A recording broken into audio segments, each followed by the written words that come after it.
Greetings. Do I sound normal? Because I was messing around with some audio stuff and my computer's on the fritz, so let me know if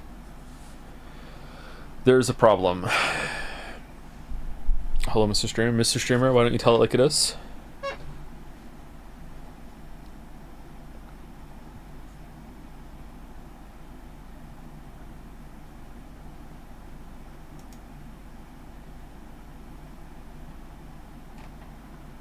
This ratio of emote officially makes you a weeb again? What do you mean again? When was I officially a weeb before? What are you talking about? Umineko is barely weeb. It's literature. What are you talking about?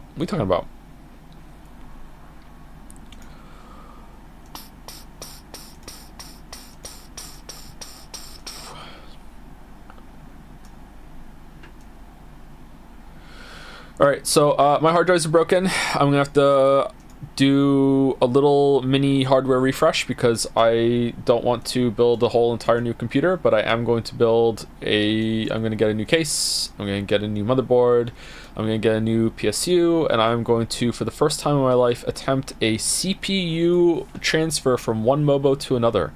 It's never been done by these hands, but I'm going to try. Yeah. I have reseated a CPU in the past and done the whole thermal paste tango, which I don't like to do, but I have done it successfully at least twice. But I will be trying that, yeah. Anyone, like, strongly not recommend that, or what? Like, I really hate seeding CPUs, but I'm going to try and do it. If it all goes horribly wrong and I lose the whole entire computer, then I have backups of everything. Basically, the only drives that I didn't have backups on were the ones that died, so they're dead. I have a backup computer that I could steal from Finn in order to stream in a pinch, but it won't run things as well as this one does, so I'll have to do my best. It's not that hard, but if you are clumsy, you can destroy the pins. I can be clumsy sometimes. I'll try and be careful. If your CPU Intel, it's really hard to mess up transporting the CPU. Yeah, is it? Okay, I only ever buy Intel. I'm sorry, I hate AMD. I'm sorry if you're an AMD person. I hate AMD so much. I hate it. Hate AMD. We'll never buy anything AMD. Oof. Yeah, sorry.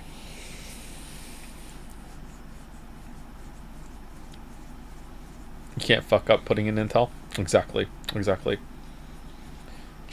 Joe, you have a PS5 and a Steam Deck. I don't care if someone else builds something with AMD parts and then I purchase it. That's fine. But when it comes to me, buy my own parts, hate AMD. Hate it. Why? Because I had one bad experience 20 years ago, and now I'm done forever, okay? You get one shot with me. What a horrible computer that ended up being. Never, ever again. Never.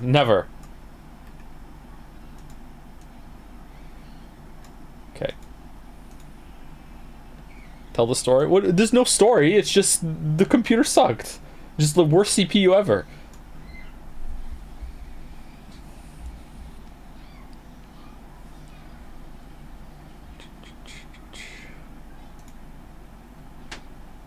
Had bad experiences with fish. Yep. True.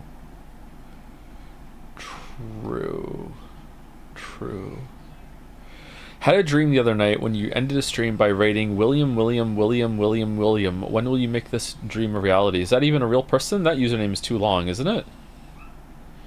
Oh no, I had an emote idea for Absolute Cinema with Kim called Absolute Cinema. We can still do it, Marek. We can still do it. I should talk to you about some emotes later. Vent a little bit of frustration. There are services to recover data from broken SSD HDD by physically connecting different driver, but it's probably costly. Yeah, I've been told that already. I probably will do it. It's not the work that I lost is not a disaster. basically I lost my entire recorded playthrough of Witcher 3 on 4 point whatever version, the new version. I had already replaced a bunch of footage and stuff that I needed and rendered out a usable copy of that, but it's still annoying to have lost that. So yeah, I would like to have that back. Yeah, it's not a disaster, but it's not fun, you know. Who do you think for the emails about it? I'm waiting for like us to hit the 10-minute mark, and then I will say thank you. That happened just now? What do you mean? What happened just now? I woke up one day last week and 2 of my hard drives are blown. So I'm having some other problems with the PC as well. So I'm guessing that there's either a motherboard problem or a PSU problem. So I'm just going to replace both of them. I cannot get my Valve Index to work on this computer. It just will not do it. And then I thought, okay, maybe the index is broken. So I took it downstairs and I plugged it into the old computer and it worked perfectly. And I got to do 2 tracks of Beat Saber and I am fucking hungry for more. I want to get back into Beat Saber. I want to Beat Saber. I did Rasputin. Rasputin. I did that, and it got to the part where you have to squat down underneath the red zone that appears, and it was the first time I'd ever done Beat Saber since going to the gym, and man, I felt different. I was like, oh, this is easy. Here I go. Dude, I used to die doing that part, but now I'm like, I can hold it. It was leg day today, by the way. Beat Saber streams. Yeah.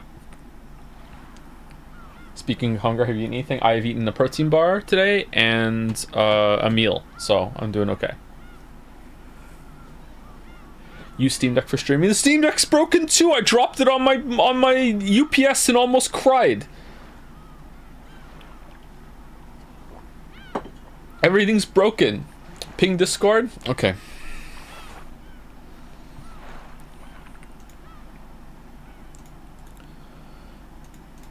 As a mapper for official content, I'd absolutely love to see you stream Beat Saber on my... Oh, would you? I'm not terrible at it. I'm not the best, but I'm not terrible.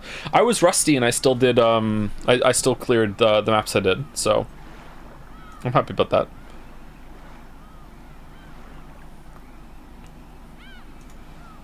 Oh, it's our first stream announcement since we updated Jads to the community server. How's it gonna go?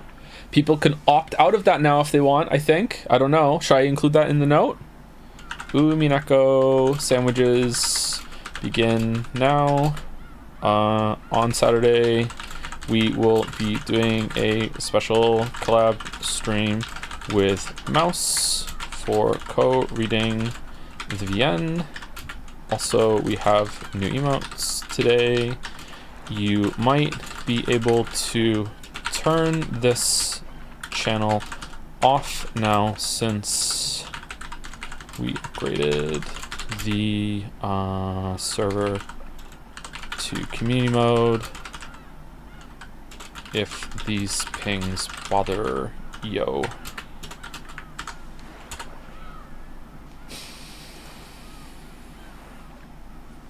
Share with your followers, publish. What the hell does that mean? What does that mean? Do I hit it?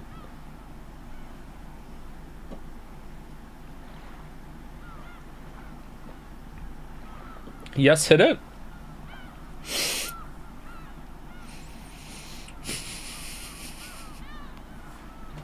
Chat wants me to hit it? Okay. I hit it.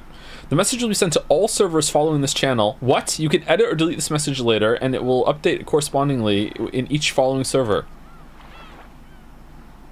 Okay. I hit it. I hit it. Okay. Fun.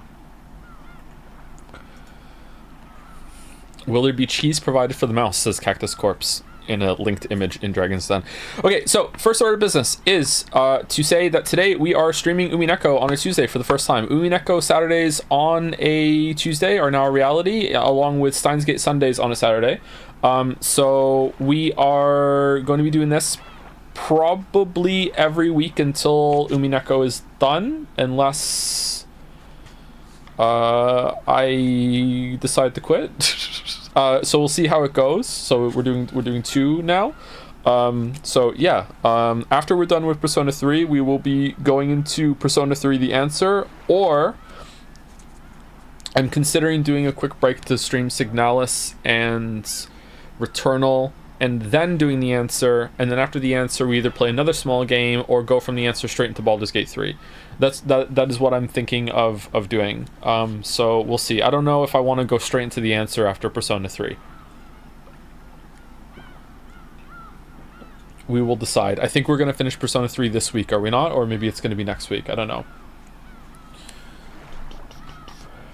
Are you going to give H-Bomber Guy a Chainsaw Man marble? I will give H-Bomber Guy any marble that he wants. If H-Bomber Guy is for some reason here and wants a marble, the H-Bomber Guy can have a marble. Sure. Yeah. Mm-hmm.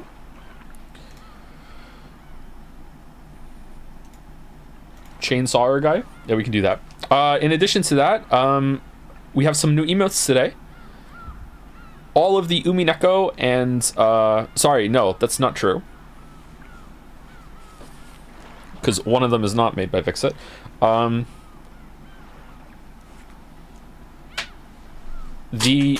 shit. The Beatrice ones are made by Vixit. So thank you, Vixit, for the Beatrice emotes. The Static Anne is by Harmva and French Fry. The Dancing Fry is by an uncredited artist, whom I'm not exactly sure if they would like to be credited. If they would like to be credited, I will definitely credit them when they inform me that they want to be credited. But my read on the message that I had with them was that they wanted to remain uncredited artists. So they are the ones that made Le Fry. Okay, so if that's different, then let me know. And the Smile is made by Tep. Thank you, Tep.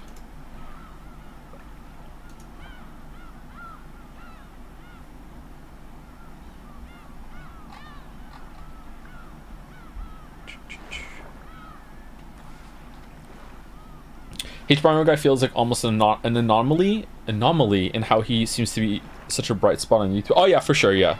Like H-Bomber Guy has arguably the most iconic YouTube moment of all time when he bursts through the wall. I don't think there's anything on YouTube that's in my circle at least that has that energy that is like holy shit. Like yeah, for sure, yeah.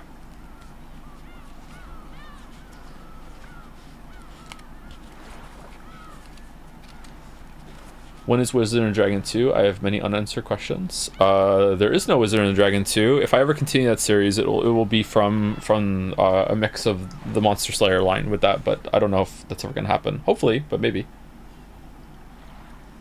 And also, just to repeat the announcement that just went on stream, and also the one that is on the title, we are going to be doing another co-streaming thing on Saturday, this time with Mouse, who will be doing...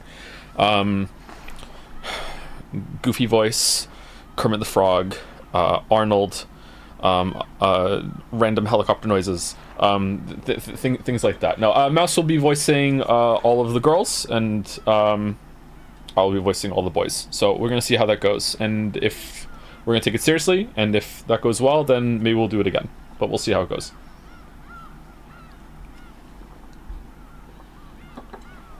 When is Paper Mario: The 1,000-Year Door?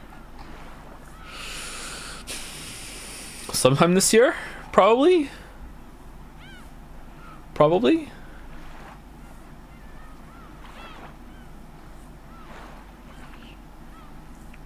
Oh man, the moment will be a co-stream. Funny that, huh? Chaos game, remember? I remember the Chaos game. Are we gonna do that?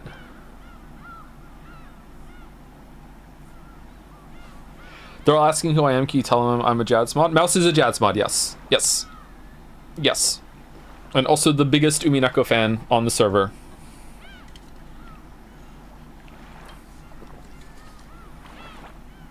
You will love Chaos Game. What is Jads? There we go. What about Kusuro? Kusuro is only pretending to be the biggest Umineko fan in order to bamboozle the streamer into streaming for the first time on the Leap Day with shitty fucking background art thing, okay? That is what it was, alright? That is what it was. Possibly the biggest ownage that has ever happened on the stream ever. Sorry for the soul, you're forgiven.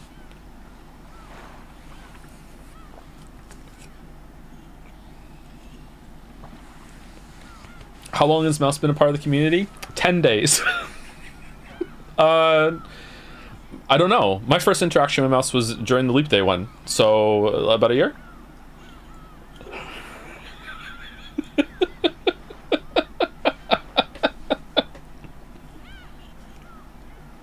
Biggest ownage equals new Jet Seiya category. That's true. That's true. Yeah, that would be a good one. Yeah.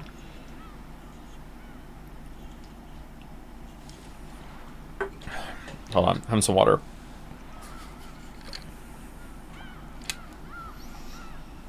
She joined with Alan Wake because she's the second biggest Remedy fan on the server. Who's the first one? Because it's not you. It's not you, Balder. Getting that goddamn Baby Merchant song stuck on my head. Jelly, obviously. Oh, it's Jelly. Okay, I was gonna say it's not you because you haven't even played the game. So bamboozled. Also, ownage.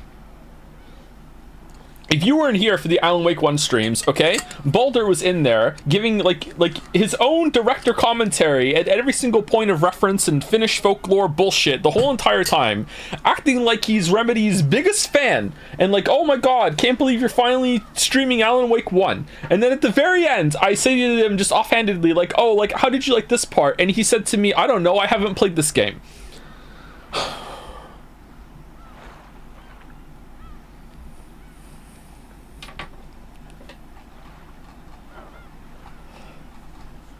The Baby Merchant song stuck in your head too. Yeah, it is. Yeah, it is. I'm the Baby Merchant. I'm so sorry to tell you this, but I haven't actually played Alan Wake. I just watched my brother play it when I was a teen. Am I the only one here that's played Alan Wake?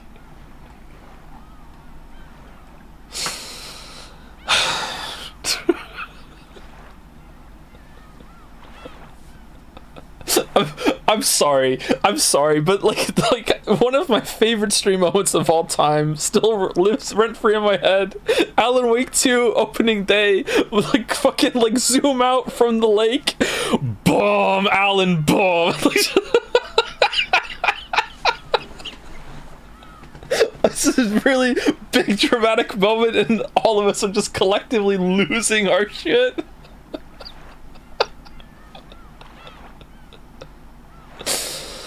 Oh man. Oh. You were Alan Wake's biggest fan because you were its only fan. Alan Wake 2 was really good. Alan Wake 1 I could leave, to be honest, but it was nice having set up for Alan Wake 2. I wonder if Alan Wake 2 might hit even harder without Alan Wake 1 though. Like you can just pretend that it was just like more of it. Alan Wake 2 was really good. I really liked Alan Wake 2. Saga my go. Yeah, Saga is one of my favorite video game protagonists in recent memory. Oh my god, I love Saga. Oh man. Do you think 2 would ever go to Steam? You know, give it a couple years and maybe. Any interest in playing Control? Not only have I played Control, we streamed it. We streamed Control. Control was okay.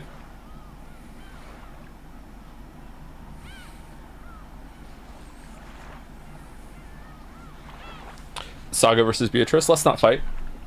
Let's not fight. Any interest in playing Persona 3? Not today. Not today. Not today. Not today. Okay, so we're just kind of chilling right now. I think we're reading for 4 hours today, so it's okay. We have a little bit extra time to just chill out and hang for a bit. But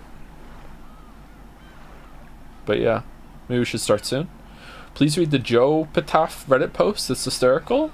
I'm gonna need 3 more people before I go, and I'll tab out and read that. Would you recommend streaming Control? It's currently a big blind spot in my Remedy lore. It's okay, Jelly. Like it's not a bad game for sure, but I don't know. The story was interesting in terms of just like the setting, but like the narrative that happens to the characters wasn't that appealing to me. I did really like the setting though. I like the presentation, but a lot of it is gameplay that is kind of in that area where I'd just rather be playing Doom Eternal or something. You know what I mean? Like it's the gameplay is not bad. It's just not exceptional in any way. But I don't know. Different strokes for different folks. You know what I mean? Like maybe you'll really like it. I don't know. Definitely not bad. The idea for Control is way cooler than the game. Yeah, I agree, Merrick. Maybe if they had a much bigger budget and like a sequel might go hard, depending on how it goes. Yeah. Max Payne's story was better. I don't really remember Max Payne 1 and 2. I should play Max Payne 3 at some point.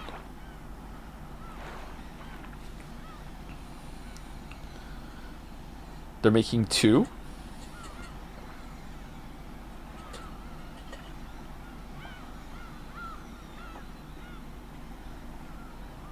Two sequels? Do you plan on playing the Alan Wake 2 DLC? No. Should I? Should we have a DLC week where we just play all the DLC? Or DLC month? Ooh. DLC December. No, we can't do that, because that's Christmas. We're doing, like, Merry Yeekmas or whatever the fuck this year, aren't we? In October, we're doing Five Nights at Freddy's, because I want to know how I can scare my children. What could we do? What's another month that starts with D?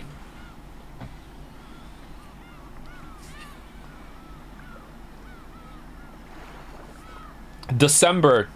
That's September with a D. Just sounds like just normal December, Joe.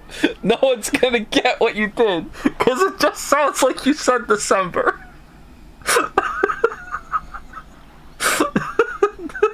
September.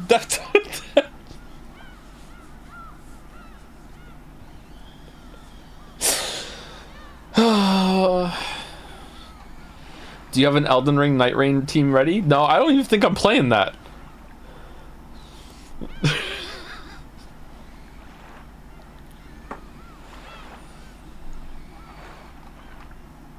Doggist?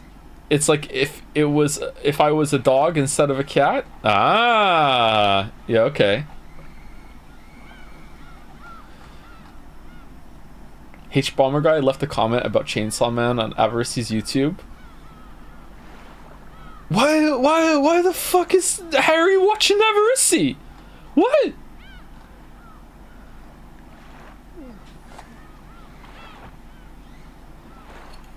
I will say this, and I hope he's okay with me saying this. Maybe I have said this on one point at one point before. Okay, I do know, and this is like from a while ago. He told me. Okay, H Bomber Guy has watched in its entirety, if I remember correctly, the entire Hello Neighbor stream,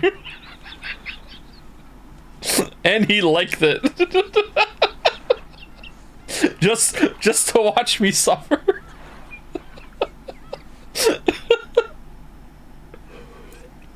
He even quoted a line from the stream that I had forgotten that he liked. He said, I've been thinking about you saying in Hello Neighbor, it's kill or be killed. I don't even remember saying that.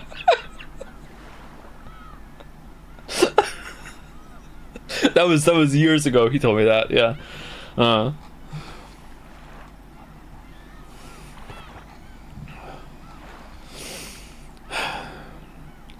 Did you know the Outer Wild devs have seen your playthrough plus the DLC? Yes, I know. Stop bringing it up. I'm trying to forget.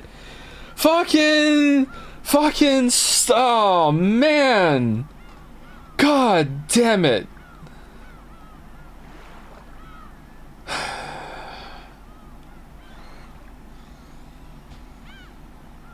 Lemonade. Did you see the Umineko Reddit post I sent you? It's really good. I haven't seen it. No, sorry. Avarice made a new video about you. He did? About me? If you want to play the Alan Wake 2 DLC, it would probably be worth it to replay the game in the Final Cut mode, which adds some of the scenes. The 2 DLCs are naturally integrated into the story, so you can experience them all at one go. Yeah, see, this is the problem with doing DLC on stream. Like we have to replay the whole entire game. This is the problem with Doom Eternal as well. Like I really want to play the DLC of that, but I'd have to go through the whole entire game again to remember. Yay? No, yay. We don't want to do it again. Anyway, hold on. Let's say thank you, and let's actually start reading at some point in the next 10 minutes, okay? Here we go. Where are we at?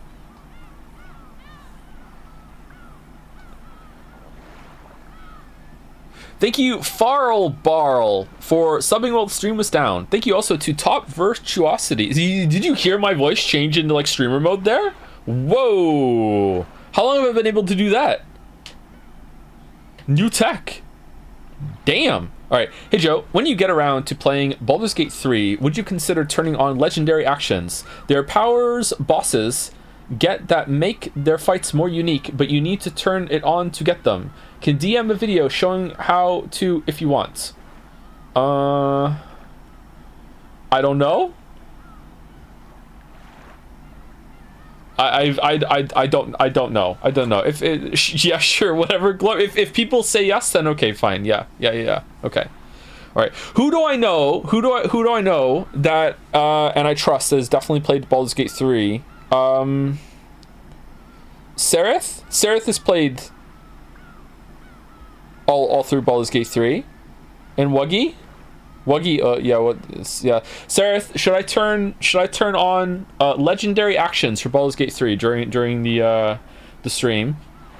I might actually just ask Sereth to pick my class for me too, by the way. Sereth knows how I play games. Not only does Sereth know how I play games, Sereth has played some games with me, and also like Sereth has plays games like I do often as well. So yeah. No, build a class live on stream. No, I don't know anything about it. I've done honored mode, Joe. If you need some advice, I do think they're cool, but it's super tough, so it would be murder. Well, chat likes to see me struggle.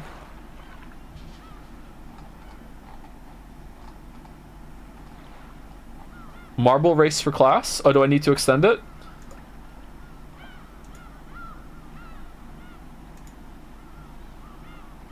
"13 hours left." Okay.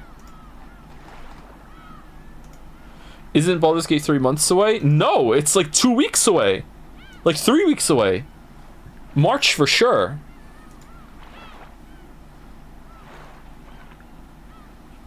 What? Yeah.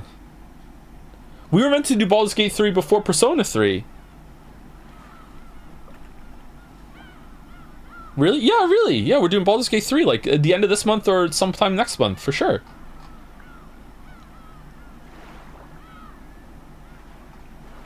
Take off redeem marbles when you reset. Too late. Too late. Too late. 10 centimeters away from the mic maybe. Is still clipping on as, or do audio calibration off stream with Baldur, says Evander. No, I'm sitting decently far away from the mic. How bad is the clipping?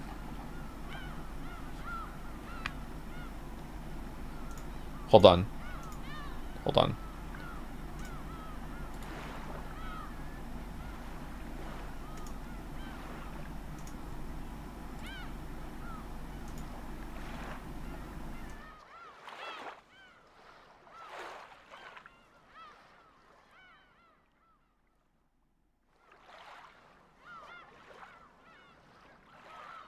Okay, how's it now? Am I super quiet now, or what? Is this still okay?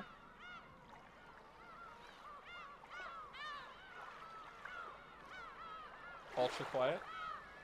You're so quiet? Tiny show? Alright guys, it's time to Serving Umineko, here we go. I'm just a wizard shrunk me down into like this little form, but I can still use the mouse, don't worry. I gotta need both hands, but I can do it. Alright, here we go.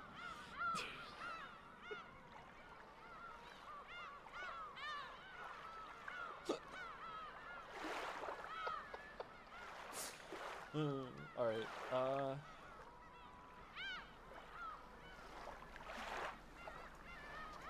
okay, how about now? How's this? Still quiet? It's still quiet? Okay.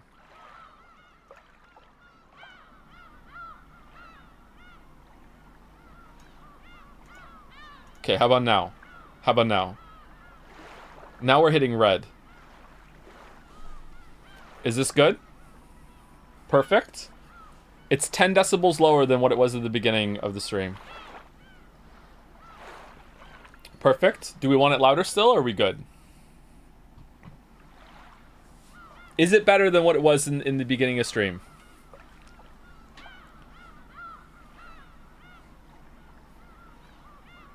No? Yes?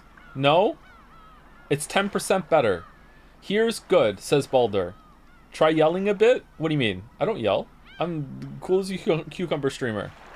It's the same? It is not the same. It is 10 decibels different. Have you been playing Po2 Endgame? Pick your moment, chatter! Pick your fucking moment! Do your best Kinzo impression? Oh! Bitorici! There we go. How's that? Is it clipping?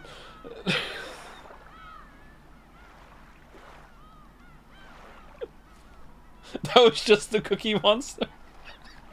Oh, hello, Dr. Nanjo. Oh, have you seen Beatrice? I have new Beatrice snack. It is Cookie.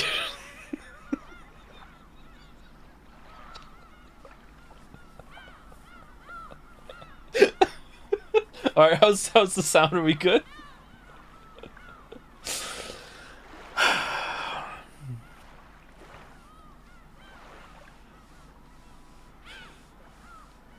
Okay, you let me know. You let me know if I need to turn up a little bit. Okay, it is. I don't know what's going on anymore. Let's just go. Let's just go. Oh my god, we've been live for half an hour. Thank you, Gaia Had, for the resub. Persona 3 fans sitting in chat going, maybe, bros, maybe this is all a bit. Maybe he's not gonna fucking read it at all. Maybe he's just gonna sit here and just talk. And then the Umineko fans will have their comeuppance. Here we go.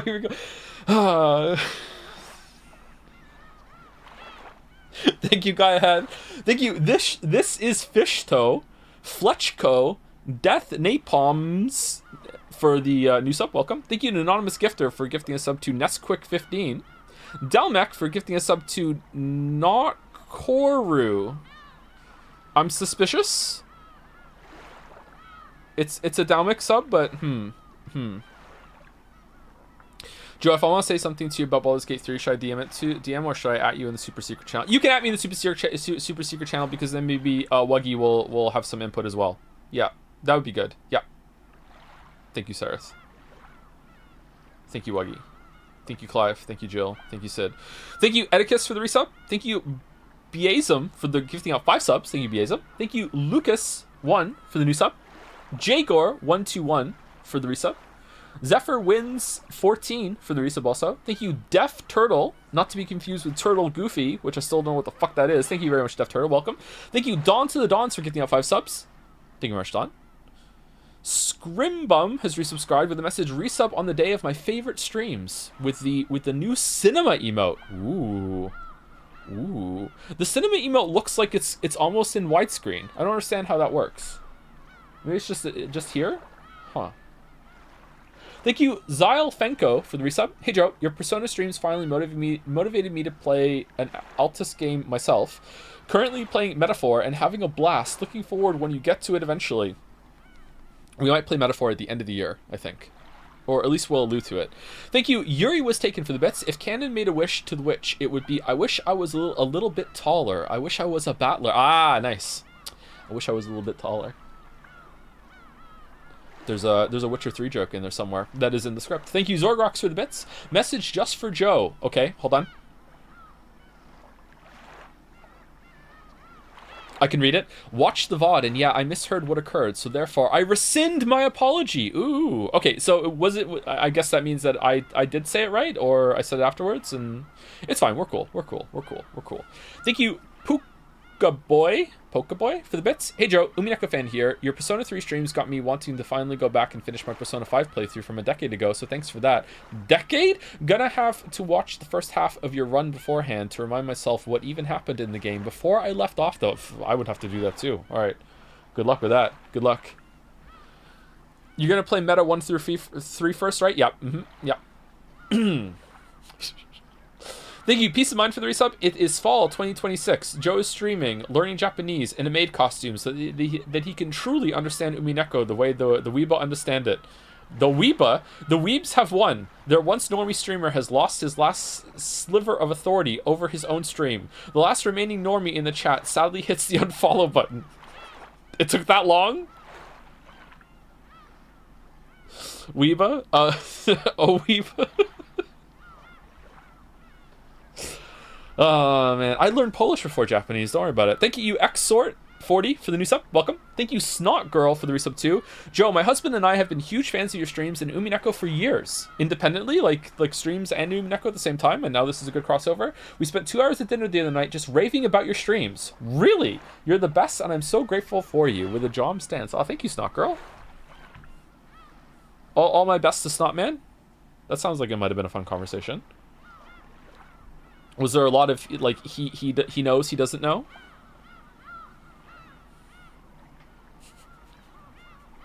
Snot Man.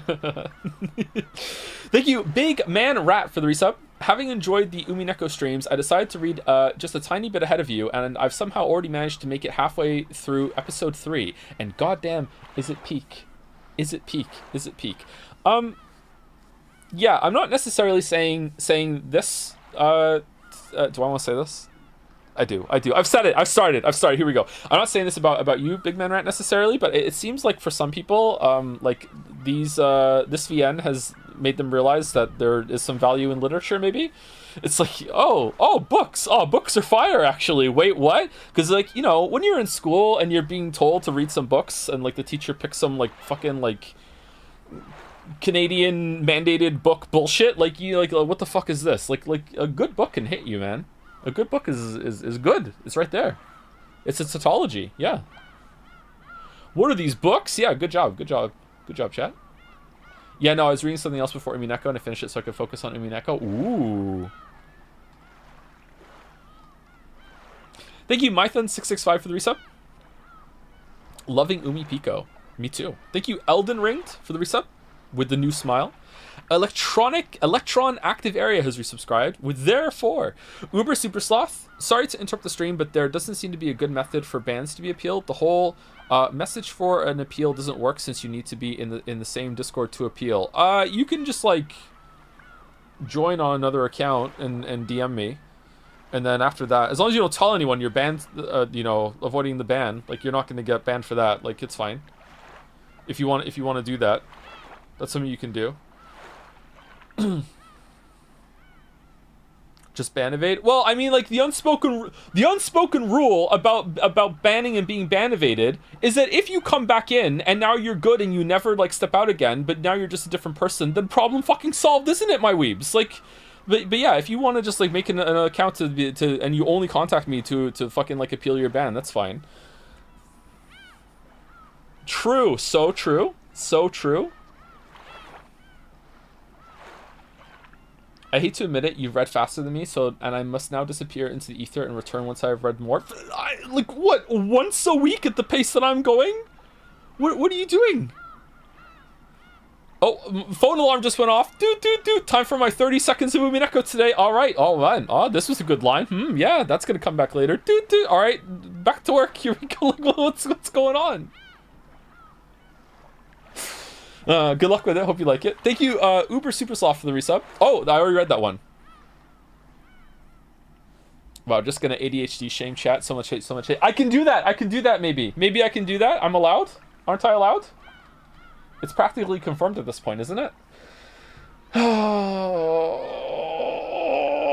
Thank you, Heck in Junk, for the new sub. Welcome.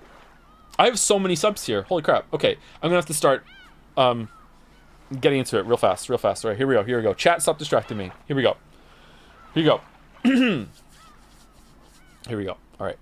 Thank you, Haydener, for the resub at tier 3. Vodfrog and Jadslurker here. So glad to have you back. By the way, I had a blast with Returnal. I think you'll dig it. That's good. I got to enjoy Signalis in a vacuum, so I hope chat behaves, lol. Thanks for all the hours of entertainment. I think I might close chat for Signalis. I'm serious. I think I might do it. Thank you, Tube T, for gifting a sub to Moran Bati. Welcome, Moran. Thank you, Tube. Thank you, Critical Woe, for the new sub too. Welcome. Thank you, Shoroa, for resubscribing. Moran Bati also gifted a sub back to Tube T. What's going on? Gift exchange. New meta. Thank you, Marshmalley7, for the new sub. Welcome. Also, Surreptius for the resub. Bathtub in Space. That sounds like fun, for the new sub. Terraflop for gifting out 5 subs. Thank you, Terraflop. John Ridge for the resub. My first time experiencing Umineko. It's been great so far. It's been pretty good, yeah. It's been pretty good. I'm mad about the candy line. Justifying the airport scene. You hate to see it. Now I can't cut it in my edit. It was just going to be red pen, just like... It starts on the pier with the boat. That's it. That's where it starts. But nope, now we can't do it. Thank you, Megpoid Nebri, for the resub. Tomo Komat for the bits as well. 500 bits with the cinema emote. It goes hard, doesn't it? Pretty good emote. Thank you, Bottle Coochie, for the new sub. I don't know, maybe I just did something bad. Thank you very much. Welcome, Bottle. Thank you, Diana Lesky, for gifting a sub to H-Bomber Guy, who wants a marble for Chainsaw Man, maybe. I don't know. Thank you, Deathly Cake, for the resub. God, I love spinning chessboards. Big paddler energy. Thank you, Jackie Ohio, for gifting a sub to Tony Hawk Twa.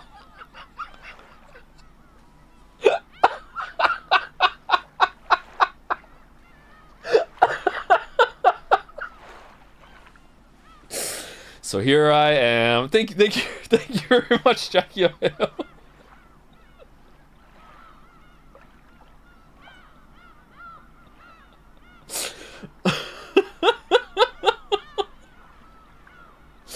Man, I wonder what Tony Hawk is up to these days. Thank you, Iron Wrath, for gifting a sub to Ashier. Ooh, thank you, Iron Wrath. Thank you, Bottle G Quality, for the new sub as well. Welcome, welcome. Fave new emote. Which one? Thank you, Reese Kins, for the resub. Takaka Agam for the resub also. Do we want to spread out new emotes, by the way? Do you guys like getting a bunch all at once, or do you think we should have like one a day, new a day for like a week or two if we get a big bunch making? Like, what do you think? I like the patch.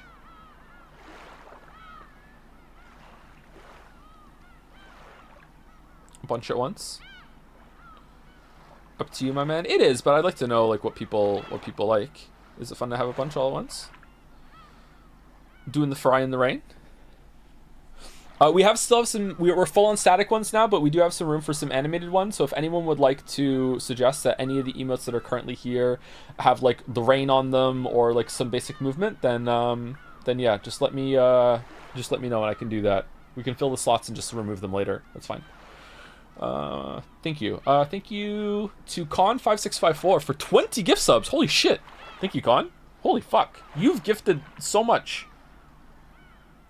That's very generous. I hope this doesn't come across as rude, but like whenever like someone gets to this point where I'm like, holy shit, that's a lot. You can be done forever if you would like, and you've paid so many dues for in the entertainment I'm providing you. If Con, like, thank you so much. That's so generous.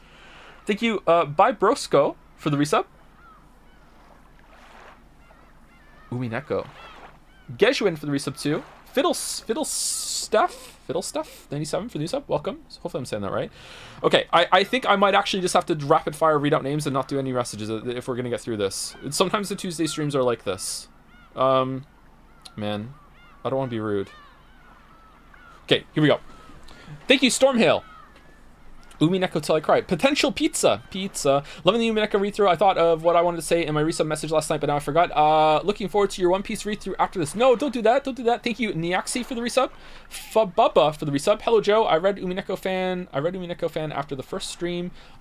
It was okay.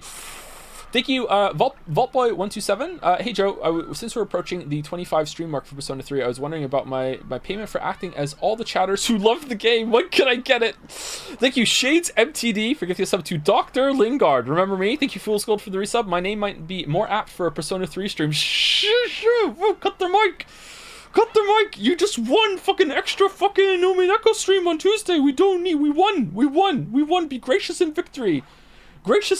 And humble in defeat. What the fuck? Thank you, Fetty Scum, for the new sub. Welcome. Thank you, Aussie9816, for the bits. Sorry about the Outer Wilds thing. I didn't know. Didn't mean to annoy you. Oh, you weren't annoying me. It's a joke around here, Aussie. Don't worry about it. Don't worry. You didn't do anything wrong. Don't worry. Thank you. I thought you knew and you were just playing into the bit. Thank you, Zundel, for the resub. Find for the Umineko emotes. Thank you very much. Thank you, Falco5, also for the resub. K's403 for continuing the sub. Henry White for the bits.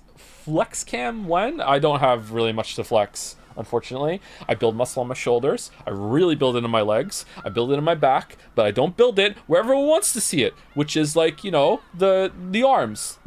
My triceps are coming up, but not my biceps. Fucking sucks, man. Fucking sucks. I'm gonna do lateral raises every single time I'm in the gym for a while, I think. I did them today. They weren't on the schedule and I still did them. My chest doesn't grow that much either. I'm upset. Anyway, thank you, Case403 again for resub. Hey, Joe, would you consider playing the spin-off fighting game when you're done with the novel? It's surprisingly fun. I don't really like fighting games, but maybe. I might be convinced. Jellyfish used 100 bits to say, Joe, something you might find interesting is Ryukishi07, the author, was a social worker before he wrote VNs. Yeah, a bunch of people said it to me. Yeah, it shows a little bit with the Rosa interactions, I think. Ouroboros18 used 500 bits to say, hey Joe, I was struggling studying for my exams tomorrow and saw that you were streaming Umineko. Thankfully, tuning in to see Umineko helped me realize how much more interesting my studies are.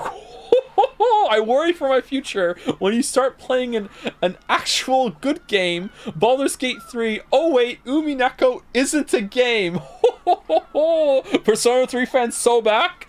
Oh, Waffles heads, we're so back. We're so back. It was Jover for a while, but now we're so back. Oh, damn. Thank you, Oafish Goon, for the resub. Would Tiny Joe lead to small jobs? That was... I hope the Tiny Joe bit sounded funny and not stupid. Thank you. Thank you, Arvis921, for the new song. Oh no. Oh no. Okay, hold on. Alright. Get your head back in it. Alright, we're almost there. Home stretch. Here we go. Thank you, Mkey111 for the resub. Really excited to see you play Baldur's Gate 3. I really hope you like it. Yeah, me too. Thanks a lot for your streams, and I'm hoping everything is going well for you these days. I'm pretty happy, yeah. Thank you, Mkey111. Thank you, Orange Chen for the new sub. Welcome. Hopefully it's one of those. Welcome. Sorry to butcher your name. I do it to everyone. Thank you, VZ Legend, also for the resub. Cameron7 with the new smile. Danny May Cry. Nice. I should play that again one day. Incomplete 3. Been watching live on and off since 2018, and yet not even a year subbed. Man, am I bad at remembering to use my Twitch Prime. Oh no, don't bring up Twitch Prime instead of in front of the Prime subbers. Thank you, Incomplete 3. Thank you, Actually Called Eric. With the FML gone, I think. Glad for more Neko content. Don't say it like that. Your streams are always a highlight of my week. Thank you, Eric. Thank you, Ectosun, for the resub. Caf Effa for the bits. I changed my Twitch name. How would you pronounce it? Like that? Or is it Cafifa? Caf Effa? Thank you, Velvet NCB, for the resub. Tupac Too Furious for 1,000 bits. Vodboy and fellow dad here. I thought I'd ruin your day by telling you I've been reading Umineko for 5 months to my now 11-month-old daughter. We've just hit chapter 4, and hopefully we'll finish the whole thing before I have to start worrying about content warnings, or at least before you catch up. Oh, nice. When Finn was a baby, I used to watch The Walking Dead with him in my lap asleep.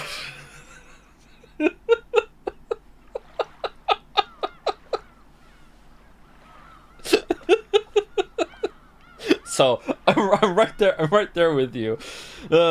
Baby, he couldn't understand the screen. Like, no, you don't know what you're talking about. It's fine. Baby, not like, you know, Persona 3, baby, like 2 months old baby, okay? Opinion on The Walking Dead, it has its moments, I guess. I don't know. Thank you, Master of Segways, for the resub. And also for getting us out of that. Thank you, Piet J, for the resub too. Nozereld, just made it to the stream. So glad I didn't miss any gameplay. Oh yeah, at this rate, we're gonna hopefully be starting in an hour. God damn. Dalnek has used some bits. Gonna be a video on demand amphibian. And just out of curiosity, you a fan of Dua Lipa? I don't know very many Dua Lipa songs. I know the I Got New Rules, I Got 'Em. Sometimes I quote that when I do, like, Jad's stupid shit. I like the Training Season song. They play that at the gym. Those are pretty much the only Dua Lipa songs I know, I think. So, but I like both of them, sure. I would like, tentatively listen to more Dua Lipa. I'm worried there's a joke here that I'm not getting. Do you or did you watch? Stop distracting me! No, I don't like soccer. Or football. Thank you, Ruperti, for the resub. Distraction. Yeah, more. Thank you, Bad Blood C, for the bits. Wait, this is an Astrobot. Something is wrong. Thank you, Sinopoya, for 10 gift subs. Thank you, Sinopoya. Load of gift subs. Thanks. Thank you, Fatway, for the resub. Anonymous gift versus gifting a sub to Polyvinyl. R Diddy for the resub. Top Lolly. Joe, are you gonna buy that $500 life-sized Guardy plushie? No. I don't know what that is. Little uncomfortable. Dalmek used to say, that's nice. How about you put Dua of your Lipas on my nuts?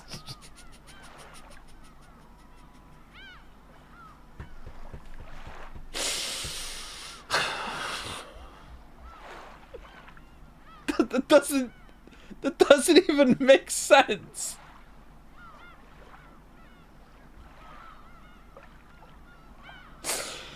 Can we change stream and go to fan art?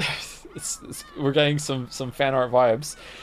Thank you, Yuri was taken for gifting us up to delaying. Nice, thank you. Bugcatcher for the resub. Pepsicide for the new sub. Welcome. Zero Cat also for the new sub. Yeah, boy Gianoli for the new sub. 3 new subs in a row. Welcome. Claw fists to all of you. Thank you, Verdox5 for the resub with waffles in the rain. Oni PNG for the resub. Burned Zero Bread. Nice. I'm not a Persona fan for the new sub. And the last 4 on my list. Sarah23. Happy to finally catch you live. Thank you very much. Zephorix512.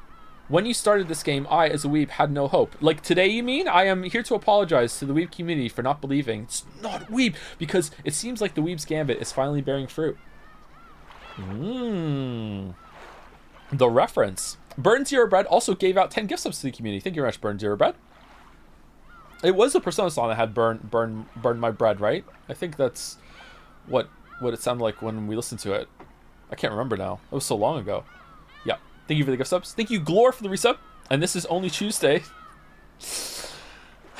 Pablo Stas for the new sub. Welcome, Pablo. And Yuri was taken for gifting a sub to this time for sure. We did it. We're here. We're here in 51 minutes. In 51 minutes.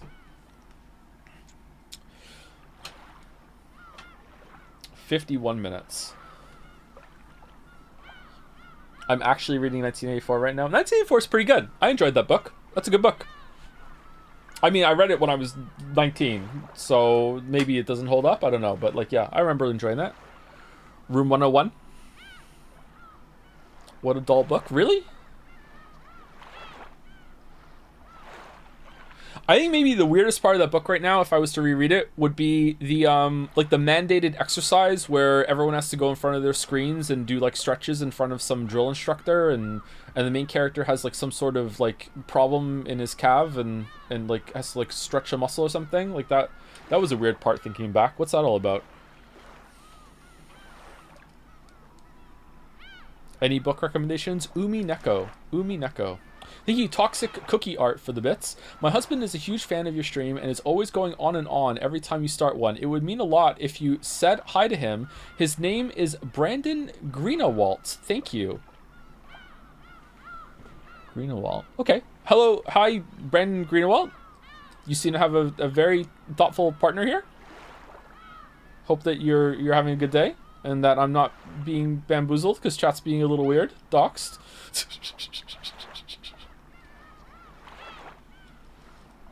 Also, maybe it's your birthday. Happy birthday. Hope you're enjoying the stream. Thank you, Crimson Petals, for the bits as well. Crane was right. I passed the exam, just barely. True miracle happened. Really? Nice. The Crane was right. Hey. Nice. Good job. Good job. All right, here we go. Are you or are you not? I'm not. No, I'm not.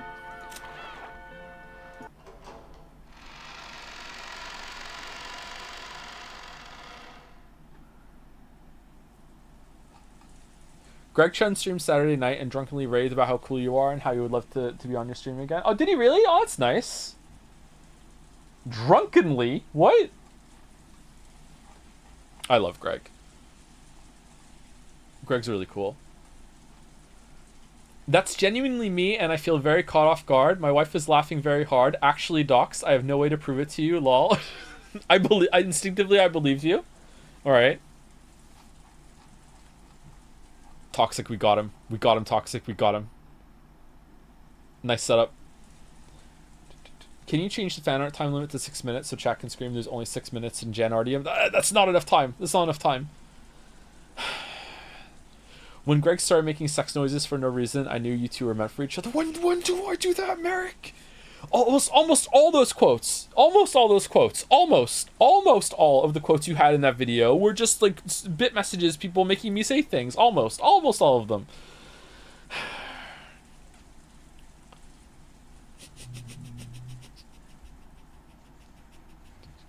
Okay. We're going. Here we go. Locked in. All right, here we go. Okay. Stop distracting me. Stop distracting me. Okay, here we go. So I was playing Minecraft Dungeons with my kids last night. Do you guys want to know the story? Because it didn't go well, let me tell you. Can we take a break? Maybe we should take a break. I kind of need to pee. When they started hearing Battler's snores, the relatives went their separate ways, leaving the parlor and letting Battler sleep in silence. Even though... Okay, so last scene was we went to our Mind Palace to talk to Beatrice. And it's not confirmed yet or not if Battler knows everything... Oh, shit, hold on. It's some of you forgot that was on there, huh? And also, like, it's not clear or not if Battler knows about the battle that's going on, even if he's not in the sleeping realm or not. Yeah. Okay. So we'll see. Even though it had been so lively in the parlor with so many people gathered there, when all of them scattered at once and were swallowed up by the vast mansion, it created an eerie silence with no sound except that of the rain. I could hear it. My mic still okay? Ooh, moody. Nope.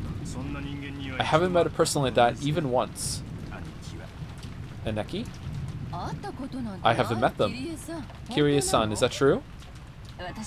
Even I only greeted her briefly when she came into the entrance hall. Even I? She looked like she was a bit over 20.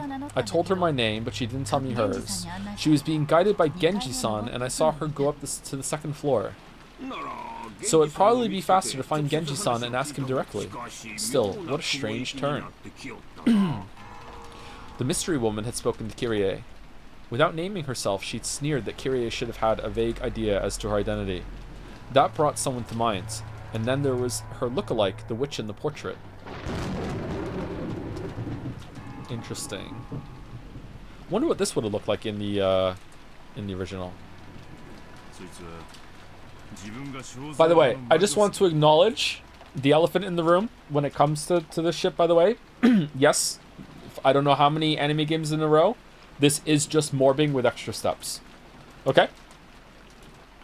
I feel kind of owned about it, that we're once again in a morbing story.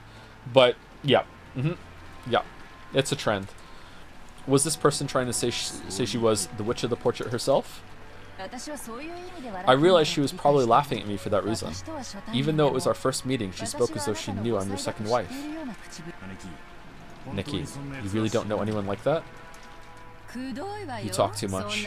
I've never seen a blonde woman like that go in or out of this mansion. That kind of thing doesn't matter. The problem is what happens if that woman starts calling herself Beatrice, if she starts calling herself the manager of father's assets. Or maybe she plans to call herself his mistress's daughter and demand that she get a share of the inheritance. Smart thoughts. Either way, we've had one heck of a joker slipped into the deck. Electro? Did Nissan bring her here? Or did father? This is bad. We thought we could manage something if we could corner Aniki in our talks. But this takes us back to square one. I don't know what kind of schemes you've been making when I'm not around, dear, but it looks like we've been given a little time to form a counter-strategy. Yeah, better to have some time to prepare than to have that blonde-haired Ni-chan suddenly appear at the dinner table and scare the shit out of us. Until we know why she's appeared, there's a limit to the kinds of counters we can make. What could she be after? Isn't it obvious? She's going to claim that she's the rightful heir to father's inheritance. Father is still captivated by Beatrice. If he had a daughter with her, you can bet that he'd want to leave all his fortune to her. So, did you meet the mistress, or what? She might even thrust some strange will in front of us. If we take it to court, we could probably claim a quarter of a half of it. Just immediately about the money, damn. But it'll probably be impossible to divvy out the inheritance until that's settled. We can't have that. Therefore, I can't, and neither can you, Rudolph. And the same goes for Rosa, right? Each one of us needs to gather money quickly for our own reasons. It's our biggest weak point. Weak point? So, what are they after? Kyrie, can you guess? This is all news to me, but it sounds like we're starting from the premise that we've got an urgent need to collect money, right? Kyrie-san, in a man's business, you sometimes need funding when you're on the offensive. Please understand that. Why is it? What's the man's business got to do with it, Hideyoshi? What's this, Rudolph? You didn't tell Kyrie-san about it? Sorry, I wasn't really hiding it. Actually, it was kinda... Wait.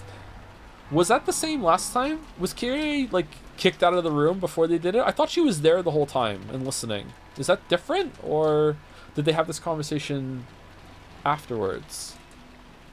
Huh. Why are there scratch marks on my wall? Where the fuck did that come from? Okay, that's to worry about later. It's alright. If you decided this wasn't something you needed to tell me about, I won't press you about it right here. What's more important is finding out what this golden witch is after, right? Yeah. Now that you know what we know, can you see how the enemy might come at us? Can we get a diagram? Rudolph had a certain measure of trust in Kyrie's unique thinking technique. Chessboard thinking. Of course, it didn't give him any more peace of mind than fortune-telling, but every time Rudolph was polishing up some important strategy, he'd give a great deal of thought to Kyrie's advice. For a while, Kyrie pressed her finger against her forehead, considering.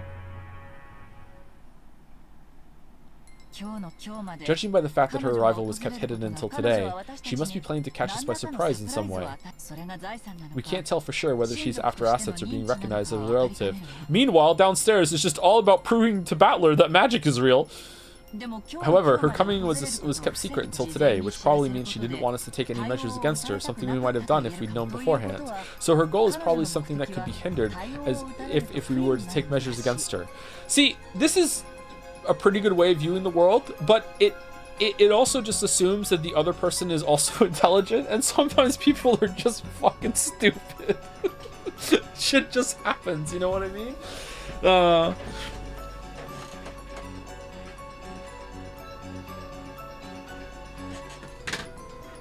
It's like that. It's like literary analysis is when you assume that everything in a work is intentional, on purpose or purposeful, has a point to it. Where sometimes it's just accidental. Just like me saying intentional was on purpose. So you would all laugh. Ha ha ha ha ha ha. Please laugh. Okay, measures against her. Understand? I get it.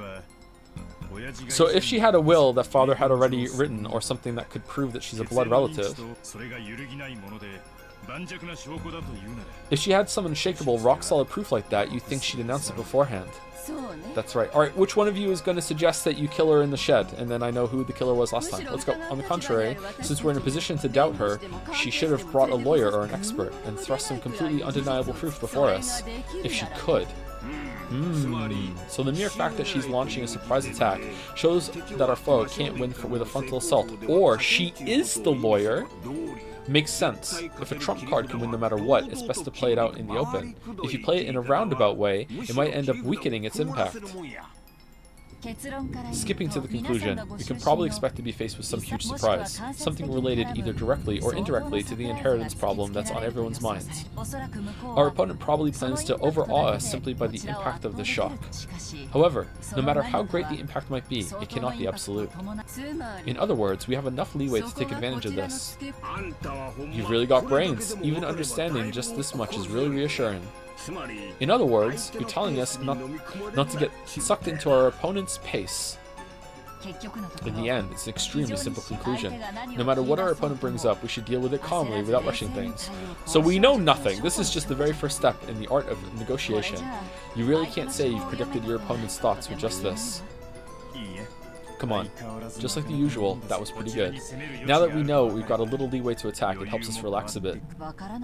What we don't know is how she's connected to Krasny-san. Will it be a surprise for Krasny-san too, or was he actually the one who called her here in the first place? If it's the latter, that might make things very troublesome. That's right. Secretly calling a mystery woman on the day of the family conference. It would be in terrible taste, but it does feel like something Nissan would do. Aniki, let's do this. As long as she can't clearly prove her identity, we won't accept her position in any way. That would be for the best. Already she's refused to introduce herself to Kyrie-san. We can't let our conference be disturbed by the statements of some unknown woman. She might even show us proof that she's a blood relative, or a blonde relative. If she can prove father's blood runs through her veins, like with a maternity record document, there's nothing we can do. I mean, why would that just like supersede all of your blood relatives though?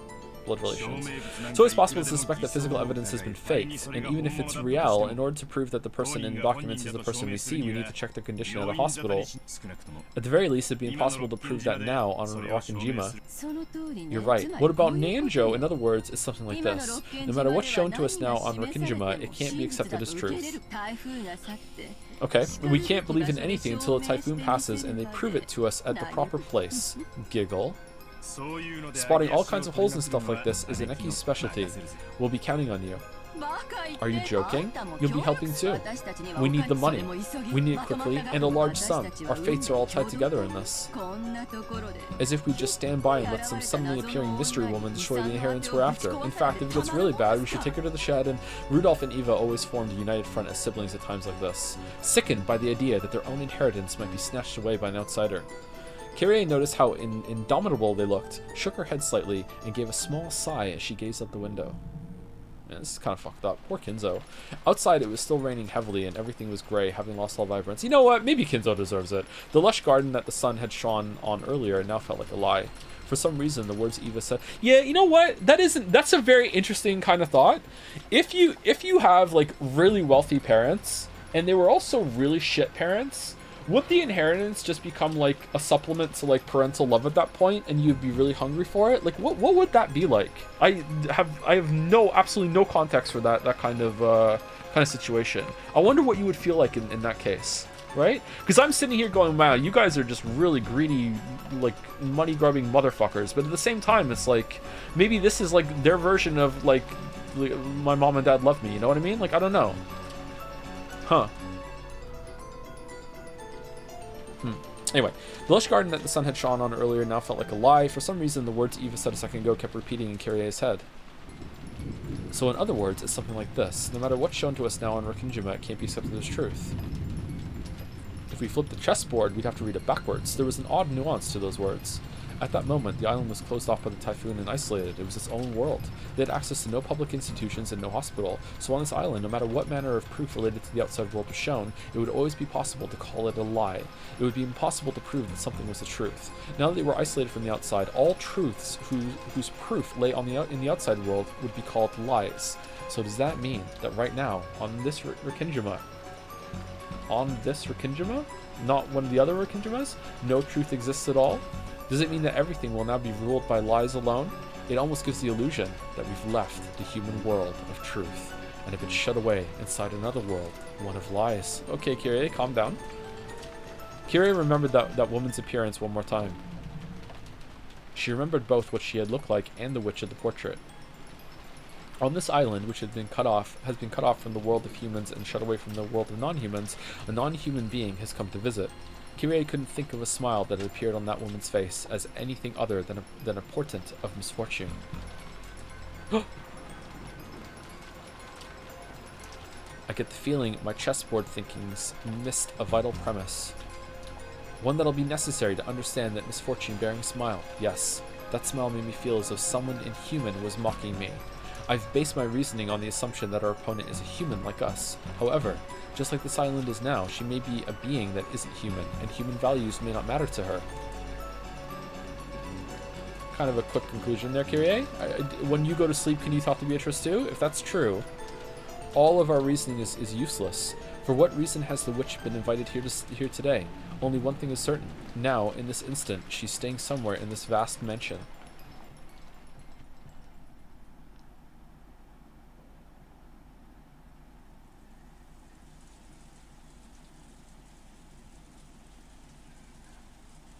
Okay, so it's the same portrait here, but is that just the art didn't get updated? Because I thought maybe it was a different portrait in this like storyline or timeline or world line or whatever.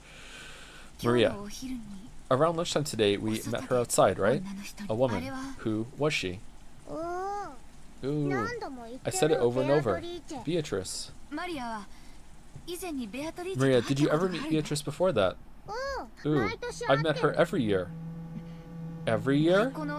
In this mansion on Rakinjima? Ooh. I don't know what ooh means. Is that true? Yes. How long have you been meeting her? How many years ago did it start? Ooh. I don't know. You don't know? What do you mean? Was it last year? 2 years ago? Longer than that. Ooh. Rosa was astonished. Only the Ushiromiya family mansion existed on this island, so there couldn't have been any humans other than themselves here. And yet, Maria said she'd been meeting with the suspicious woman every year during the family conference. Yeah, Kinzo brings her here every year so the model can practice her acting as being Beatrice. He found her on Fiverr. If what Maria said was the truth, then that strange woman called Beatrice had been at the family conference every year. That's insane. If Maria's saying that eerie woman was at the family conference every year and none of us ever noticed it? Even though Rosa had just met the woman herself a couple of hours ago in the rose garden, she was overcome with a strange emotion that told her not to accept that existence. What in the world did I meet with earlier today in the rose garden as the typhoon grew near and the winds roared? Maria, you said you've met with her every year. What do you two do when you meet? Witch stuff. We sing songs and learn magic, and I learned how to draw magic circles.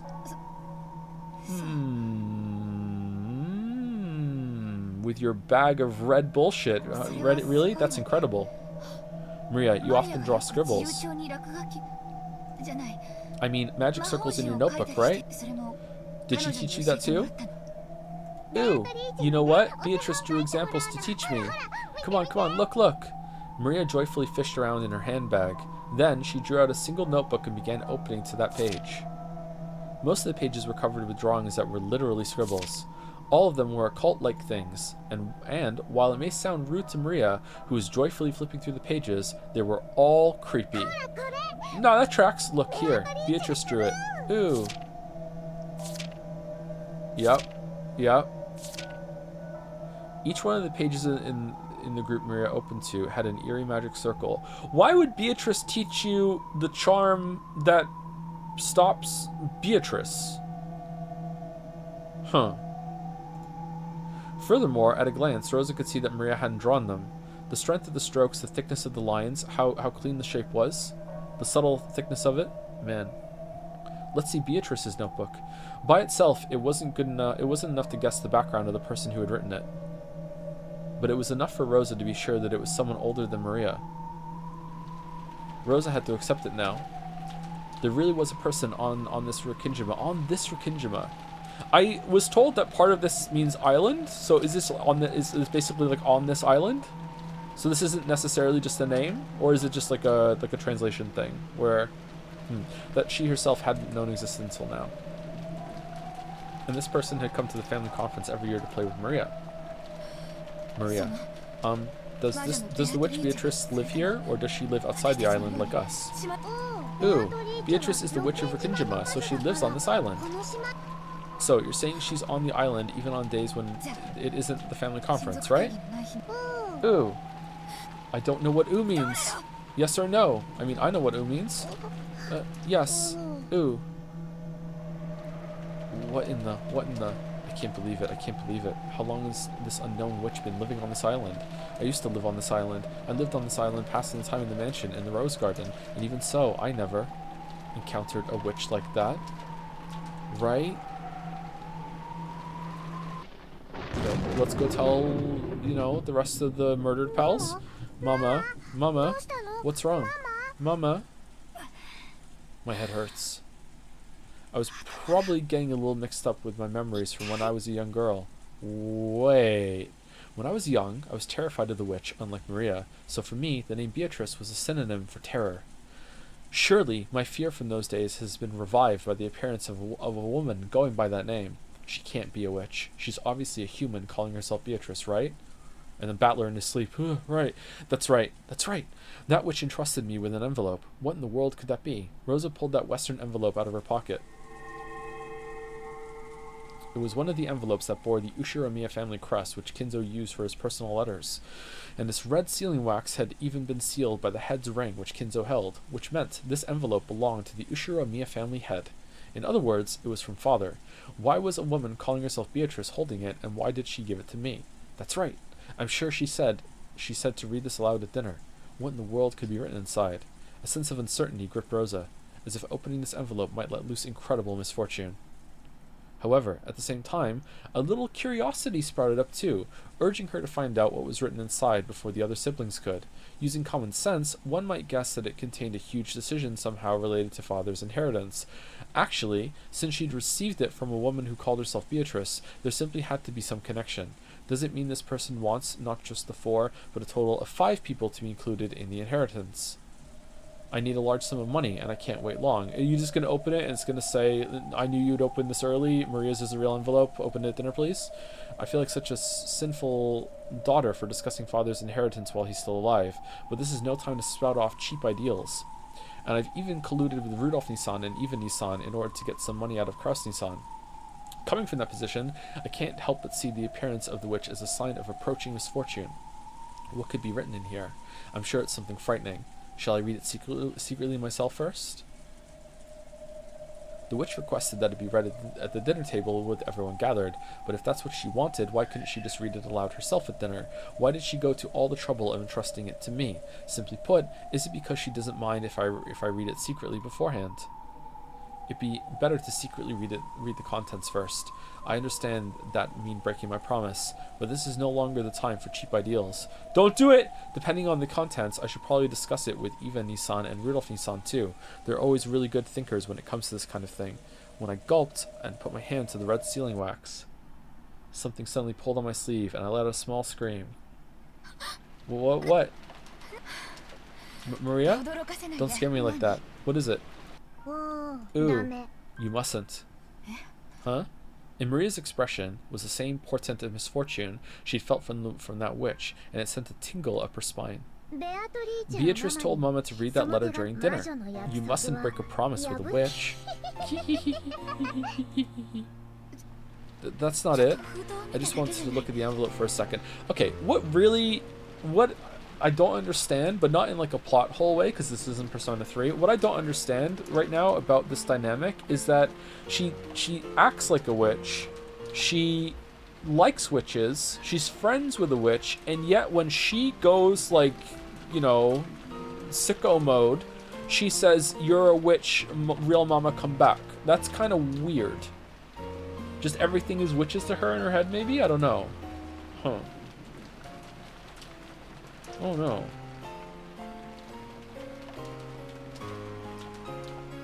I wonder if there's a reason for that, or if it's something you're supposed to kind of think about yourself and be like, why would she do that? I'll keep my promise. After all, I always tell you to keep your promises. Of course I keep my promises.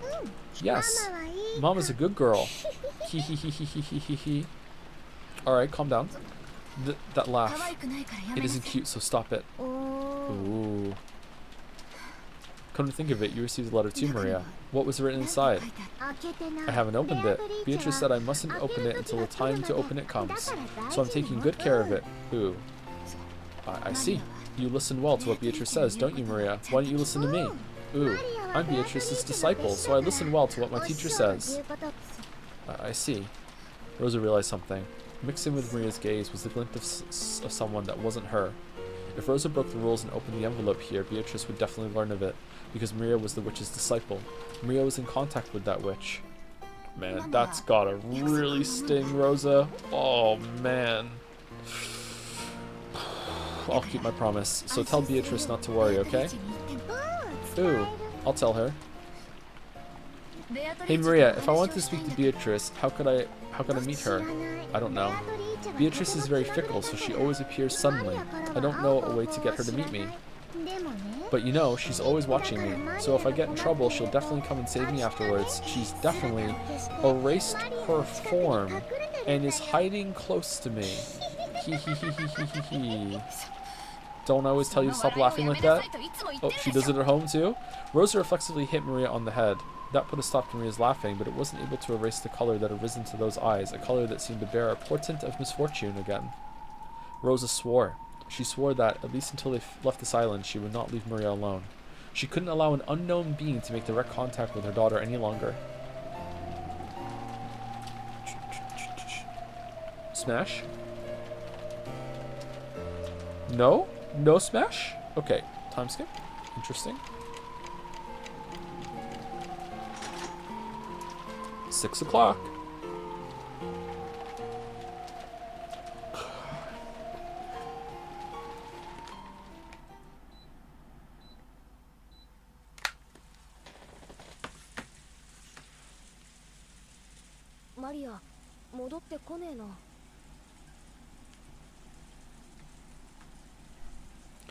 Beep, beep, beep. What was that? That was the heat pump that's in the room. Even though it's winter, it gets really hot up here, so I had the air on, but I'm just turning on the fan because it's getting a little chilly in here. I would just open the window, however, I don't want like the street to hear me reading Umineko, if that's okay.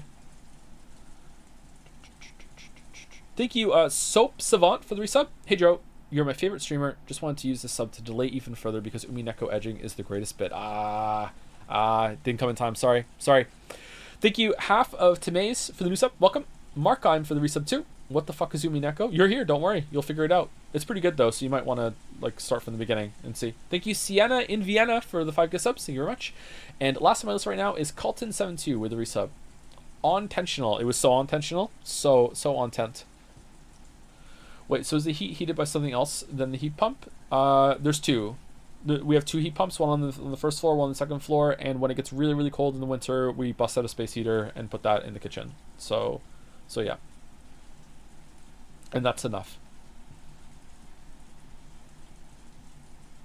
There are also radiators, electric radiators in the house, but they don't need to be used anymore. The game music is a bit loud. Could you lower it, please, Joe? Is that true? Does anyone else want me to lower the music?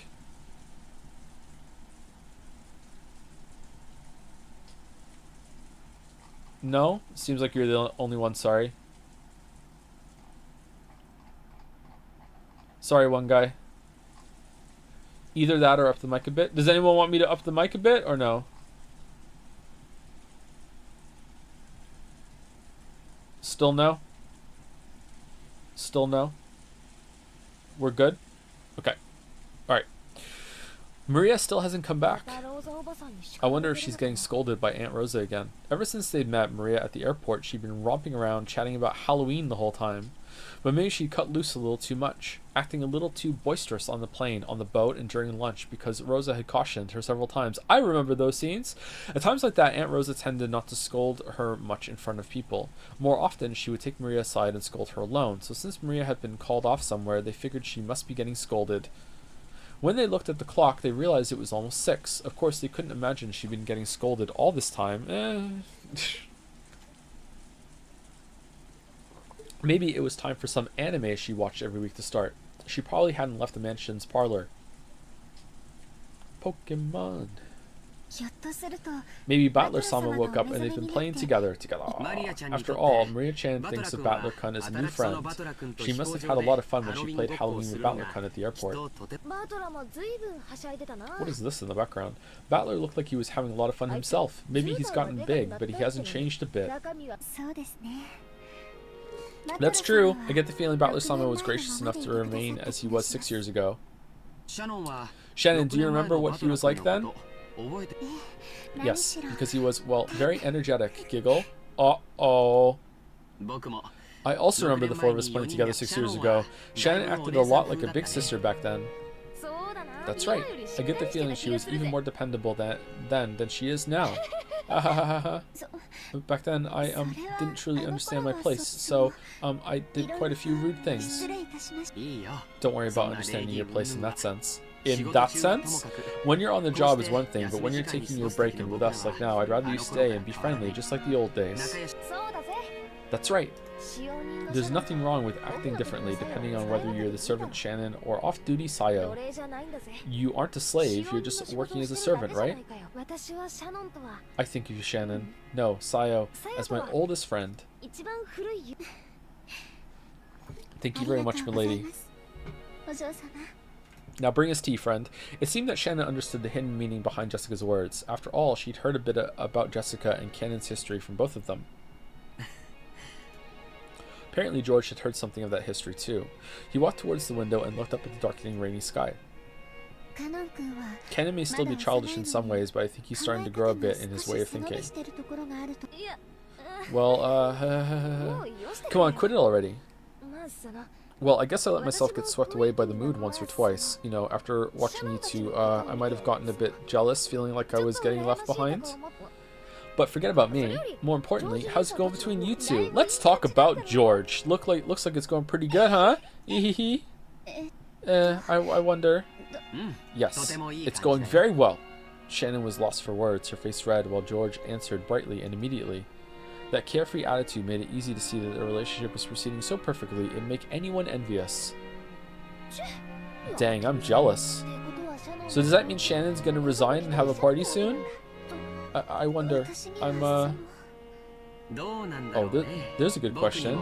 I wonder what she'll say. Okay, dude, like... What is this? You seem to really care about her, but... Like, aren't you meant to be, like, smart and dependable? You have to know that this is gonna be drama. And as, you know, the Black Eyed Peas say, you don't want no drama.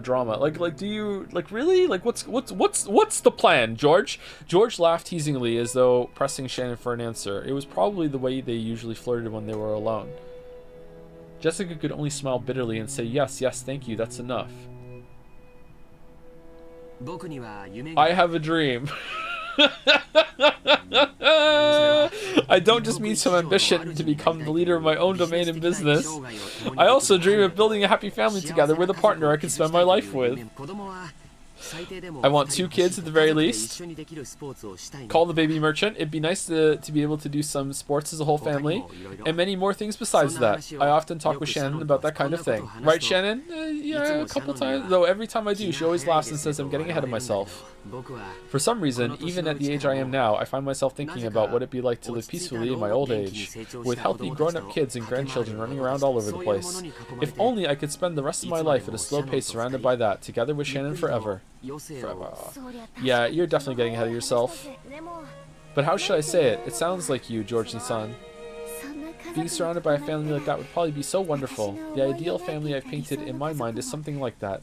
Because George just keeps fucking talking about it. To Shannon, who'd been raised in an orphanage, that harmonious image of a family was probably something to be yearned for. And George, who had made an absolute promise to grant that wish for her, may truly have been a fitting person for her to spend her life with. To Jessica, Shannon was a precious friend. George was surely the one most fit to entrust that friend's future to. Well, I don't want to throw cold water on you guys, but Uncle Hideyoshi aside, what are you going to do about Andy? Thank you! Thank you! Thank you. Okay. Won't it be pretty tough to win her over? Flashback to what Eva said. There's no reason for anyone to worry about something like that. No one but me gets to say who I choose to be my partner. Oh, you're dumb! Oh, okay. Alright, my bad. I've misjudged George. I thought maybe he was a little scummy and like had some problems with like his parents and everything, but I didn't realize he was dumb. Okay, he's dumb. Alright, cool, okay. Okay, I will bring Shannon happiness. Whose permission do I need for that? Ava's? Whoa. George Nissan, that was cool. Can't believe you can say stuff that embarrassing out loud. I don't remember you ever being that kind of character in the past. As they say, if you don't see a boy for 3 days, you should watch him closely. I grow as much as anyone. I intend to study more and more and grow to be the man Shannon deserves, the one who can bring her happiness. Maybe even George realized how embarrassing the words coming out of his mouth were. Okay, he does seem to genuinely like her now. Then, okay. Okay. His face turned very slightly red and he scratched his head. George-san. It's okay. Daijobu? I'm sure Mother will be difficult, but you can leave that to me. Okay, so you do know, but you're trying to reassure her. Okay, so not dumb. Alright, I misread it. Okay, alright, there we go. Okay. He understands it's going to be a problem. It's not like, he's not like stating fact, he's instead like proclaiming war for her. Okay. I'll make all the relatives accept you as my partner. But you'll still have to serve us tea. Awesome. I'm jealous of you, Shannon, seriously. I'm very grateful that you're willing to go so far. Couldn't think of it. I'm starting to feel like a third wheel here. Maybe I'd better leave, huh? Poor Shannon. As Jessica rose with a forced smile from the bed she'd been sitting on, the phone rang. Before Jessica picked up the receiver, wondering what this could be about, Shannon looked at the clock and jumped. Apparently, she'd spent too much time on her break. I'm sorry. I forgot it was time for work. Then, if you will excuse me... At the same time Jessica picked up the phone, Shannon began dashing out of the room. Shannon. Again, the usual time at the usual place. Yes. Excuse me. Hello, Jessica. Genji-san. Yeah, Shannon's going back to you guys now. We held her up, so please don't scold her. Yeah, yes. I see. So it's almost time for them to get ready for dinner. Oh, that was a scene. Okay. Many plates were lined up on the counter in the kitchen. I wanted to say sink, even though it was a sink there. Preparations for dinner were proceeding steadily. The number of plates lined up there was 19. That was one more than should have been set up for the annual family conference. Another calf steak? I can't accept it. You told me 18 calf steaks. You think I'm just going to be able to make a calf steak out of nowhere? I've had to, like, strategically cut pieces out of all the other 18 calf steaks to assemble this, like, this rogue, mushy 19th calf steak. The proportions are all off. The macros are gone. I can't believe this, Genji. I can't accept. Why can't I deliver it directly? Goda-san flared up at Genji, paying no heed to the pot that was spitting steam. The master enjoyed eating alone in his study, so his food needed to be served in that room. However, that was something that always happened. Of course Goda-san would want to set the table for the master with his own hands, since he put his heart and soul into his cooking. But the master had imposed a strict rule that none but the servants bearing the golden eagle crest enter his study.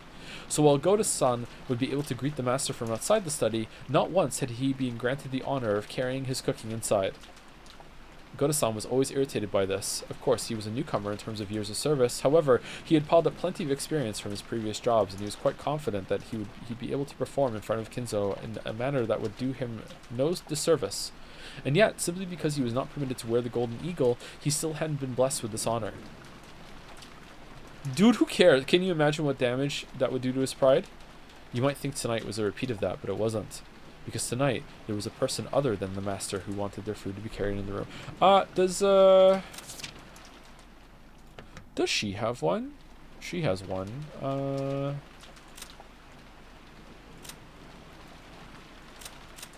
That's kind of weird, actually. That makes me think that she's from the orphanage. But I already did think that. Does she have one, or she keeps leaving and coming back? Maybe she doesn't have one. Yeah, she doesn't. Okay. There was a person other than the master who wanted the fruit carried to their room. Apparently this person is an extremely rare and honored guest, and we've been given strict orders to treat them in the same manner as the master of the family head. Goda-san must have wanted to earn some points by serving this honored guest with his own hands. After all, he was an extremely vain person. Thank you. If he wasn't qualified to serve the master, then at least the guest of the same rank.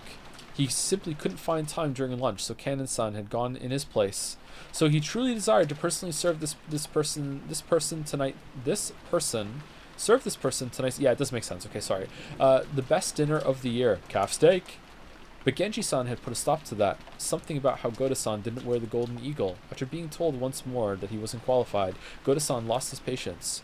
This is bullshit! Ah, so heartrending, Goda-san. I cannot do anything more than watch like this from the shadows.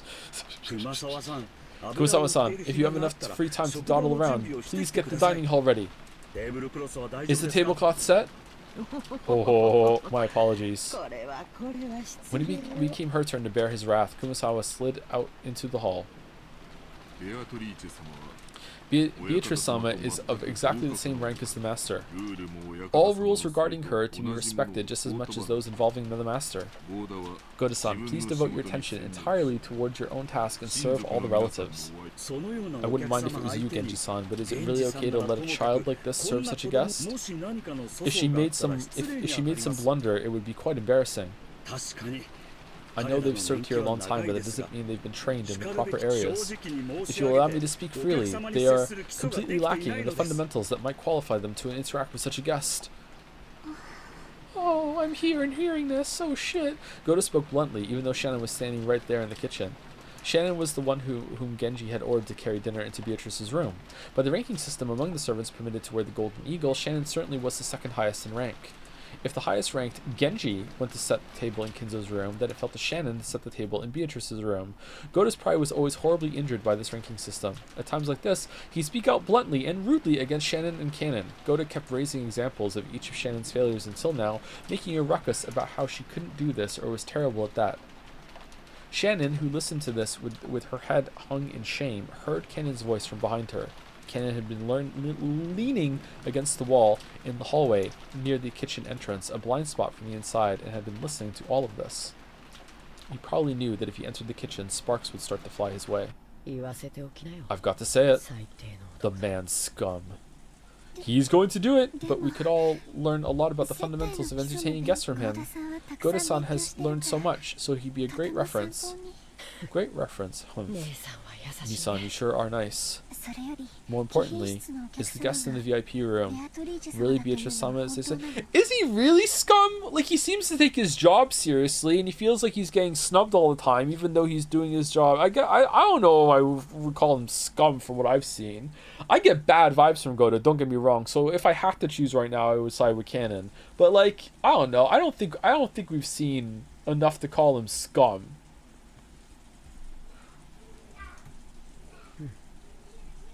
Yes, I met her when I was sent to serve her lunch. There can be no doubt it's her. Really? Was she doing well? Well, her boots are clean, let me tell you that. Canon remembered that he and Shannon had different impressions of Beatrice. To Shannon, Beatrice was a cupid of love who had granted her magic to establish a relationship with George. Judging by the expression that rose to her face, it looked like she couldn't wait to inform Beatrice of how her relationship with George had progressed. However, Canon already knew. That witch came here with a terrifying goal in mind. The nebulous witch that only they'd been able to see in the past had now revived so fully that she could walk in openly through the front door, and even have dinner carried to her. Once, when she'd vanished from in front of Canon, the witch said something about how her own power was still weak. So if that witch was now appearing so openly, did it mean she'd finally regained her former power? And she said something else, too. She definitely said that she'd sown the seeds of love while fully aware that they would fail. And she said even more. Let's hear it. She definitely said that the day had finally come upon which the door to the Golden Land would be opened. And you know what? She said a fourth thing, too. She also said, Shannon, she's planning to hold some bizarre ceremony with the Master, and you can bet it'll be something too horrible to imagine. And no one will be able to resist. What are you talking about? She came here as the Master requested, so that the door to the Golden Land would open, and so that everything would be returned to the Golden Land. She definitely said that to me. What is his face? In the past, the two of them, as furniture working for Kinzo, have been told what the opening of the door to the Golden Land meant. So Shannon understood everything without having to ask a single question, and because of that, she felt a deep despair. Something tore at Canon's heart as he looked at that expression twisted with grief. How could... Why now? Didn't I tell you? We are furniture.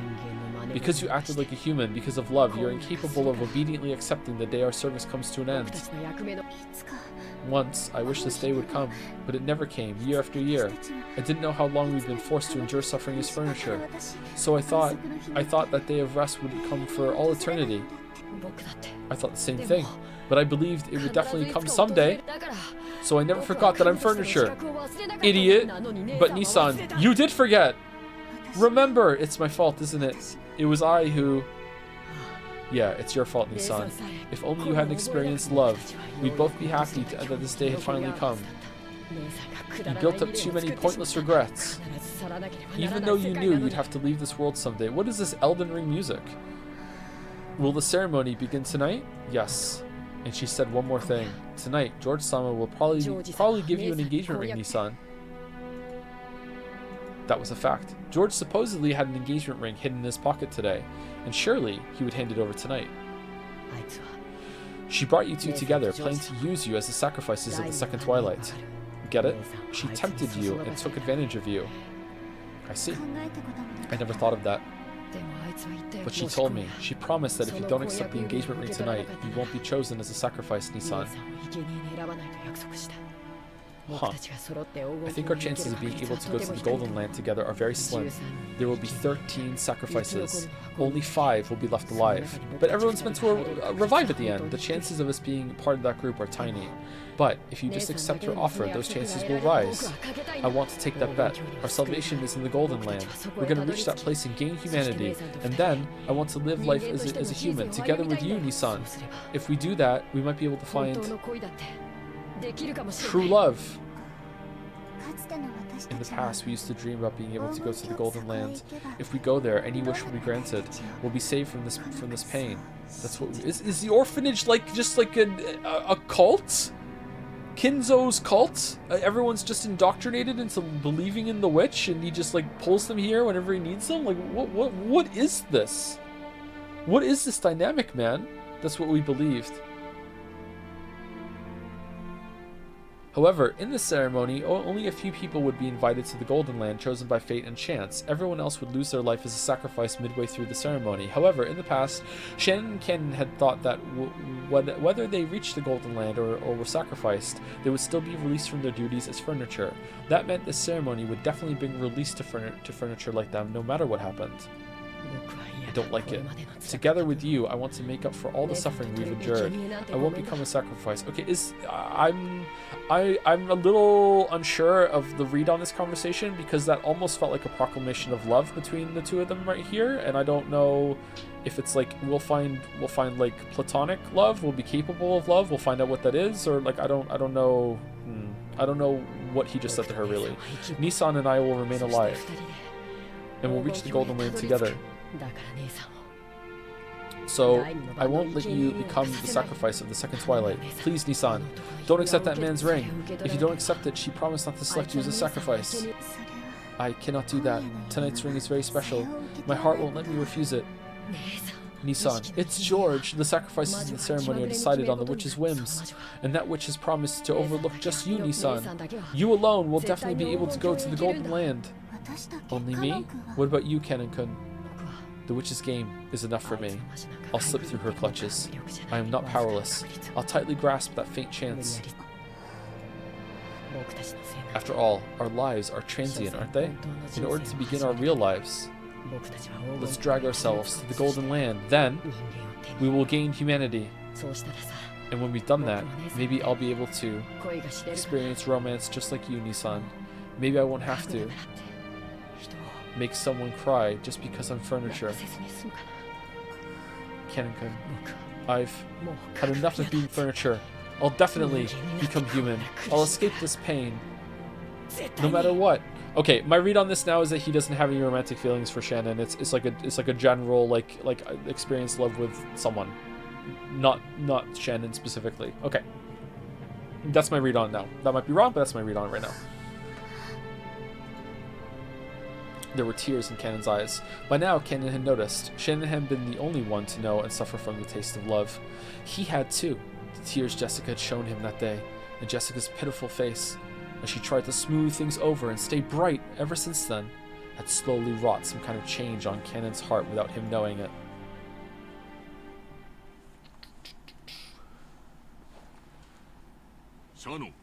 Shannon.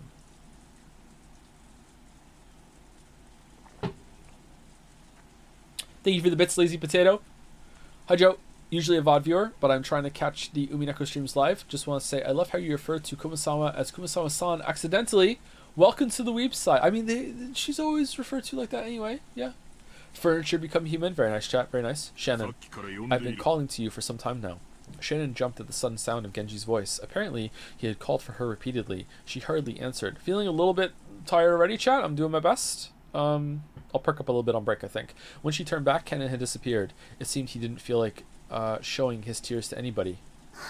Yes, I'm sorry for being careless. I entrusted Kennen with lunch, but it should have been you, as the next in rank after me, who carried it. Beatrice-sama is the most honored guest of this house. There is no more honored guest than her. Please think of her as another master and be polite. Please take extra care that you make no blunders, understand? It is quite painful for me to entrust this to someone as inexperienced as yourself, but there's nothing we can do about the house's rules. Carry out your duties with the utmost of care. Goda had officially agreed, but he glared at Shannon with an expression that told her he definitely wouldn't forgive any mistakes. Okay, you're kind of a dick blaming her for this instead of blaming the rules. Alright, you know what? Goda stocks plummeting. Even Shannon felt that Goda might as well go himself if he was so desperate to go. But she considered this one of her responsibilities as one who had been allowed to wear the golden eagle and had to give up. And anyway, I wanted to meet Beatrice. What will I talk about? What will I ask? I don't know. Will this be a meeting of gratitude or one of grief? Or else what? I don't know. Shannon piled the witch's food onto the serving cart and left the kitchen at a slow pace. Okay, just thoughts, internal thoughts. Switching over.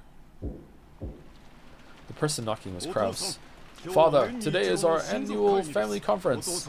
Haven't the siblings gathered here just to get a glimpse of you? Be silent. I say I won't leave. You're there too, aren't you, Genji? Why haven't you had my food brought here as I ordered you to? Kinzo screamed across the door. Genji was waiting behind Kraus. This is the wrong door. Your meal has been prepared so that it might be carried to the study. However, Kraus-sama has expressed his wish that you eat downstairs tonight. Father, I'm not asking you to do this every day. Just for I'm upset that I noticed that it's the wrong door.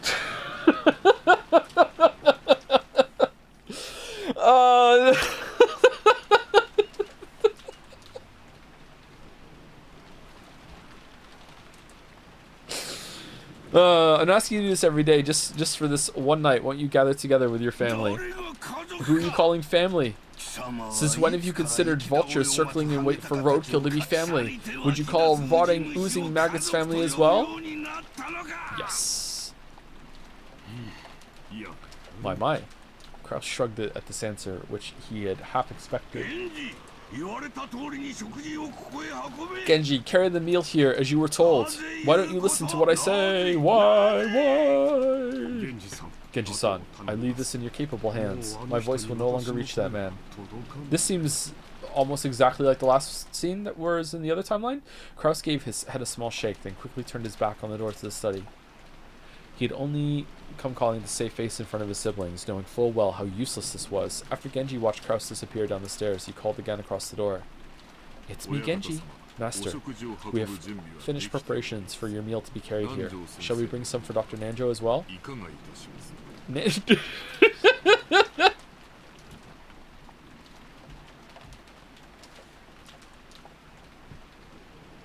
Nanjo standing there watching like Kinzo just go off on his son, being like, yeah, I could eat. Nanjo could be seen in the study. Because Kinzo had forcefully pestered him into finishing their long-lasting chess game, they had been playing against each other since the early evening. Nanjo had announced as a doctor that Kinzo's days were numbered, so he couldn't refuse if Kinzo demanded that they finish this game while he still lived. Kinzo was thinking deeply about his move, concentrating more than usual. It had been Kinzo's turn for quite some time, and Nanjo, who was tired of waiting, had randomly pulled out a book on magic that he couldn't understand and was skimming it.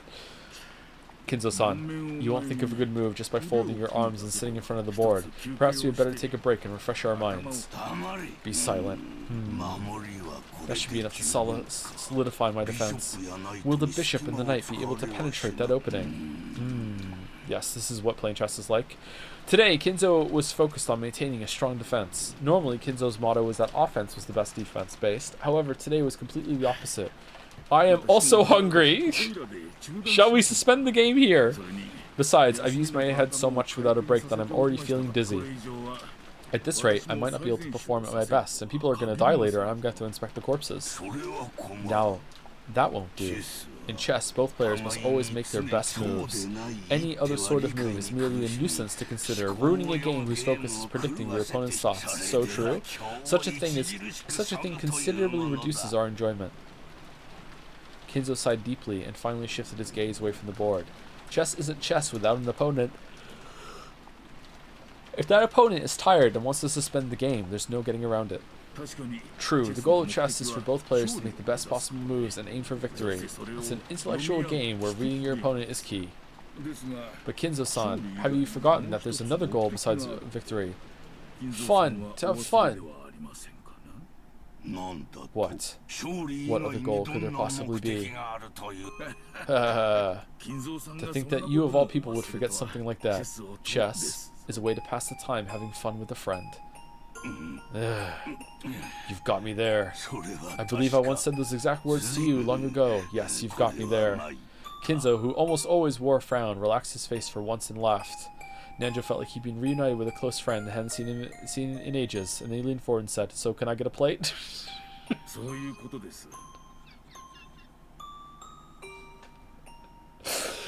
That's how it is. Now that I managed to take the shot back at you, what do you say? Will you go down with me and have dinner? Why don't we discuss Kasparov's middle game along with some coffee?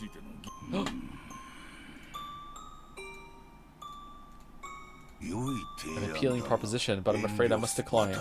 I can no longer leave this room. After all, the ceremony has already begun. Is that so? Well, my stomach is growling. I will go downstairs. Anytime you feel like it. Nanjo. Thank you. Oh, what could you be thanking me for? We didn't finish our match. However, it seems I have somehow achieved that second goal of chess, which I had forgotten. And it would appear that goal is no less important than achieving checkmate. This isn't like you. Why so sentimental?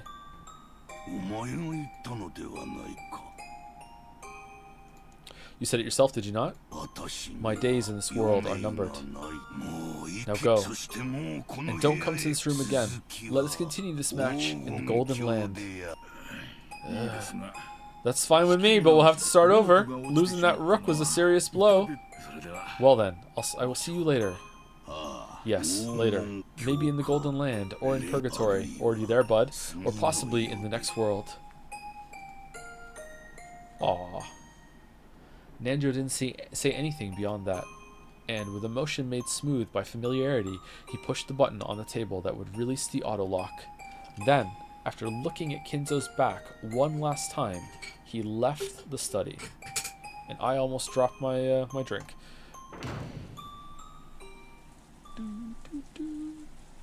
As he did, Genji's voice came from the hall. If you are ready, master, I will now carry in your dinner. It may be my final dinner. I must savor it. Please, prepare it, as you wish. And are your preparations complete as well, master? Here's the calf steak that I made, said Genji. Yes. You know what? Your cooking has gotten much better lately, Genji. Very, very, very big improvement, indeed. In the time leading up to this day, this room has been carefully wrapped in a multitude of barriers. Even if her roulette chooses me, I will definitely repel it.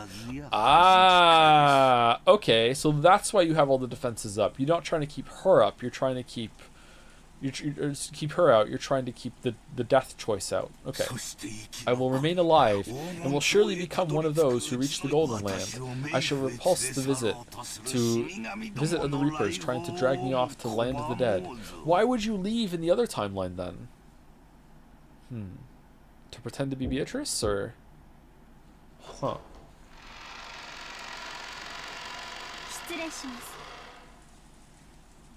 Excuse me. Thank you, Richard Miziak for the resub. Yo, 48 Hydro. I'm not 48, I'm 39. Oh, it's 48 months. Okay, thank you for the 48th month resub, Richard Miziak. Not sensitive about my age, by the way. Totally cool, totally cool. And thank you, GG this stream, also for the resub. Thanks. Excuse me. I have come to serve your meal. We're probably going to take a break at the end of the scene, unless the scene is super long. Shannon entered the VIP room, bowing her head and pushing the serving cart. The young woman by the window, gazing out into the supposedly empty darkness, was definitely that witch. So, it is Shannon this time. Shannon this time? How long it's been? Huh. Mouse says break time. Oh, is this this is a long scene? Okay. Well, you know what? Best girl's on the screen. That's good. Alright, right back. 5 minutes. Actually, it might be slightly longer than 5 minutes. Right back. Go get a drink, walk around. Brush your teeth.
Alright, hey chat, sorry about that. Let's continue.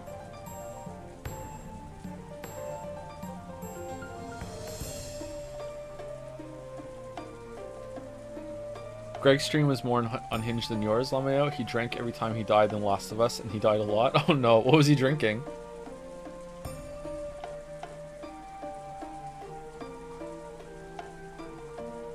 Girlfriend fell asleep while we were watching Germa's Oblivion streams. I switched to cracking the cryptic, and halfway through she woke up and thought Simon was an NPC reading Germa riddles.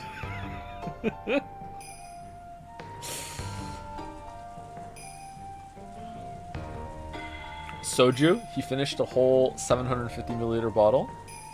Greg died?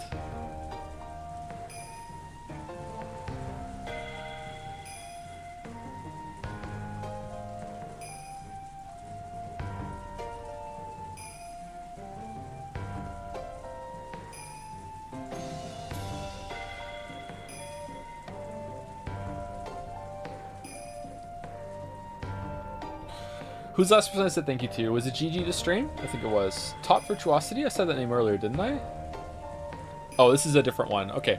Thank you for the bits, Top Virtuosity. Apology for bad English. It is my first language. Where were you when Jads banned incest? I was at house eating Dorito when phone ring incest den is kill. No, yeah, that's true. We did ban that. Yep, we did. Yep, we did. It's true. Yep, it's absolutely true. I'm sorry that this is how some of you have to find out. It's true. It's true. Sorry, it was sake, not soju? Okay.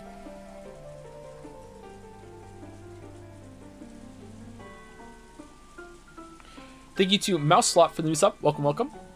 Thank you to Yuri Was Taken for gifting a novelty subs. What remains of Edith Witch? Am I right? Haha, lol, am I? Okay, thank you, Yuri Was Taken. High commitment to the bit. Thank you, Toxel, for subscribing as well. Good to see you again, Toxel. Hope you're well. And there's some giant emotes. People love the new emotes. What was the favorite, by the way? I didn't see anyone in chat. I'm gonna eat a cookie, chat. I'm sorry. What was, what one? My guess is gonna be the cinema one versus Dancing Fry.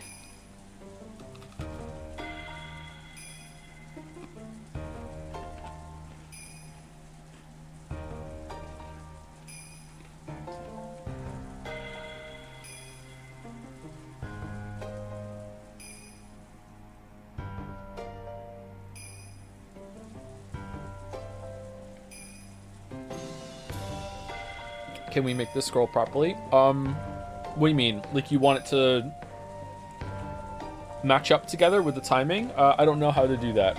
Vixit is the one that made it. If Vixit wants to give another pass, I would pay for his time, sure, if we want to make it scroll like together, but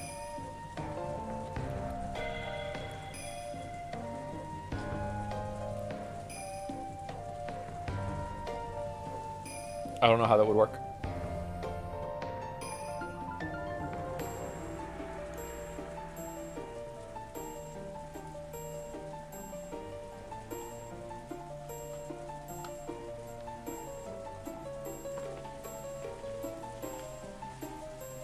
What's your favorite type of cookie?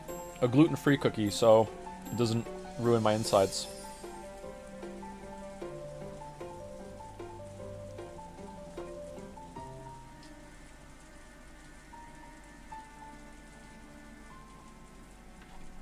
How's the song? It's pretty good. Do you like hobnobs? I don't really know what a hobnob is, sorry.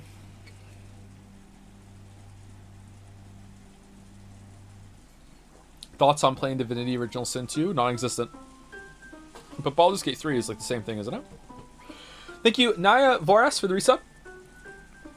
Hey Joe, was thinking in using this space for some special Dalmec created joke, but I just want to say how great it is to see you in these last days in such good humor. Glad you are feeling well rested these days. Or sorry, feeling well these days. Thanks, Naya. Thank you. That's a nice message. Suspiciously nice. Thank you, Kozan K, for the resub as well. I love this song so much, chat. It's another Chrono Trigger inspired song. Alright, let's continue reading. So it is Shannon this time. How long it's been? Oh. Your face isn't nearly as pale as it was. Does this mean Shannon this time, like this time through the timeline, or this time because last time it was canon? I think it was last time it was canon, right? Like earlier in the day. Yeah, I can see you're no canon. There you go. I hardly recognize you. Thank you very much. Shannon solemnly prepared dinner. There were actually several things she wanted to ask the witch, but they were all jumbled up and she didn't know where to start. Her heart was also jumbled up, and she didn't even understand her own emotions, so she could only do her job dispassionately with everything still vague. However, the witch saw what was in her heart. You can't hide anything from a witch. I won't apologize. I am a witch after all. Apologize for what? Come now. Canon must have told you about it. I only rescued your love life because of my mischievous spirit. It was nothing more than a seed I sowed so I could watch your love grow complicated, become twisted, and fail. I imagine some people think it's more fun to hear about love than to have it. Ooh, you couldn't possibly be trying to thank me, right? I am. No matter what kind of ulterior motive you had when you gave me the magic of love, it doesn't change the fact that I received it from you. So even if you sowed that seed knowing that the two of us wouldn't be able to stay together for life, I won't hold a grudge against you, because it's George and he's just so wonderful. Can't believe he's still single. It seems furniture is dull after all. Cackle, cackle, cackle. This is where I show my skill by cooking it into something interesting. I don't understand what you're thinking, Beatrice-sama. You are a great witch, and people like us don't even reach your feet, nor can we even imagine your grand thoughts. But there is at least one thing I can say. What is it? Thank you for teaching me to be human. You said it yourself. I am no longer furniture. Chat, can you remind me real quick?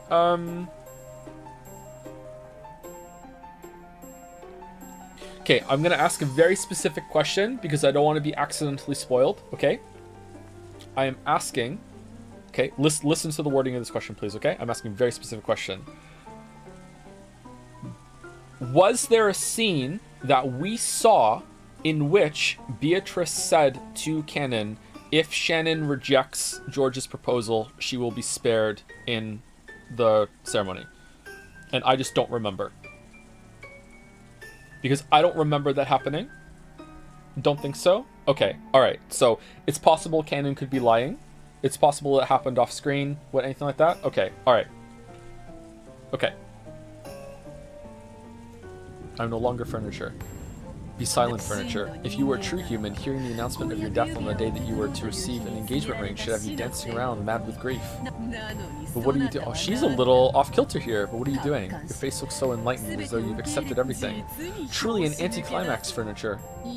No, I am not furniture. Be silent, furniture. Ooh, I won't be silent, because I'm not furniture. Are you saying you won't obey my orders? Furniture obeys orders, but a human decides for herself whether to obey orders or not. So I won't obey your orders. I mean, you could still decide to do it. Humph. Cackle, cackle, cackle.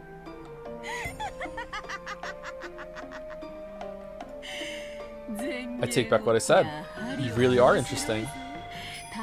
If I hadn't sowed those seeds, you probably wouldn't have allowed the ceremony to control your fate without clinging to any emotions. But now you've grown to become something truly interesting, something that will entertain me to no end. I wonder if she would have had the same reaction if Canon had stood up to her. She seems to like it when characters like show backbone, or is it just Battler and Shannon? That as well, for I am not fond of boredom. Cackle, cackle, cackle. She loves brats. Who doesn't? Dinner is ready. Here you go. Doesn't this look delicious? If Goda makes it to the Golden Land, perhaps I should commission him as my chief cook. I heard from Canon-kun something about how if I rejected George-san's proposal, you promised not to make me a sacrifice. Indeed, I said as much. Okay, so either she's going along with the lie, or it happened in the room here earlier after we cut away. Alright. We would make an ideal potential sacrifice for the second twilight, but because Canon cried and screamed, asking that I spare you, I graciously listened to his words, with the condition that you abandon your engagement, of course. Cackle, cackle. See how gracious I am? What a foolish offer, and what a foolish threat. So, you used that to thoroughly bully Canon-kun, did you? Where is this coming from? So you comprehend. Cackle, cackle, cackle. Apparently Shannon had seen through it. She had apparently guessed at how the witch had bullied and humiliated Canon with that horrible promise as bait. I made him crawl on the carpet and kiss my shoes. And that's not all. Do you want to hear the other ways in which I humiliated him? Shannon silently shook her head. I finally come to understand you. You like to bully, confuse, and trouble people, and you do it to entertain yourself. So now I know for sure the one single way I can resist you. And what might that be? I don't care about you. I'll carry out the fate that has been given to me, that's all. I won't entertain you. Oh, but you are. I don't care about you. Ooh, Maria? The witch's features twisted in hatred for just an instant. It disappeared immediately, but the expression that briefly rose to her face was rare for the witch, whose malicious smile usually never faded for a second. Because if we don't care, you don't exist? Cackle, cackle. I see, so you might resist me in that way. How amusing. How truly entertaining. I'll kill you. You and your lover both. If that's the fate you decide upon, do as you will. I won't be afraid, and I won't stand against you. After all, I don't believe the cruel fate that's coming is something controlled by your will. We humans know nothing about fates that might come to pass in the future. That's why I'll live to the fullest until the last instant, following my convictions and the fate set before me. Fate is just a roll of the dice. There's no malice in it. Even if you claim there is, I won't believe it. Oh. So even though you've quit brewing furniture, you have no fear of death. It seems you believe this will bore me, but you couldn't be more wrong. The thought of seeing whether you can hold on to that view until the last moment merely serves to intrigue me more and more. Cackle, cackle, cackle. I can't stand this. Why did you take the form of a human, appear in front of us, speak with human words, and ridicule us? If you hadn't appeared in front of us, if you hadn't predicted the future, we would have been able to live life to the fullest until the last moment. That's what witches do. We fuck around. I live off your fates. Reigning as a high order being does. I live off your fate. Reigning as a high order being does over. Okay. As a high order being does over low order beings. Okay, I got there. Alright, sorry. Your fates are nothing more than fragments. If I cut my hands together, I could scoop out as many of those as I want. Just like how, no matter what the beef cows I raise might babble, it doesn't change the fact that I'll be having them for dinner. Cackle, cackle. We are powerless, so we cannot fight against your ceremony or fate. But I can make you unhappy right now. Oh, I'm gonna eat your calf steak. Here I go. And how are you planning to accomplish this? I didn't bring you a knife. Ha ha ha, got him. By walking away from this place right now, no matter how I respond to your words, I will only amuse you. Refusing to respond to your questions is my only method of resisting you. I'm going to Tartarus. I see. You might be able to take a shot at me, but you cannot defeat me, yes? I have the power to kill anyone for eternity. I cannot wait to see whether you can keep up that resistance in an endlessly repeating cycle of death and rebirth. Okay, so that's how she's contextualizing this. Yeah, I thought that earlier when she said it in the tea room. Yeah, so this is her power. She can, like... She can reset the board and go again. Don't you forget it, okay? You spoke... I wonder how far back she can reset the board. I wonder if anything that happens... No, the airport was different. So she can really reset the board. Huh. That's way far away from the island. Okay, that's interesting. Or... was that just a projection that she was showing Battler?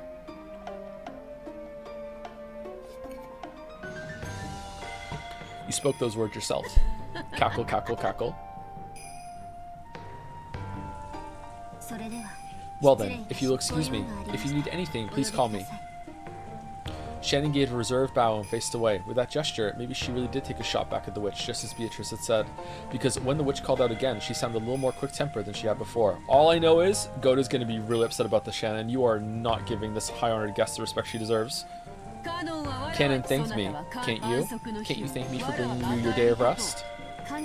Furniture may be happy when their day of rest comes, but I am a human, so I have nothing to thank you for. Is that all you have to say? Ooh, you plan to accept George's ring, yes? Don't forget that if you do, I will abandon the promise I made with Canon, the promise that you would not be selected as a sacrifice. If you need anything else, I'll have someone else come, if you will excuse me. A flat-out interruption. Shannon still hadn't answered her, and the sound of the door closing came instead of an answer. Okay. Shannon's resistance probably struck far more deeply into the witch than Shannon herself thought. because an expression of hatred once again rose to Beatrice's face. She had made Cannon submit even though he hadn't been ensnared until the end, whereas Shannon, who had been so easily ensnared before, refused to submit this time. Is Kumasawa like talking in the corner right now, explaining this all? Yeah, she's behind the curtain, I see. So this is the state of affairs. So this state of affairs is amusing after all. Cackle, cackle, cackle, cackle. Perhaps I really am still young. This is why I haven't tired of life after 1,000 years. So all Battler has to do to win is just be like, yeah, I don't believe, and no, I'm not giving you a chance to explain. The fact that Battler wants to know the answer is in some way engagement, and Beatrice likes it. So it's like thumbs downing a YouTube video. It still counts for the algo. Yeah, okay, so that's what, you know, it's like a hateful comment. Okay, this was the most fabulous part of the family conference. Dinner. Calf steak. In the past, when Kinzo had been serious about the conference, he'd taken everyone's yearly gathering for dinner very seriously. Because anything embarrassing that occurred during the dinner would cause the deepest shame for him as the host. He had given Natsui stern orders to avoid embarrassment at all costs. Because of that, she and Kraus eventually hired Goda, who had confidence in his cooking abilities. Thanks to that, they became able to serve wonderful dinners they could be confident in. But by that time, Kinzo had closed himself up in his study and never appeared for dinner. Maybe you could call that ironic. When the main dish for tonight, calf steak, was set out, Goda began to describe it proudly, further stimulating everyone's appetites. The sauce here is Bordelaise. Of course, the red wine base I used was excellent, even among those made in Bordeaux, but in addition, I prepared an original blend of this house, a blend of choice alcohol from around the world to further deepen the taste. This sauce is limited to this year. I sincerely hope you all enjoy your meal. Isn't that wonderful? However, isn't Bordelaise sauce common to French cooking? It almost seems like using alcohol from outside France with that is heresy. Kraus-sama, today is the annual family conference. As a dinner for those who normally live far away and who have traveled far from across the world to gather together, I realized it would be most fitting to have a sauce made from a blend of fine alcohols from all over the planet that have never met each other before. Oh, okay, that's a cool idea. So I had it specially prepared. Also different, right? Or we just didn't see this? Wonderful. Truly wonderful cook, that's what you are. Food and medicine work twice as well if you sell it right. So true. So true, Hideyoshi.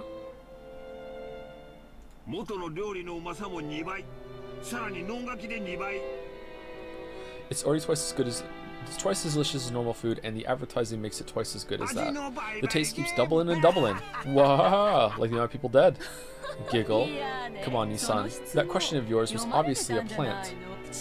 No doubt about it. You totally set Goda-san up to steal the show on that one. You think so? I thought there might be some people here who didn't notice that today's food was in the French style. After all, Eva just said that avoiding butter was a virtue, but that's the Spanish style. Well, I guess they do share a border, right? That's not what I meant. Will you please not take part of the conversation out of context and make stuff up? It's a very delicious sauce, Goda-san. You certainly are amazing. It is a great honor to receive your praise, and this is all thanks to Madame's habitual guidance. No, it was all Goda's idea. I only listened to the recipe and approved of it.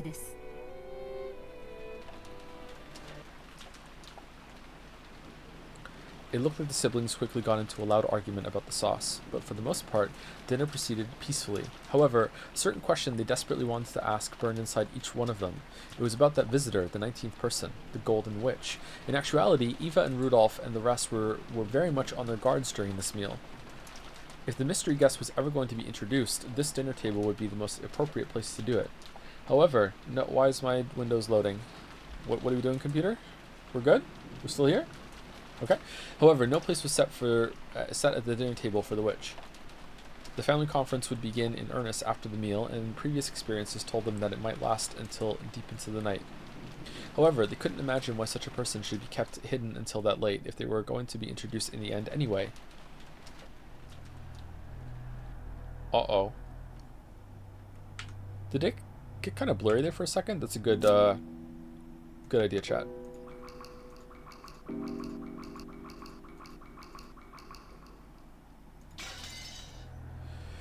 So even Rudolph and the rest were starting to feel a certain suspicion. Perhaps this guest was unknown even to Kraus. If this wasn't an assassin called by Kraus to give him an advantage in the inheritance problem, then maybe they should speak frankly to Kraus beforehand, creating a common front to resist anything disadvantageous to the four siblings. if she was Kinzo's assassin. So it seems like in this version, the parlor talk where they really had it out for Kraus didn't happen. Okay. She was Kinzo's assassin, or it happened maybe in a less extreme way that we only saw part of it from, maybe. She was Kinzo's assassin, whose purpose was to keep the inheritance from being handed over to the 4 siblings. The enmity between Kraus and the other siblings could only become a weak point that benefited the enemy. Well then, please enjoy at your leisure. When he finished explaining the reasoning behind the table setting and the cooking, Goda tried to leave the room, but Kyrie called him to a stop with a small voice. Yes, Kyrie-sama. What is it? Please excuse me. I was under the impression we had company today, but can we expect to be joined at the dinner table? She had planned on saying it nonchalantly, but unfortunately it reached the ears of Natsui, who was sitting in the next seat over.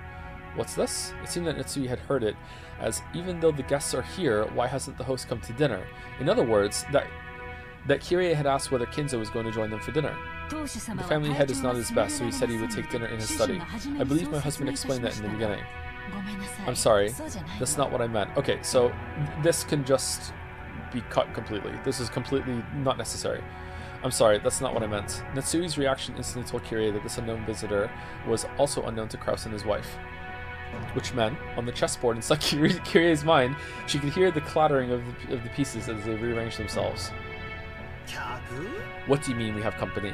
Battler's awake! Battler, who had been sitting next to Natsui, seemed to have heard Kyrie's words without misunderstanding them. Thinking it strange that someone else would be invited to today's family conference, he spoke up incredulously, and thanks to that, the uncomfortable feeling building in the siblings' chests suddenly exploded. Everyone looked at Goda at the same time. Judging by their reactions, it was clear that no one here had invited that mystery woman. For an instant, Goda was startled to find everyone's gazes gathered on him, but because of his naturally vain personality, this actually gave him a feeling of superiority. Therefore, he answered in an extremely calm and graceful manner. That is correct. Our guest wanted to eat alone in the VIP room and is being served there. That extremely graceful and reasonable response of Goda's made it obvious to everyone that a 19th person, a visitor, existed. Well, except the Battler. The VIP room, a guest. What? Who are you talking about? Natsui's words echoed the question that everyone who didn't know about the appearance of the Golden Witch was thinking. For a while, okay, will Eva even take this opportunity to be like, Natsui, what kind of house are you running here that you don't even know that you have a guest? Like... For all Goda was disoriented, caught completely off guard by this sudden interrogation. This was a guest who had been treated with such deep respect. He hadn't imagined that Kraus and his wife might not even know about her. The guest is, Beatrice-sama. Beatrice! See? Beatrice came. Ooh. Maria had been telling the other cousins over and over again that she had met with Beatrice that day. The cousins had answered flippantly, but they hadn't believed, so their eyes grew wide. Sorry, I totally thought you were joking, Maria. So she really was there. By Beatrice, you mean that Beatrice with the gold? That's more Auburn. Ooh. I've been saying she exists the whole time. No one believes. Sorry, Maria-chan. That's not how we meant it. After learning that everyone had doubted Beatrice's existence, Maria, who had been in a good mood all day, completely lost her temper. George, who sat in the next seat over, tried frantically to calm Maria. Goda. Is this some sort of dinner entertainment? Hehe, quite a performance. Aniki, quit playing dumb. You called her here, right? Called? Called whom? From where? Nissan, let's be clear about this. Who is she? Surely you aren't going to tell us it really is the Beatrice from that portrait, right? Eva, what the fuck are you talking? I don't have a clue what you people are talking about. Goda, you really aren't joking, right? I was just ordered by Genji-san's, call for Genji. Immediately.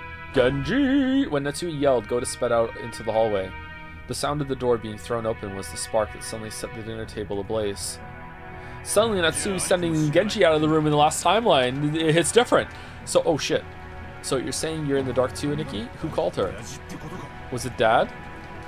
I don't know anything about this. It seems you people think I've been pulling the strings behind the scenes, but that's a huge misunderstanding. Calm down, Krusty-san. We've gone past the stage of skirmishing with each other.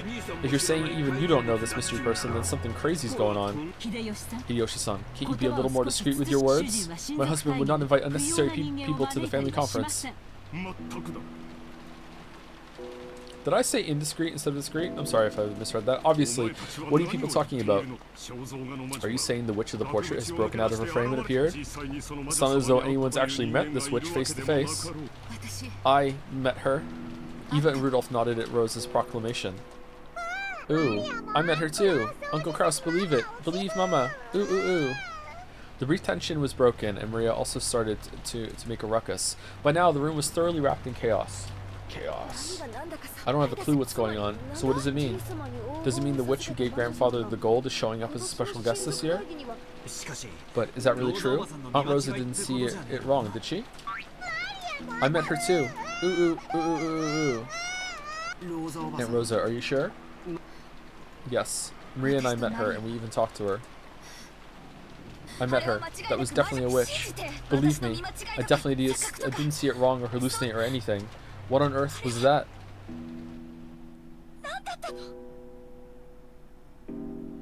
In the instant before the typhoon arrived, Rosa definitely met a witch in the rose garden. We were there, but the scene had been so hard to accept as truth that the more she spoke of it like this, the less she understood what it was she had encountered. Ironically, since she was losing her composure, the more frantically she tried to cling to her claim, the more confused and hazy the thing she was describing became. Because of that, it only took a single, calmly spoken sentence to confirm the nature of what she was describing beyond doubt. I also met with her. I greeted. Well, I couldn't really call it that. I exchanged a few words with her. It's definitely not something that Rosa-san just saw wrong. Kiria-san, are you serious? Yes. But she didn't tell me her name, so I can't say for certain that she was Beatrice. However, and sorry if this is subjective, but since I met her in the entrance hall, I was able to compare her face with the portrait. My first impression was that this portrait has to be hers. This is all just subjective. No, be objective. That is impossible. In the first place, where did that woman come from? The only boat arriving today was the one that brought all of you here. Was she on that boat?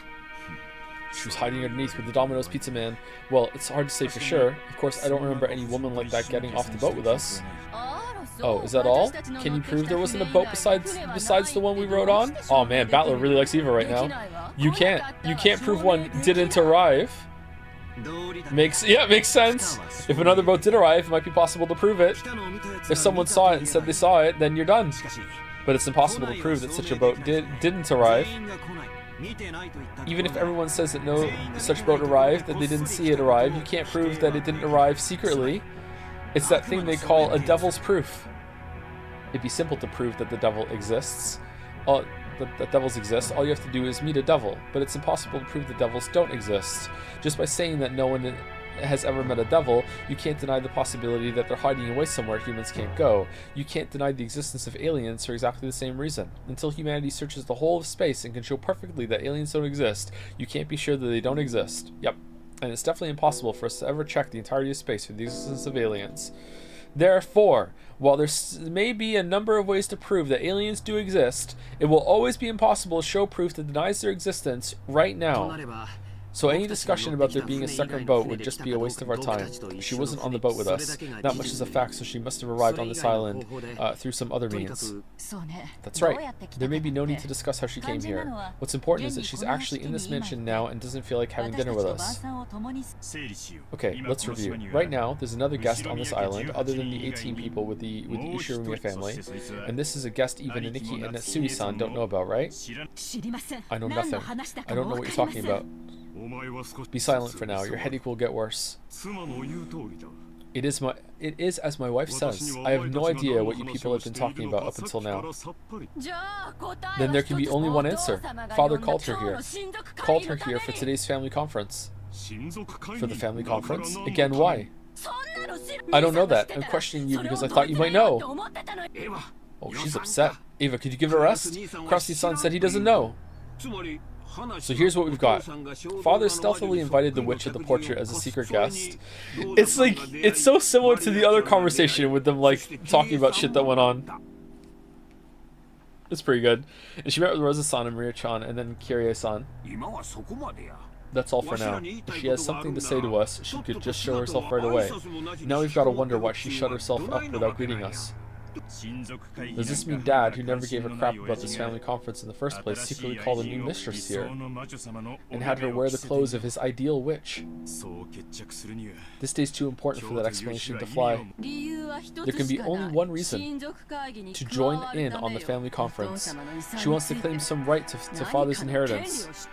Ridiculous. Might be a good time to read the letter, Rosa. Ridiculous. The family head would have something. The family head wouldn't have something as filthy as a mistress. I told you to be quiet.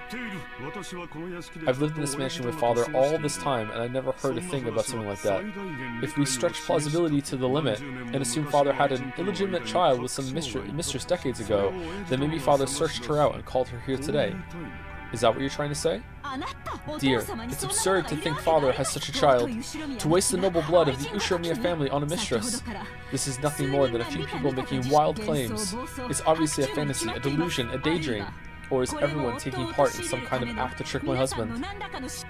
What act? If anyone's acting, it's you! Quit it, Nikki. Natsui-san may be a bit over vehement, but she's right. Kirie saw her, I didn't. Neither did you, Aniki. But Rosa did. But that means she exists. Maria nodding in the background. There are people who can prove she exists, so we're sure right away that she does. It's the opposite of a devil's proof. And I want to meet her too. I want to ask her directly what kind of business she has with the Ushiramiya family. I agree with you on that. I do indeed wish to inquire as to what business she has on Rikkinjima. Don't play dumb. There's only one thing she could be after. Father's inheritance. We should work out our future plans with a lawyer who's hot on inheritance issues. If the mistress claims equal rights as mother, then our shares will be cut right in half. Wait a second, everybody. Genji-san will come very soon. He knows everything. I'm sure he'll answer our questions. Until then, let's stop talking about this. Hey, you kids. Sorry, but the adults have to start talking about something complicated. Return to the guest house. Yoza yelled at the children, slightly overcome with emotion. The children didn't understand why they were suddenly being yelled at this time, but Eva and the rest realized it too late. They were talking so bluntly about the filthy topic of the inheritance right in front of the children. Ooh, of course they wouldn't want their children to remain, so they all immediately agreed with Rosa's plan. That's right, just as Rosa-san says. George, take all the cousins and go back to the guest house. You all play nice together. George, do as you're told. Take all the cousins and leave right now. Wait a second, Mother. We still haven't finished eating. Oh, and dessert hasn't even come yet. Aw, Guda's upset again! God damn it, Guda's like, God, I had this whole thing planned! This witch! Here I go killing. We will have Goda-san take dessert to the guest house. So leave. Jessica, from here on, the adults will be talking together. Go. Sure. Even though I'm still eating? Well, guess I won't be the only exception. Thanks for understanding, Battler-kun. What? You sure are lucky. Huh? Why? I don't want to leave if I could. I bet. I'll let you adults enjoy your happy family chat about the inheritance. These two get along so well. Oh, it's the...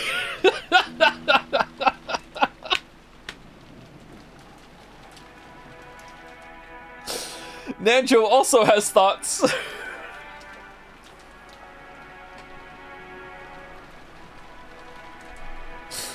I will also leave my seat. At any rate, it appears my turn will not come tonight. Ninja quietly rose to his feet. That's a weird line. From his seat in the farthest corner, he had been calmly watching the whole discussion without butting in. Surely that reaction of his was very adult, just what you'd expect of a calm old gentleman. When Ninja rose from his seat, it ended up encouraging the others who were supposed to leave. The children noisily rose from their seats as they hurried into the hallway. The servants returned. I apologize for taking so long. I have called Genji. I was checking to see that all of the doors and windows were shut, so it took me some time. My apologies. Come on, children, to the guest house.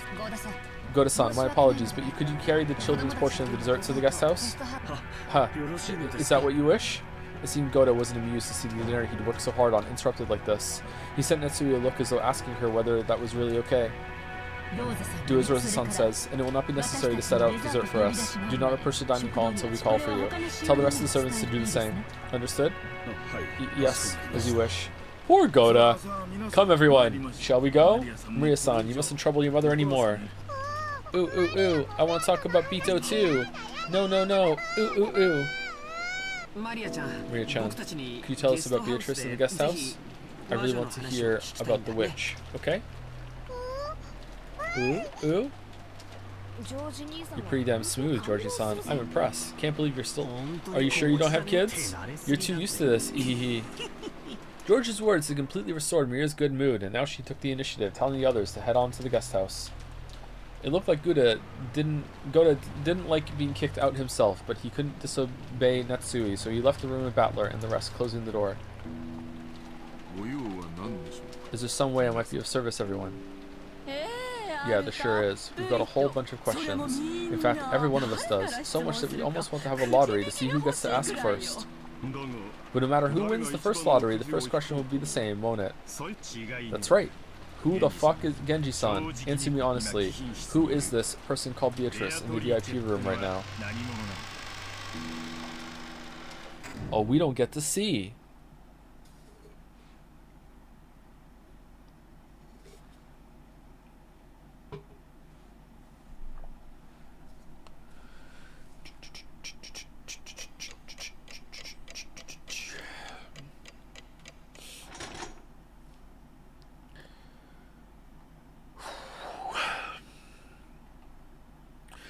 Thank you, Squirming Horror, for the new sub. Squirming, not squirm in. Squirming Horror. Hold on, 1 second. Is there music? There we go. Thank you, Squirming Horror. Thank you, Moxis, for the resub.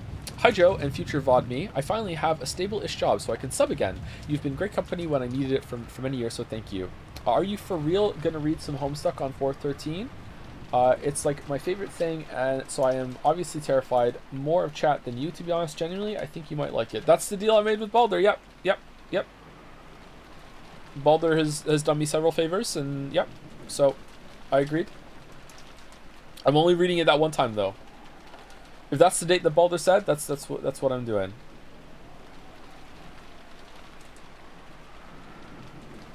What's Homestuck? I don't know. My read on it is that it's a webcomic, but I don't know what it is. Yeah, we're doing that on the 13th of April.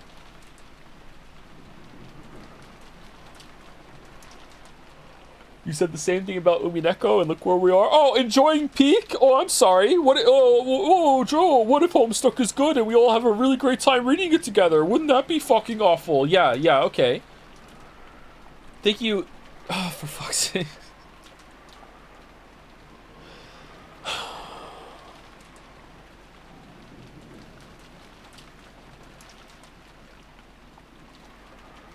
I swear to God, this is Dalmec on an alt account.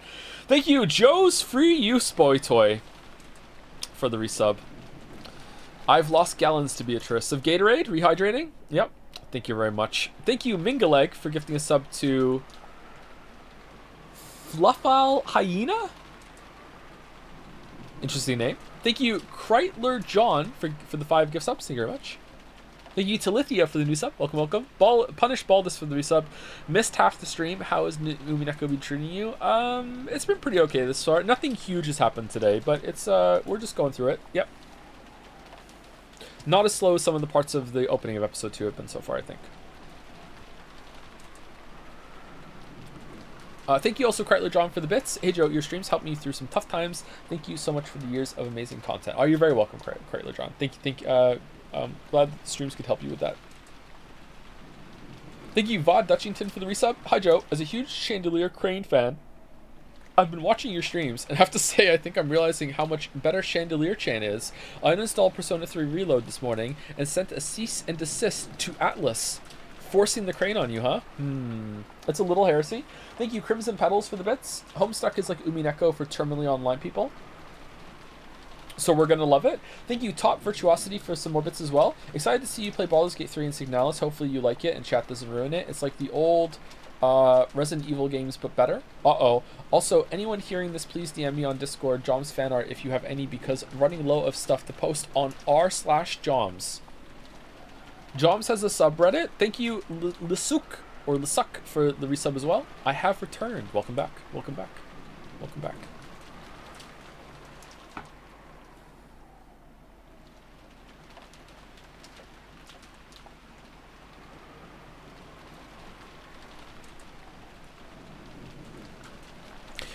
Hiyoshi's claim that advertising doubled the taste was apparently right. After being chased out of the guest house, the kids and Nanjo had gathered in the cousin's room and were eating the cake that Kumasawa had brought for dessert.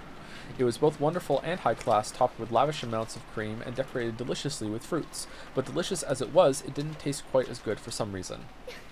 Haha, without Goto-san selling it, it isn't nearly as good. Oh! Is that an insult? Oh no. And if we ask Kumasawa-san to sell it, she'd just say it's made of mackerel. Ooh, really? You can make cake from mackerel? Oh, absolutely. And as you can see with this very cake, if you mix the squeezed juice out of mackerel with flour and eggs before cooking, it comes out all fluffy. Oh, that'd be incredible if true. Maybe mackerel cake will show up on the new menu at one of Father's restaurants. Wow. After all, mackerel's full of nutrients and sounds healthy. It might get real popular with women and the elderly, but I'm not going to get anywhere near it. Girls won't eat something that weird. Oh, Nanjo's here! What's Nanjo doing here?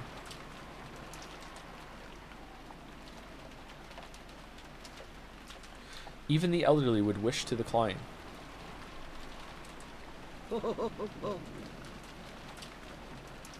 Oh. But it's delicious, you know? Kumasawa was really cheering up the mood with her classic mackerel jokes. Classic mackerel jokes. Oh yeah, she did do some of them in episode 1, didn't she? But the sound of the downpouring rain kept turning their attention towards the mystery guest.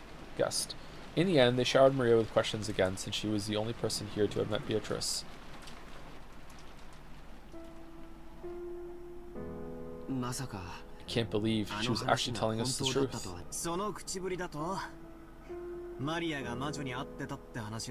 The truth. No, okay. You make it sound like, though you never believed it, this Maria meets a witch business isn't news to you. Yeah, I thought it was just one of those fairy tales you'd expect from a dreamy kid that age. She exists! Beatrice exists!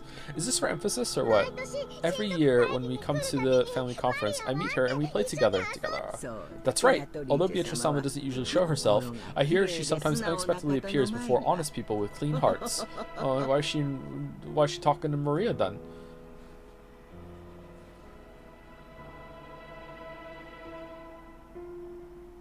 Beatrice referred to that character in the fairy tale about the Okinjima witch. To keep Kinzo in a good mood, the family and servants acted as though they believed in the witch of his delusions. That's how Okinjima's fairy tale, or maybe ghost story, had come into being.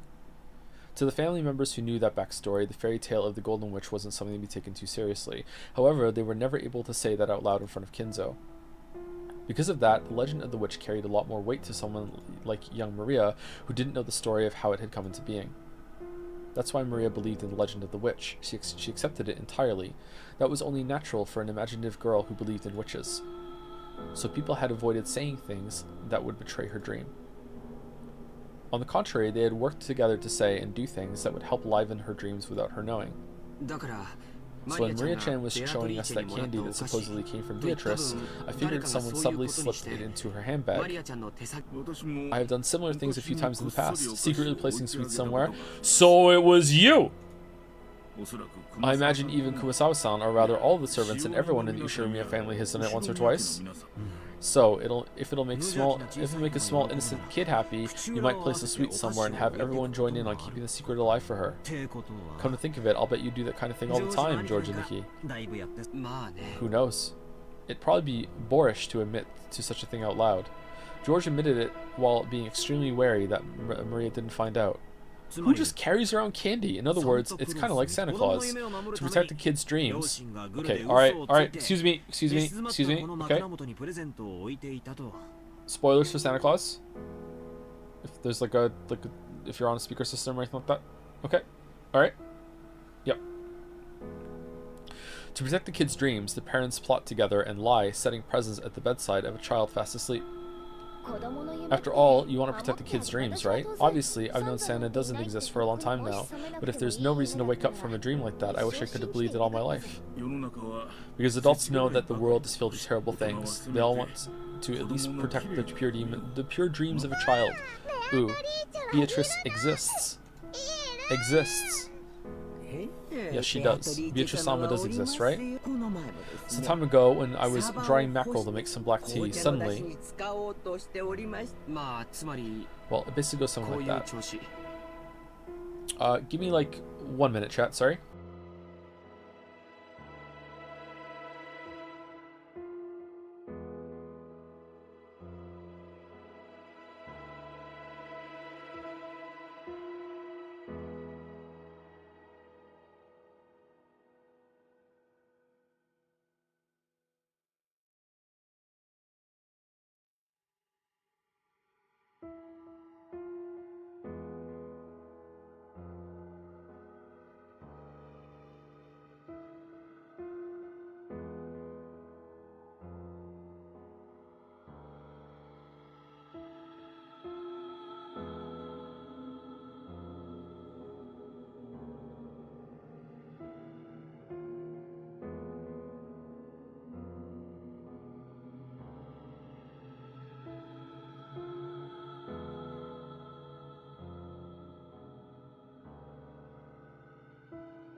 Alright, I'm back. Sorry about that.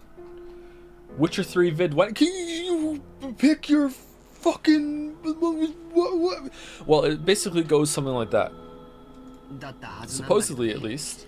So simply put, this was supposed to be a witch that no one but Maria believed in. I wouldn't phrase it quite like that. The point isn't that we didn't believe. We were all trying to give her a chance to believe. So this is about not betraying a child's innocence. But Santa doesn't exist in reality. Wait, what? If you don't want kids to be all disappointed when they learn the truth, you'd be better off not showing them the dream in the first place. This is actually something that I debated with myself, and I still don't know if I made the right call. Is the fact that I think like this proof that I'm still a long way from becoming a full adult. The true nature of the Rikkinjima witch was finally starting taking shape in Battler's mind. However, the current situation overrode this understanding, and in fact, it completely overturned its very premise. So, we thought we knew what was going on, but now Beatrice-sama the witch has actually appeared in reality. Is that it? And judging by how freaked our parents were, it looks like she wasn't an invited guest. Now it's starting to get interesting. There's no reason for us to simply assume that a woman called Beatrice doesn't exist. It's what Uncle Rudolph called the devil's proof. Battler thought it first. None of us knew that a woman calling herself Beatrice existed. Well, I mean, somewhere in the world, like it's a name, but that's not the same as proving that Beatrice doesn't exist. Dr. Nanjo, you've been friends with grandfather for a long time, right? At one point during the family conference, I was questioned quite thoroughly by Krasan and the others. They wanted to know if long ago Kinzo-san might have had a mistress called Beatrice and an illegitimate child with her. I get it. Is it true? I may be a doctor, but I'm a bro first. Bros never tell. Our parents have their heads full with the inheritance problem, so of course, if the daughter of a mistress like that showed up, it'd be troublesome for them. Krasan and the rest probably asked Genji-san about it first. However, Genji-san is an aide who's sworn loyalty to Kinzo-san, and is probably a friend more trusted by Kinzo-san than myself. I doubt he told them anything. So next time, they went to ask me, as an old friend of his. And, did grandfather have a lover called Beatrice, Dr. Nanjo? Yes. He did! No, I have never met her. But Kinzo believes she existed. However, I have heard from Kinzo-san that he had a relationship with a woman like that. He said she passed away a very long time ago. She's dead. So did the two of them have a kid? That I do not know, but Kinzo-san always says that reviving Beatrice is the goal of his research. Usually, if one loses a mistress but has a child left behind to remember them by, they pour all of their love onto that child. Therefore, we naturally assume that there was no such child between Kinzo-san and Beatrice.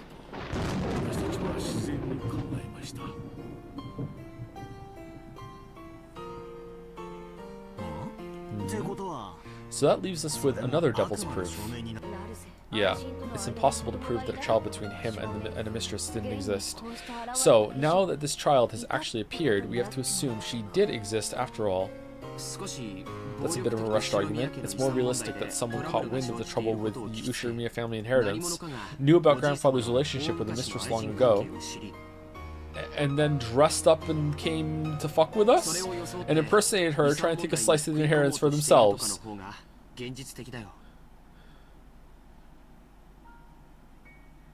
Okay. Sure, that is realistic.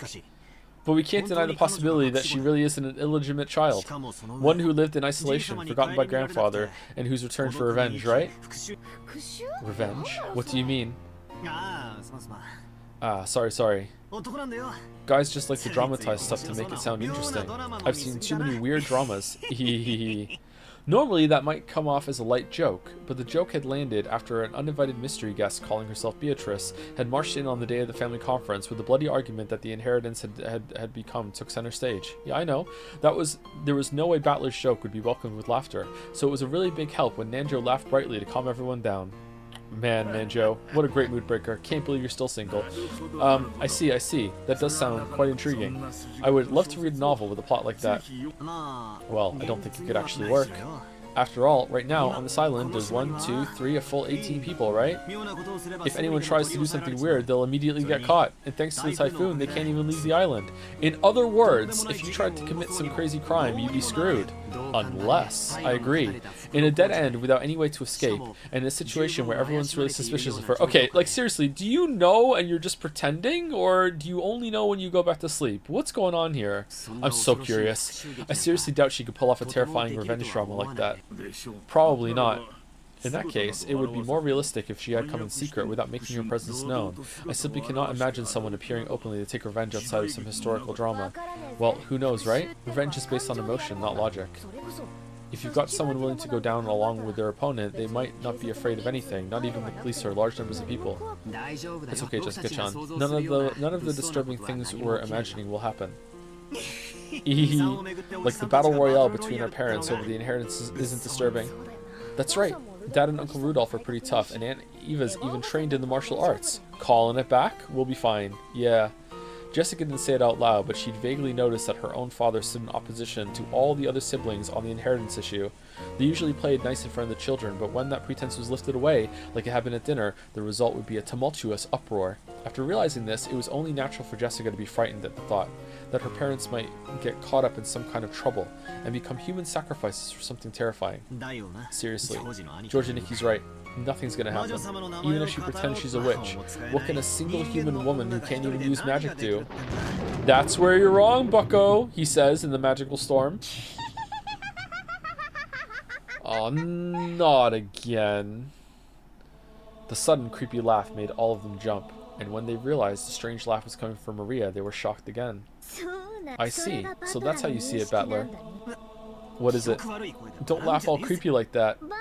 You accept Beatrice's existence for now. At least you accept her as the 19th person and a guest. But that's all, right? You don't accept that the 19th person, Beatrice, is a witch, right? Huh? Of all the crazy things to say, of course that's what I think. Witches couldn't possibly exist. The only possibility is that she's a human woman claiming to be a witch. Hmm? Isn't that odd, Battler? That's a devil's proof, isn't it? Of course witches don't exist. But just because you've never met a witch, that doesn't mean you've proven that witches don't exist, right? That's right. You're not wrong there. I can't prove that witches don't exist. However, even if I can't prove it, I can claim it. I claim that witches don't exist. Why? How can you claim that witches don't exist even though you can't prove it? Because things like that don't exist.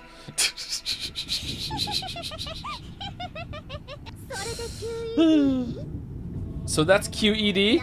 You finished your proof without any evidence or basis? Where are you getting off saying QED, Maria? Now there's a typical case of the ignorant willfully ignoring the shallowness of their own knowledge. A reckless suspension of thought. Hehehehe. Then there's only one way to resolve this, Maria. The witch's side needs to show some proof themselves. It's a devil's proof again. If you bring me a devil, we can end this right now. In this case, we can just get this woman calling herself Beatrice to display some wonderful magnificent magic like the twinkling stars. All she has to do is show us something. That's impossible for humans, right? Well, in episode 3 she will, and then she'll be like, yeah, oh, so the problem was I didn't show magic, huh? Well, here's some magic. Vroom, vroom, vroom. See, you saw it. You'd be like, well, no, that could just be fucking like an elaborate light show. Maybe you have a pyrotechnical fire guy and back in the bush, and then you hear a sneeze, and it's like, shit. Okay, do it without a pyrotechnical fire guy. Come now, you two. Please settle down. Kumasawa noticed that the atmosphere between them was getting worse and tried to calm them.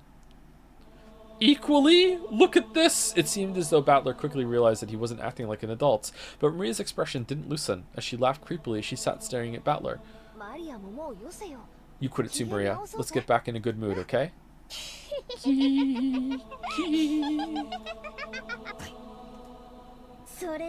If that's what you want, Beatrice will definitely show you. Something impossible for humans. When she does, you'll believe too, okay? You'll believe in Beatrice. Sure. If she lets me have a look, I'll believe. It's a chess debate between the witch and you, Battler. If you get checkmated, you'll believe in the witch. Oh, I like the way you put that. The witch shows her magic. My king is put into check. I quibble, saying that it'd be possible to reproduce her feat using measures even a human could take, and my king escapes. Failing to do that would be checkmates. That's a pretty good analogy. Battler. In chess, you and your opponent have pieces that move in the same way, so you can predict your opponent's moves. But you know what? What you aren't expecting is that your opponent's pieces might be able to move in ways far stranger than yours. You simply assumed that, since witches must not exist, the movements of Beatrice's pieces will obviously be the same as your own. But you know what? Sorry, Battler, but your chess partner isn't human. She's a witch. She can move her pieces in ways that humans can't. We're playing checkers. Right now, your understanding is flawed. Battler, you like Aunt Kyrie's chessboard thinking, right? Yeah, did you hear that? When did you hear the chessboard thinking? Chessboard thinking was said in the parlor scene. Did she say it in the dinner scene? Yeah, I like that style of thinking, where you stand in your opponent's shoes.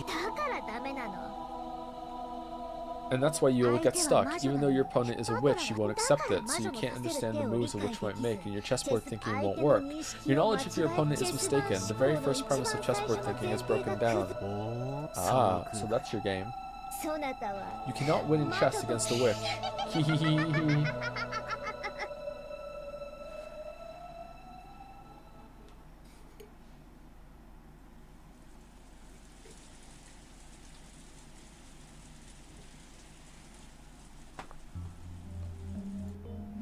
Oh, chill vibes are back.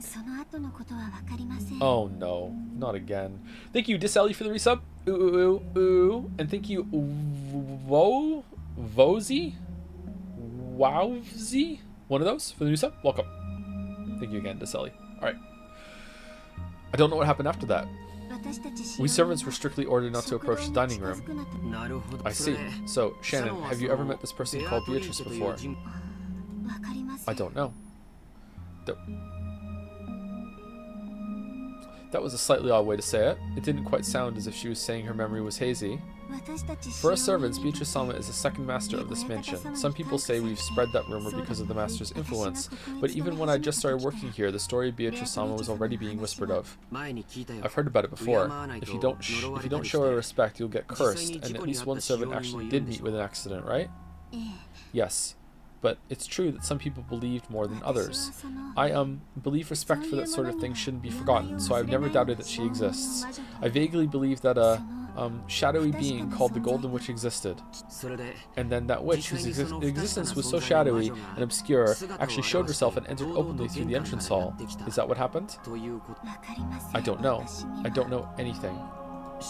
When you brought her to dinner, sorry. Okay, 1 second. Okay. Alright. Focus up. Focus up. Focus up. Words are starting to swim a little bit. Focus up. Focus up. Let me eat the rest of this cookie. 1 second.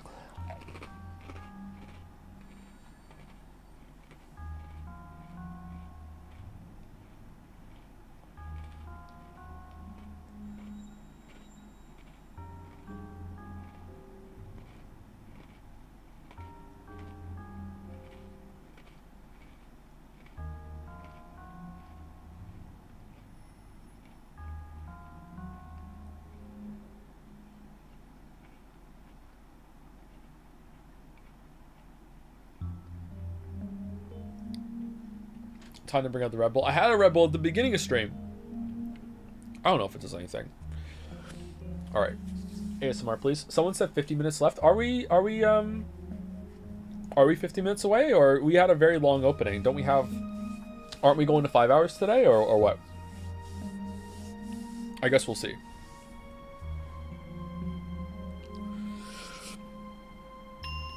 Oh. Sorry, cracking my knuckles. Cracking my knuckles. Here we go. Here we go. All right. When you brought her dinner, did you talk about anything? No, nothing.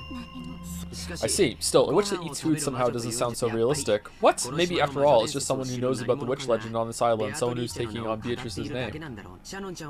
I think you've probably come to respect Beatrice and think of her as something like a guardian god of the mansion, so when a person appeared actually going by that name, maybe you were a little disturbed. That's right. I guess that must be the case. George was slightly at a loss about what to do about Shannon's downcast appearance. Maybe not just Genji, but even the young servants had been ruthlessly questioned as to whether they knew anything about this Beatrice person. Thinking that, he tried to cheer her up somehow. Surely, just like Mary and Jessica, Shannon was unable to fully hide the agitation caused by the sudden visit of this person calling herself the Golden Witch. He'd been so sure that that was the case. But George probably had no way of looking into Shannon's heart. Shannon was bitter and sad. The doors to the Golden Land would be opened. The witch had definitely told her that. That meant the demise of everything, even if she accepted the ring from George. They would never be married now. No, in the first place, did furniture like her even have the right to be married? Even if the witch hadn't come to signal their demise, wasn't their relationship fated to fail sooner or later? Had she turned her gaze to focus solely on those fun days spent with George, while purposefully closing her eyes to the sad reality?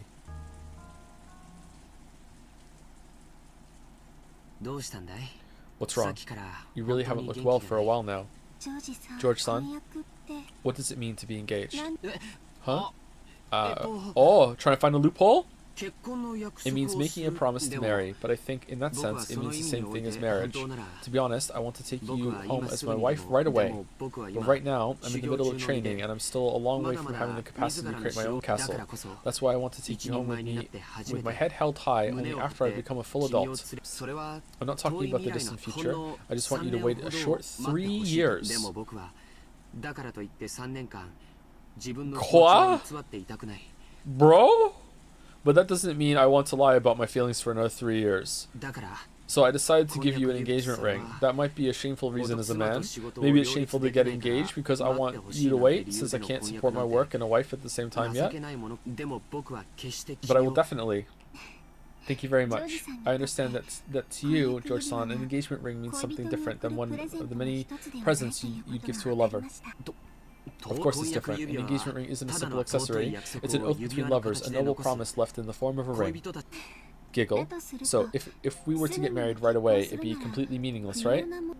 Then it wouldn't be an engagement ring. I'd give it to you as a wedding ring. Either way, I'd still be giving you a ring. So, it's a sold sign, like saying, this woman is mine, nobody touch her. No, that's not what I want. Cough. George knew that he was weak by nature. When he'd been captivated by Shannon and had sworn to become an excellent man, he had also sworn to throw away that weak part of himself. So even though he had to be blunt about it, he chose to answer a little roughly. He was sure that doing so would bolster and reassure Shannon.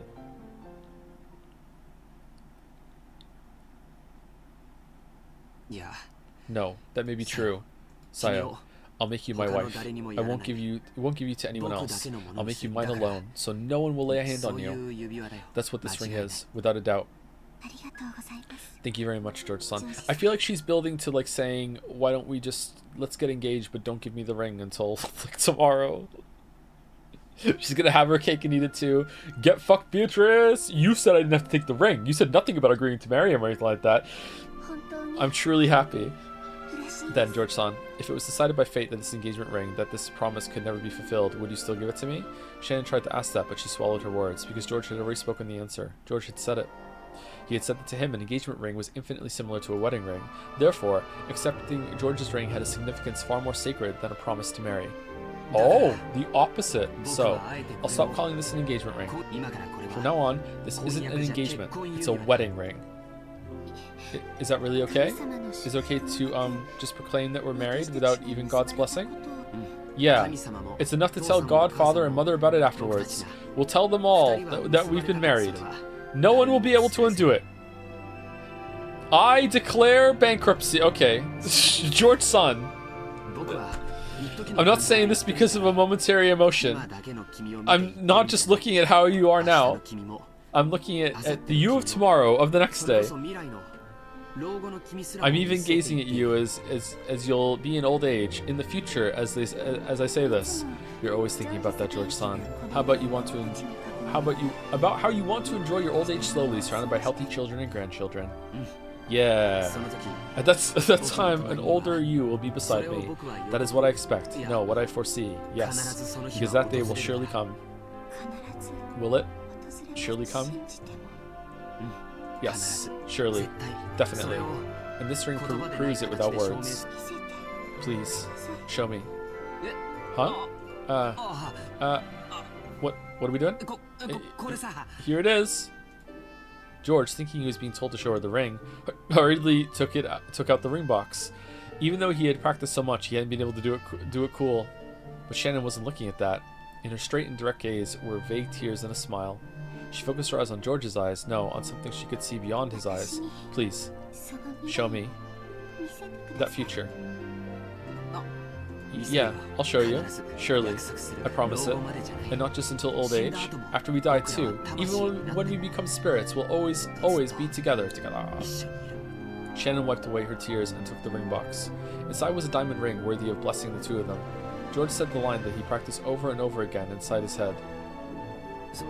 I want you to put this on whatever finger you like and have that be your answer. So by tomorrow morning... Dude, the ring's already on. Giggle. Yeah. Shan smiled, took the ring, and with a completely natural movement put it on the ring finger of her left hand. It really had looked like such a natural, ordinary movement. And for a while, George was stunned. This is my answer, George-san. Shannon. No. Sayo. Even when we become spirits, we'll always be together, George-san.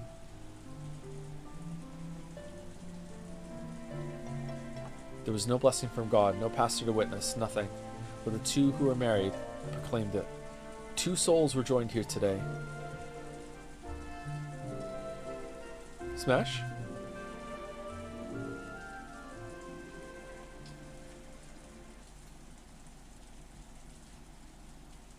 Smash?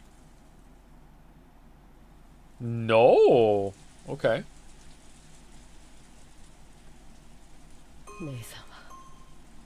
Nissan, you're a fool. Thank you, Saig Blackout or Sig Blackout, one of those, and Funk Dev also for the resubs. Thank you very much. Thank you. Is that so? Even though you're furniture. I'm not furniture. Not anymore. Liar. Why are you fooling yourself? Even though you know you can never become human. Even though you know you can't become human unless you go to the Golden Land. Knowing that, why did you abandon the promise that would let you go there? Oh, right. By accepting the ring, that promise with Beatrice-sama comes to nothing, doesn't it? Giggle. I'm sorry. From now on, I, you, George-sama, the master, and everyone else are under the same conditions. 13 people will be sacrificed. Only 5 people will be invited to the Golden Land. And you rejected one of those places yourself. That's odd. It looks like you're the one with regrets, Kennen-kun. You're the one with regrets, aren't you, Nissan? No, you! You got engaged, right? Even though you knew it was fate that would never be fulfilled. Yes. Yes. I promised that we would always be together for eternity. So, you know what? In that instant, our eternity was completed. Even if we become sacrifices, it's already completed, so it's okay. Does George know this? Canon, you're the one who actually has regrets. We're furniture, right? We'll be freed no matter what the result. So it doesn't matter whether we go to the Golden Land or not. And yet, you're set on going there. You want to become human no matter what, right? Why? Because I want to become human. I've had enough of being furniture. Dude, just do it. Why? I wanted to fall in love too. Tears were coming from Canon's eyes, and he howled. I liked Milady, and after seeing Milady that day, I started liking her even more. And when I heard that Milady also liked me, I was really happy. But I'm furniture, and I can't accept Milady's feelings. You're wrong. We may be furniture. We may be less than human, but that doesn't mean we aren't qualified to love. I thought that if these feelings wouldn't ever come to anything, I'd be better off not having them. I just decided that eventually I'd disappear, and that it definitely hurt her. No, that's wrong. I was just frightened. I was just afraid, thinking that any love that couldn't be eternal was best avoided. Even though their lives last only a few weeks, cicadas fall in love and then vanish. But you'll never find a cicada that... Cicada? Cicada? Tomato? Tomato? That refused to fall in love simply because it'd end in a few weeks. Yeah, but they're bugs. They're dumb, Shannon. It seemed that Canon was still muttering his regrets, but by now it was all jumbled up with his sobs. That witch is detestable. Why did she plant these feelings in me? If only she hadn't pulled that bizarre prank, I wouldn't have paid Milady any notice. Beatrice-sama is detestable. To make you cry bitter tears, she played games with your fate. But I don't think things went as the witch expected. After all, knowing love isn't a regret that ties you to life. It is the destination we're supposed to reach in our journey through life. And without love...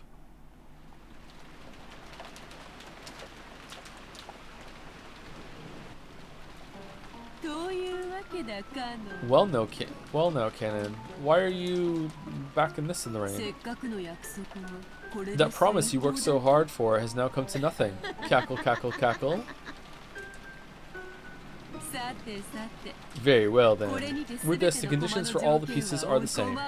There are 18 pieces. 13 will be offered as sacrifices.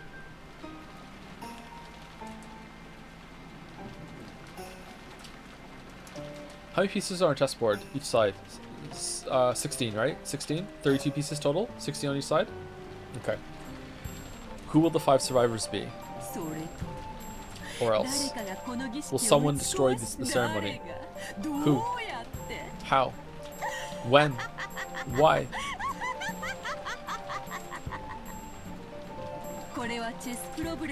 This isn't a chess problem. It's a game on equal footing. I won't be cornering you one-sidedly. You'll be able to frantically escape my advances and force a tie, an invalid match. At any rate, I doubt you can manage more than repeating that over and over, and it probably won't be that difficult for you. However, this invalid match will continue forever until it eventually wears down your mind and kills it. This is when you'll accept your defeat and surrender to me. There's a reason I said it was like a game on equal footing. That's because rules for my loss have also been established. There's nothing as boring as a game you can't lose, right? I mean, tell it to people who cheated on Showdown. As for how to defeat me, that would be the epitaph that stands as an offering to my portrait. It's both the way to open the door to the Golden Land and the key to destroying my ceremony. I'll try to complete the ceremony in accordance with the epitaph. You'll try to solve the riddle of the epitaph, destroy the ceremony, and overthrow me. Solve the riddle hidden in the epitaph, and expose the location of the vast sum of gold I gave Kinzo. What? What result will this game show us? I'm expecting a good fight, okay? Entertain me, Ushiromiya Battler. Battler!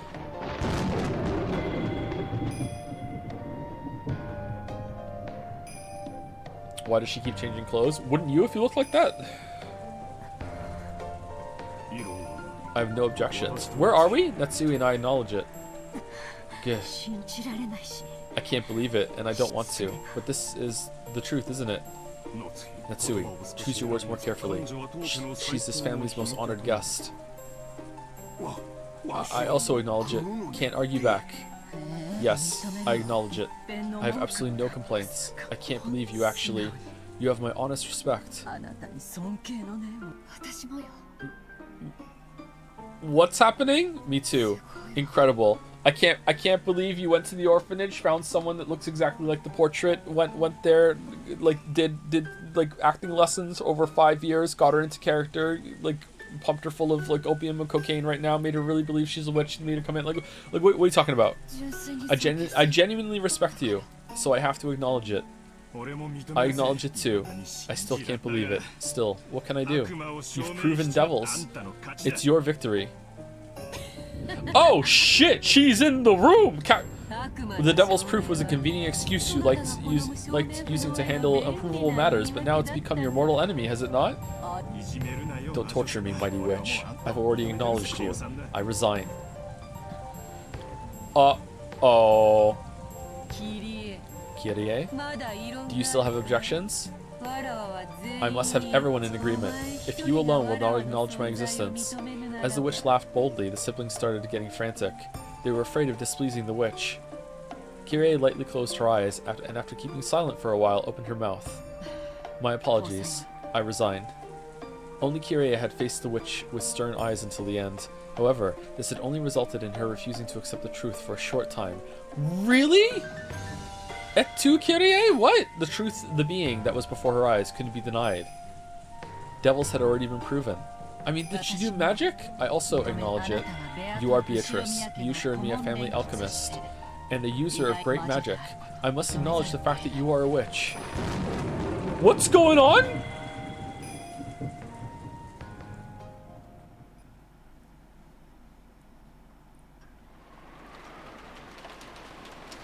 Moments before we got to that scene, Beatrice is like, okay, look, I know I haven't proven anything, but I just want to, like, you know, to smooth things over. How about we just all go around the circle and you just all, just, you know, try it out. Just say that I'm a witch and you believe me and I know magic. That's what I want you to do. Okay, all right, here we go. Hold on. Perspective camera's coming in. All right, timed perfectly. All right, say it. All right, we're done. All right, perspective camera's out. Okay, all right, now how did that feel? Like, do we feel that maybe, like, we can move in that direction or not? I know you don't believe me right now. Like, what was that? I'll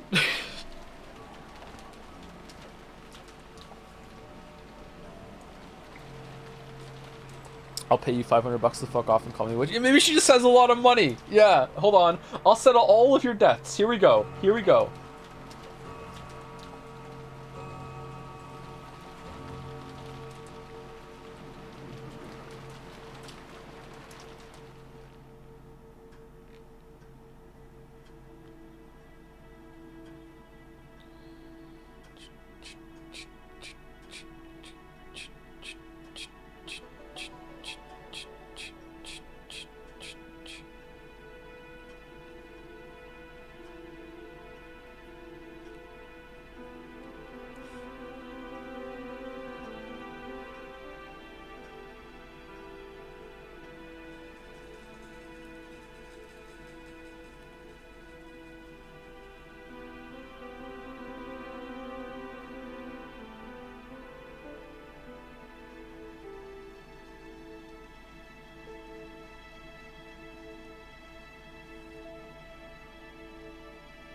Ooh.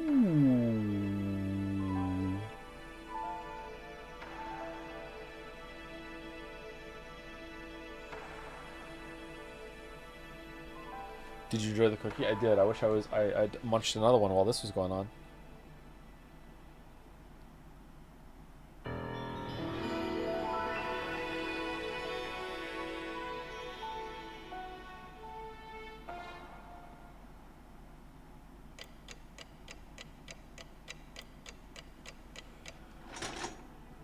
Okay, so who's going to be dead this time? I think it's going to be a different group of people, and maybe in the same location, but maybe in a different location. They just introduced the church, so maybe people are going to be in dead in the church. I think this time it's going to be the servants that are dead. I think. Let me see the screen. Can I see the screen? No, I can't.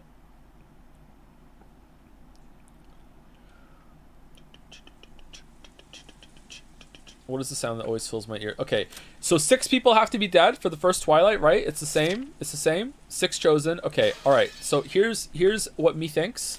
Me thinks.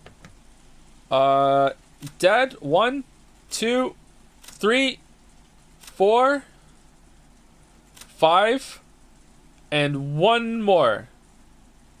Shannon's not gonna die until Twilight 2 with George. Maybe Kinzo. Or maybe one of these dudes. Maybe Kyrie for being the last one to say something. That's what I think. I think this time it's going to be kind of the opposite. So boom, dead, dead, dead, dead, dead, and then 1 more. I don't know who.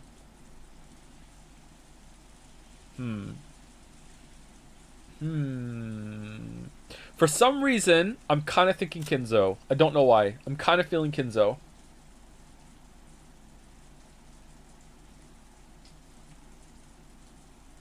Let's save it.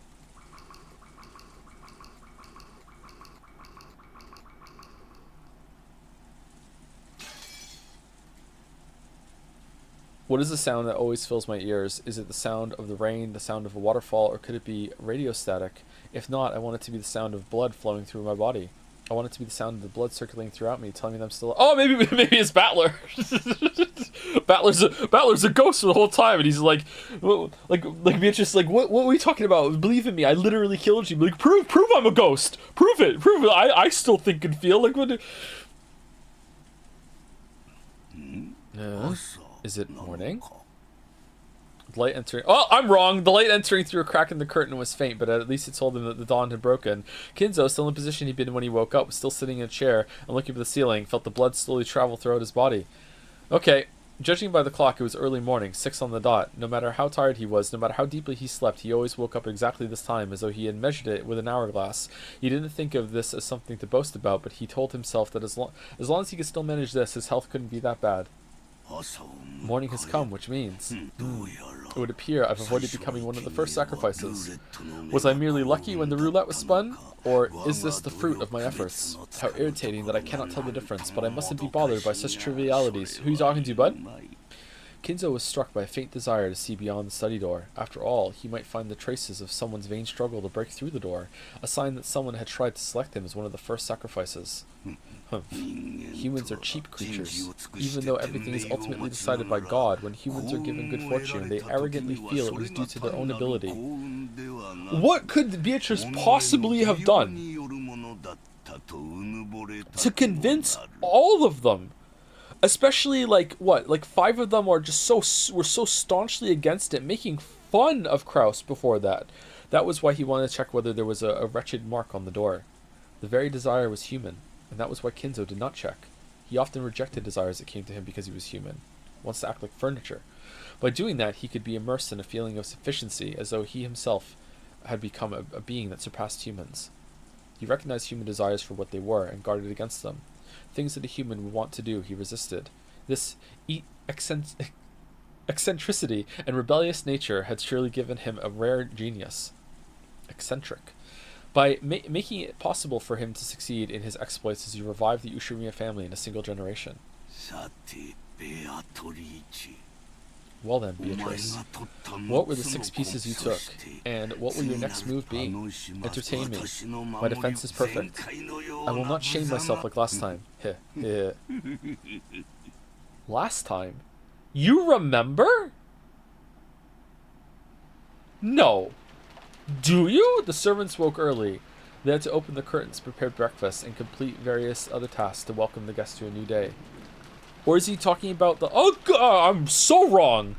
What the fuck?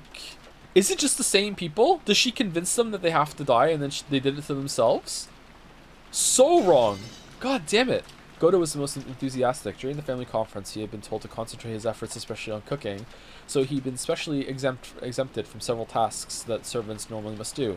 Goto, who was a show-off, seemed to be feeling particularly superior because of that. He let Genji and the rest prepare the rest of the mansion and worked on making breakfast in the kitchen. No, Genji's fucking... Alright. At least halfway wrong. Genji split the work with Shannon and Cannon, and they carried out various tasks. Shannon headed to the dining hall and knocked. Last year, the family conference had continued to the early hours in the morning. It wouldn't have been odd if this year's conference had done the same. Considering the possibility that they were still having a discussion inside, she knocked, but there was no response, so she opened the door and said good morning. Cannon, who was dead, didn't do anything. Good morning. Is anyone there? The room was cold, and the conference seemed to have ended a long time before. There was a tea set on the table from which they'd been drinking, arranged in a way that would make it easy to clean up. Cleaning up the tea was a servant's job. If the family members were extra generous and cleaned it up themselves, the servants would lose face. So it was a truly pleasant act of kindness for the family to do only this much. As she approached the table to clean it, she noticed something like a memo that had been left near the utensils and cups.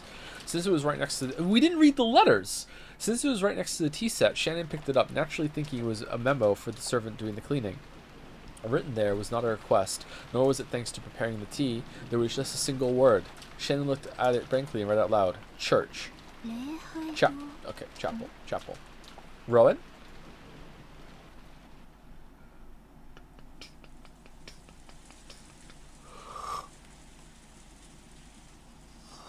A small sound kept repeating over and over. Normally that sound would have been too trivial to be worth caring about. If only I could stop hearing it soon, I could go back to sleep right away, she thought vaguely. But no matter how much time passed, the sound did not end. It repeated over and over. Ah, shut up. Who is it? Banging on the door this whole time. As soon as she realized that, she woke up. Someone was knocking. Then she noticed that it wasn't just a knock, but a voice as well. Rosa-sama. Good morning. Wait, Rose is alive? Wait, I'm coming now. It had been Genji's voice. Looking at the clock, it wasn't even 7 yet. It was clearly too early to wake the guests. Did something happen that was bad enough to cause this? She felt her sleepiness increasingly fade thanks to the premonition of misfortune.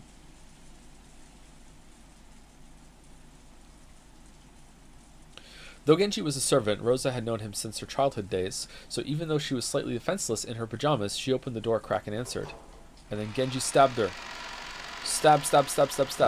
Good morning. I apologize for waking you this early. Did something happen? Yes. Actually, at the chapel. Genji whispered something into Rosa's ear. For a second, it seemed Rosa couldn't understand what she'd been told. After having it repeated several times, she realized that apparently something strange had happened. Rosa closed her door for a second, changed her clothes quickly, and followed Genji towards the mansion. Is it the kids this time? Could Battler be dead? Is that allowed? The chapel requires some explanation. It wasn't in the... Yeah, thank you. I was wondering where that was. Was there even a chapel last time? It wasn't in the mansion, but in a grove behind it, a short walk's distance away. It had been built at the same time as the mansion, so though its walls had been repaired many times, making it look new from the outside, it was a very old building. Rosa dashed through the rain along with Genji. Just like the previous night, the rain was falling in earnest. Who's Ernest? Has lions outside? Eventually the chapel came... This is huge! Isn't this just the mansion? Eventually the chapel came into sight from beyond a thin grove. Just looking at it from the outside, it seemed a place of dazzling beauty where a pair of young lovers might want to get married. However, Kinzo is... What's going on? Oh shit! Thank you for the 50 fucking gift subs, Mitri. Holy shit, thank you. Stun locked. Holy fuck. That's a lot. Thank you, Mitri. As I say your name wrong. Mitairi, maybe it's that. Thank you also, Dr. Nina, for the resub, and Shaburashaka for the resub. I enjoyed the Persona 3 streams, but then I watched Umineko go back to Persona 3. I almost gagged. Joe, just accept it. Witches exist. Even Kyrie had to resign from this game and proclaim that a great witch Beatrice does exist. It's time to face the facts and leave the fantasies behind. Beatrice, the Golden Witch, is real. She exists. Ooh, ooh. Ooh, ooh. Thank you again, Atari. Thank you very much. However, Kinzo apparently viewed it as a very sacred place, so Rosa and her siblings had been given strict instructions not to approach it unnecessarily. Even though they were all grown up now, approaching the chapel for any reason would still make them feel guilty, and also afraid, as if their father might get angry and hit them in the face.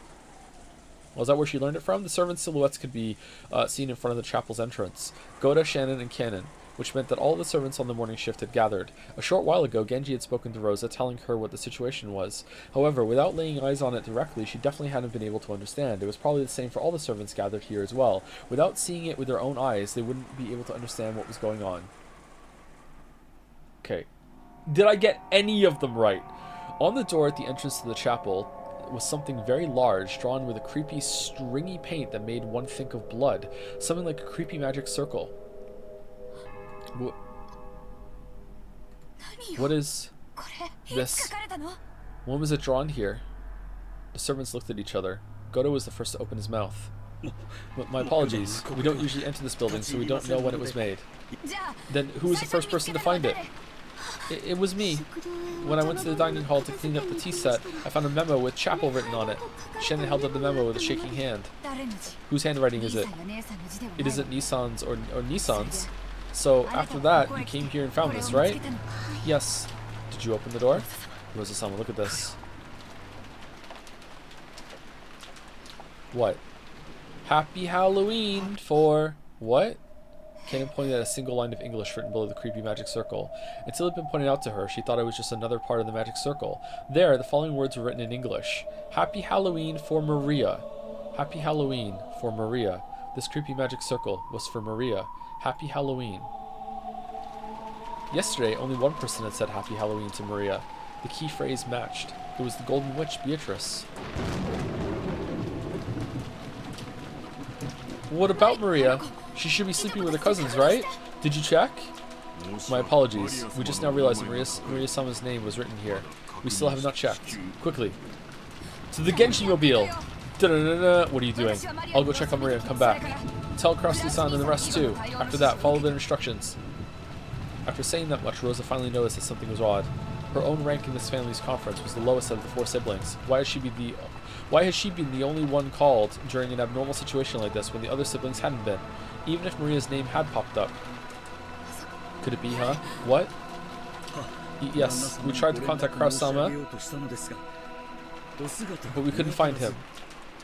And Madame was not in her room. Judging by the condition of the sheet, she might not have returned to her bed at all last night. Rosa felt something creepy crawling slowly up her back. Did you check inside the chapel? No, not yet. We tried, but actually, the lock to the chapel is special, so the master key will not work. There's a single key that can open it, but that key is missing from the key box. I mean, did you still try to just open it? She didn't want to get closer to the door with the creepy magic circle if she could. Rosa readied herself and approached, then tried pushing and pulling the knob. All she felt was the resistance of the sturdy lock. Oh. We searched to see if there was a window we could enter through, but I think we'd have to break one of the windows if we want to check inside. What do you think? Break it. There's no way I can give you approval to do something like that. This is Father's precious chapel. At that time, the events of the previous day swirled around in the back of Rosa's mind. That's right! When I met that witch in the rose garden. Didn't she hand Maria an envelope? With a key in it? Yeah, there's no mistake. She did hand it over. When Maria tried to open it, the witch told her not to do it yet, and then she surely said, the time to open that will come soon. Rosa was sure. There could be no mistake. The envelope Maria had received was...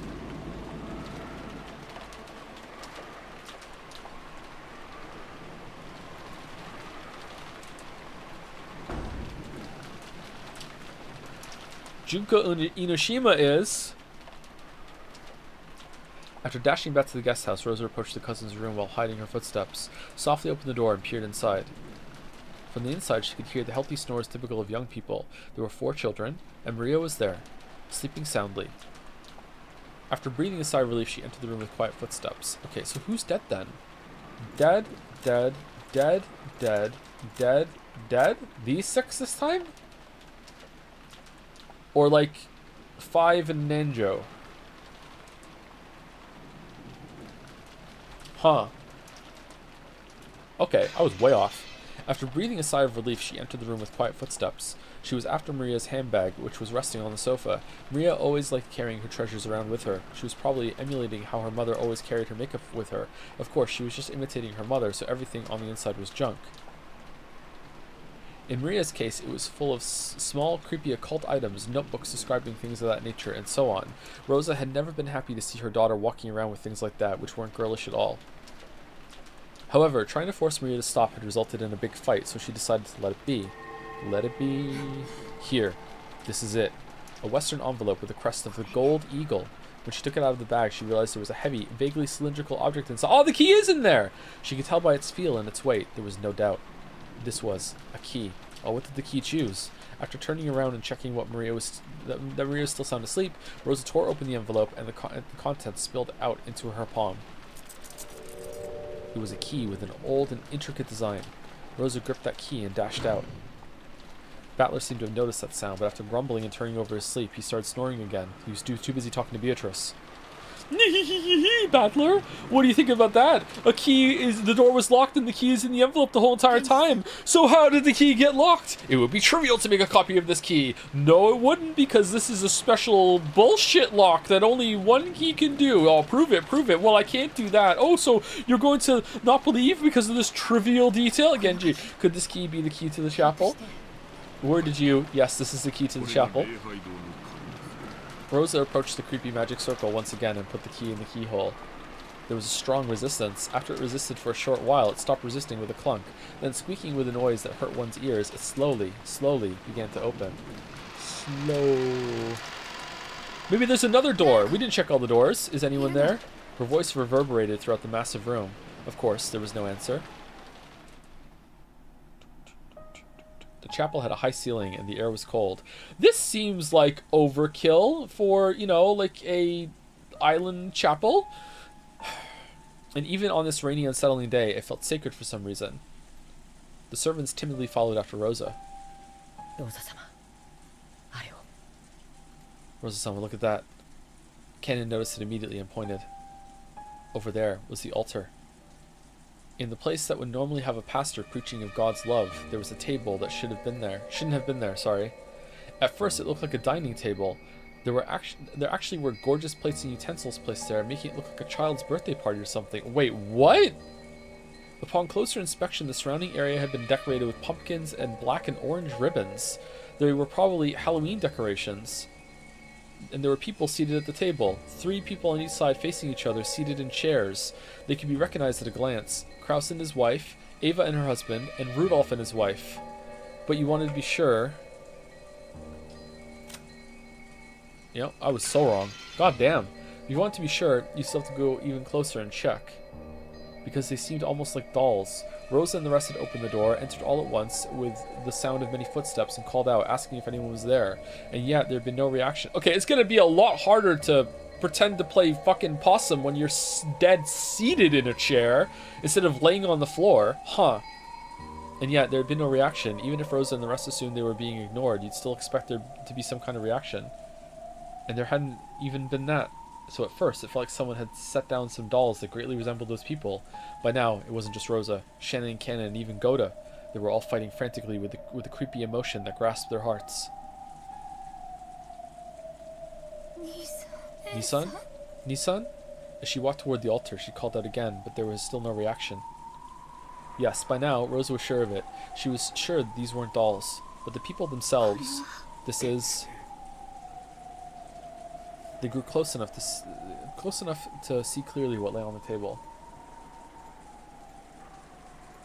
I think, is it fair to say that aside from Battler, this is quite a female-dominated perspective story so far? I feel like more times than not, we are being carried with a woman's perspective, right? It seems like that, right? That's pretty cool. They grew close enough to clearly see what lay on the table. It still looked like an adorable banquet, reminiscent of a child's birthday party. Oh, well, we didn't need the chandelier that long. Fuck. Plates piled up with sweets, cute pitchers with drinks, all kinds of pumpkin-shaped ornaments. They were all decorated in a Halloween style, and while this probably wasn't the time to be thinking it, Maria would surely have been delighted to see all this. Is that the spell she did? She made a bunch of candy appear on the table? And Kyrie was too stupid to see that it was just a mirror that was blocking it? Come on. Flip the chessboard. That was the state of the table they sat in front of, apparently asleep. It was an eerie scene, as though a small, fun-looking Halloween party had been stopped in time. They're all sleeping?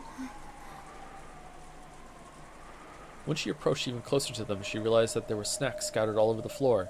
Candies, cookies, soda, and chocolates, all with heavily fantasy-themed packaging. Oh man, there must have been another boat. They were all scattered across a carpet covered with blackberry and cranberry jam. Uh-oh, not jam. Isn't that the last boss from Earthbound? Ooh-ah. Rosa and the rest finally realized what the situation was. Goda's upset, it's a waste of food. It was a Halloween party. A banquet for those not of this world. Kraus, Natsui, Eva... Was that the save button? Eva, Hideyoshi, Rudolph, and Kyrie were seated in chairs, apparently asleep, but all dead. How could you tell they were dead and not simply sleeping? That was because they'd been vertically sliced open from their chests to their stomachs. Okay, who could survive that and also sit still for 8 hours? Kyrie for sure. Kurosama.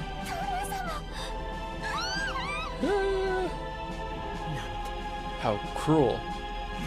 The 6 of them had sat down at a Halloween party before having their stomachs split open, killing them. Then the jam covering the floor must be what overflowed from their stomachs once they'd stuffed themselves completely, right? Oh man, they had a lot of jam. No, the contents of the stomachs had been scattered all over the floor. And that wasn't all. Out of their stomachs, it was almost as though they poured out, as though snacks had overflowed from there. Oh. Oh god. Candies and cookies, soda and chocolates had poured out, stained with blood, and had scattered across the floor. What could have happened to cause this? It's almost as though their stomachs were stuffed full to bursting with sweets. And it all poured out when their stomachs split open. Rosa remembered a certain shocking meal, a turkey that had been served at her own birthday. When it had been cut open with a knife, outflowed one of her favorite foods. But since she hadn't been told what was inside, the deep red ketchup omelet rice... God damn it! Really? Even this one? The fucking poured out like bloody maggots. Ugh, pulsing, dripping, slimy, pulpy, squelching, slow explosion.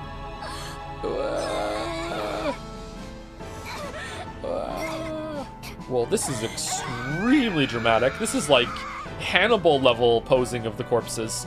This is a lot more like extravagant than the last time. The trauma of her youth was revived. Rosa felt the monster raging inside her stomach as the acid starting to rise. Unable to hold back, she threw up all over the floor, and then her stomach burst too.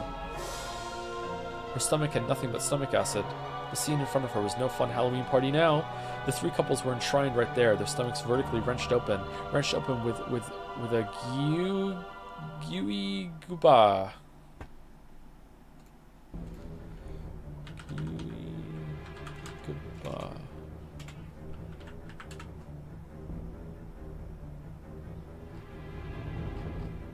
I don't know what that is.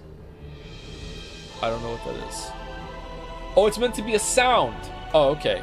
So many snacks have been stuffed in there. Pulpy, squishy. Yeah, we did this.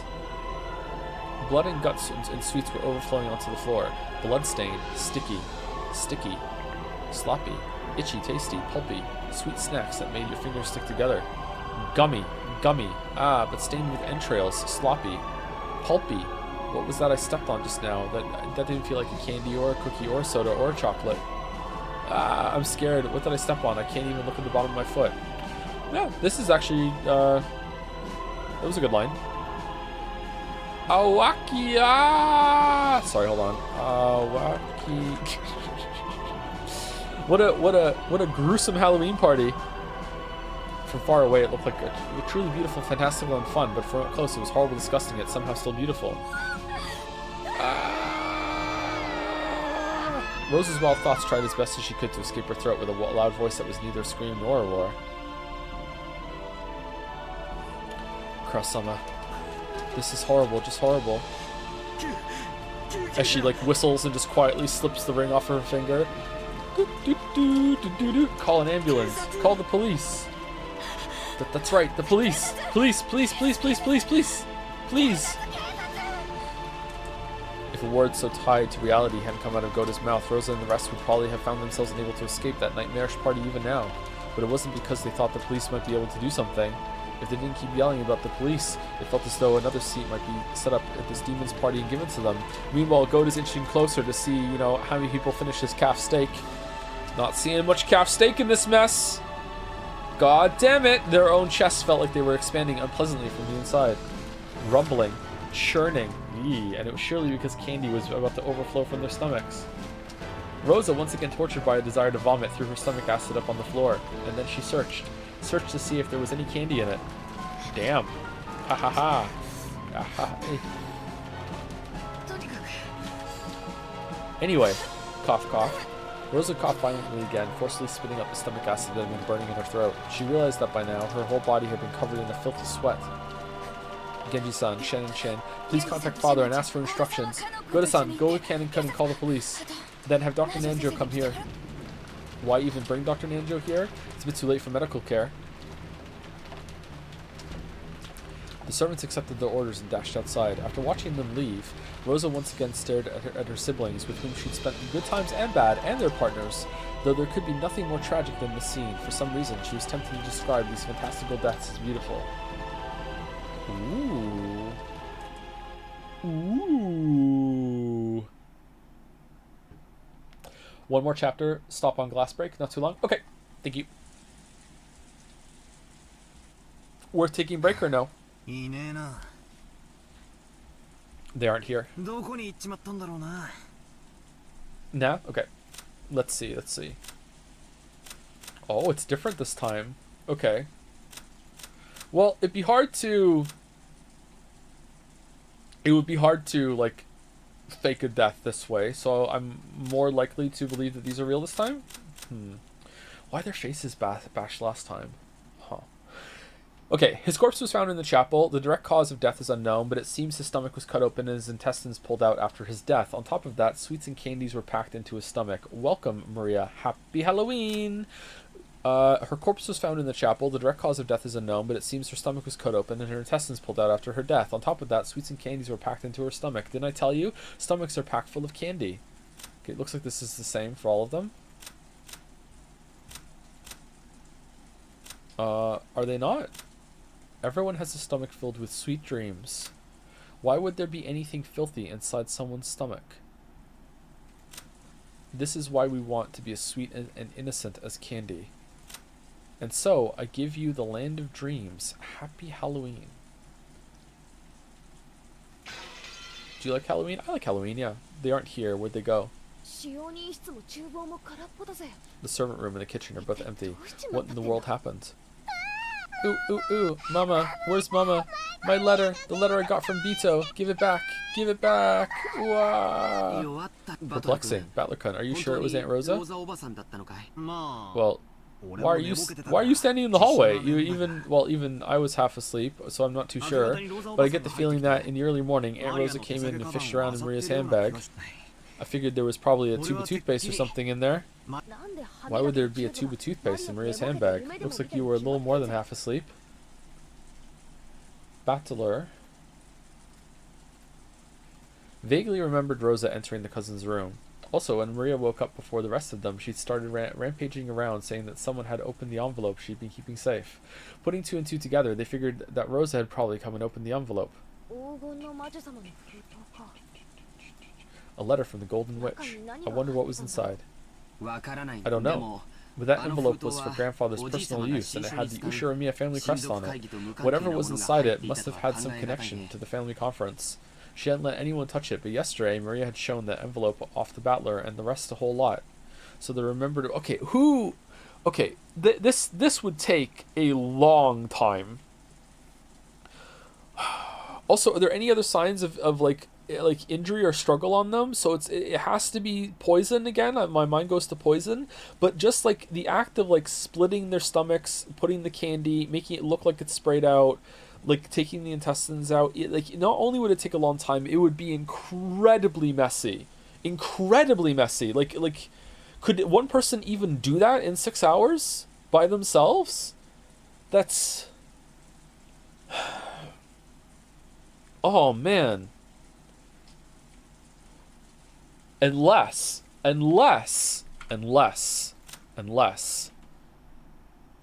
Kraus did it to Natsui, then Eva did it to Kraus, then Hideyoshi did it to Eva, then Kirie did it to fucking Hideyoshi, and then fucking Rudolph did it to Kirie, and then the killer did it to Rudolph at the end. There we go.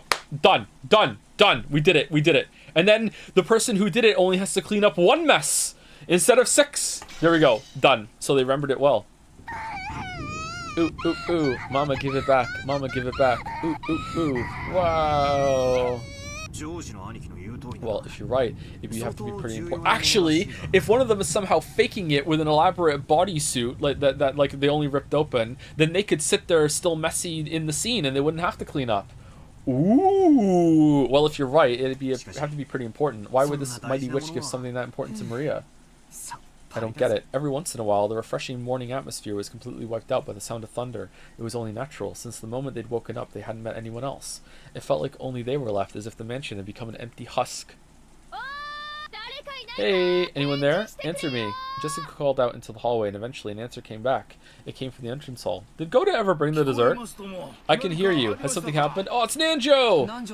It's Dr. Nanjo. Thank goodness. It looks like everyone else hasn't disappeared from this island after all.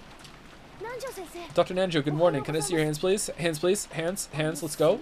Sorry. Do you know where our parents went? Who but Nanjo would be able to set this up in such a way that would minimize the amount of time and mess? Gotta be Nanjo. Nanjo, #1 suspect. Gotta be Nanjo. Dear me, I only just woke up and came here, you see. Suspicious? I have no way of knowing for sure, but let's see. It was only natural. Nanjo was a guest just like the rest of them. He'd come just now to pass the time in the parlor until breakfast. Ooh, ooh, ooh, Dr. Nanjo, Mama took it. Mama took my letter. Give it back, give it back. Ooh, ooh, ooh. Maria buried her face in Nanjo's plump stomach, sobbing and crying. Stomach, you say? Nanjo is it full of candy? Nanjo could do nothing but be bewildered by this ruckus so early in the morning. Takes off the fat suit he's been wearing the whole entire game, even in the last episode, to reveal just oodles of candy just hiding underneath just in case. Like this is what I did. This is my design. Someone's running this way. Jessica, someone's coming. From down the hall, they could sense people running hurriedly. They saw Goda and Cannon coming towards them. Normally, it would be disgraceful for a servant to run inside the mansion, and yet Battler and the rest didn't even think to question that now. Maria's sobbing had become so unmanageable, they wanted to ask anyone where Rosa was, but the two servants seemed to have bigger things on their minds than Jessica, who was waving at them. Goda flew into the servant room, and when Cannon noticed that Nanjo was there, he bowed and approached the doctor at a quick pace before whispering something into his ear. What did you say? Rosa-san did? Yes, I will guide you, so please accompany me. Understood. This way. Without saying anything more than that, Cannon finally noticed Jessica and bowed to her, but he wasn't calm. He dashed back down the corridor by which he came, followed by Nanjo. By looking at how hurried they were, Battler and the rest realized that yes, something bad really had happened. They saw Goda through the door to the servant room, which had been flung open. He was holding the receiver and violently pressing the hook. From that, they realized that he was trying to call a hospital or the police. In any event, he was trying to call someone because a serious emergency had occurred. Let's have a look. Yeah. Mama, give it back. Give back my letter. It's an invitation to the Golden Land. They didn't know that. Didn't know what, but something was happening. Battler and the rest chased after Cannon and Nanjo. And then we realized Cannon had called Dr. Nanjo, but he hadn't called us. So we shouldn't have gone with them. I wonder if Alice regretted her... Oh, it's a rough... Okay, regretted her excess curiosity when she chased after that rabbit holding a clock. I'm late. So was Rose's letter never opened? Sorry to read chat, but yeah, I was just thinking that myself. Maybe there's a portal in that envelope that went to the other envelope, so they had the first one had a key in it, and then they just plopped it down, and whoop, then it's in Maria's one, and then they ripped it up afterwards. There you go. Not magic, by the way. No, you mustn't go in. You mustn't look. Jessica-chan, no.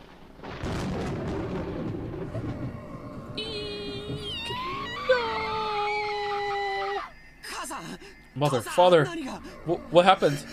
Ooh. What the hell is this? This goes way beyond bad taste. Isn't taking someone's life bad enough? What the hell is this? Go into all the trouble after they died of sitting them on chairs, slicing their stomachs, and pulling their entrails out? You went to all the trouble of stuffing their stomachs full of sweets? Why the hell would you do something so fucked up? Damn it. Nice job, you bastard. Just great. Yeah! You get so aggressive. It would be best if everyone went outside. They certainly wouldn't want you to see them all like this. Nanjo told the children to go outside, but no one listened. Rosa-san, please tell them. If they keep looking at something like this, it will do nothing but harm. Rosa regretted her own carelessness. She should have realized that the children would eventually come here. She should have quickly locked up instead of standing around stunned. So the children had come here. They had seen it. Surely at this very moment they were having a sight burned into their eyes that was far more grotesque than the shocking meal Rosa had witnessed in her youth. While she hugged Maria, who seemed to be too shocked to show any emotion at this gruesome scene, Rosa cried for them and their parents. The four groaning and crying voices of sadness continued to echo in a place that should have known God's love. Okay, are we talking to Bito right now? You piece of crap. Again, another one of these murders. And this time you made it all elaborate, killing them like it's a total joke. Oh, he is! Cackle, cackle, cackle. You can do that? I was rather hoping you'd thank me, not cry out in grief. Thank you? Did you say I should thank you, you old bitch? Damn it, if there's something wrong with your ears, I'll cut them both off so you can hear better. Why should I have to see that insane way of killing and say, oh, thank you very much, Beatrice-sama, I'll beat your brains out. Oh! In the last game, you lamented the fact that you couldn't see your parents' faces after they died, right? So this time, I left them, didn't touch them. Take a good look, for without a doubt, your father and the rest have been killed.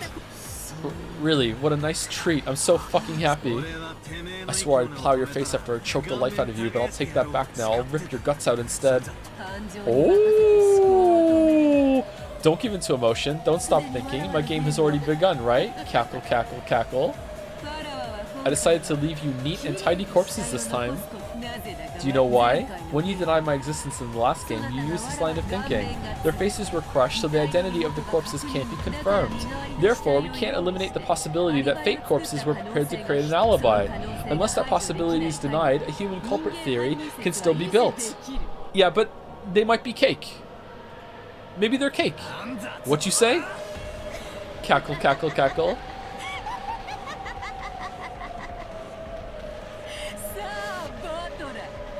So, Battler, is it okay to leave the examination of the corpses to Nanjo? Isn't it traditional in mystery novels for the doctor who performs such examinations to be an accomplice?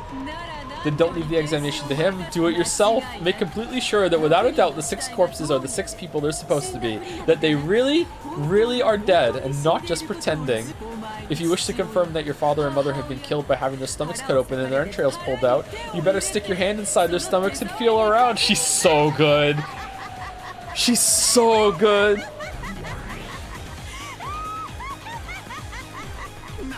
I won't cry. Damn it, I won't cry. Battler suddenly yelled. His tears were dripping down, but as though scolding himself for being a sissy, he slapped his face hard several times with both hands. Even so, the tears still wouldn't stop. However, he felt a hot blaze in both his eyes.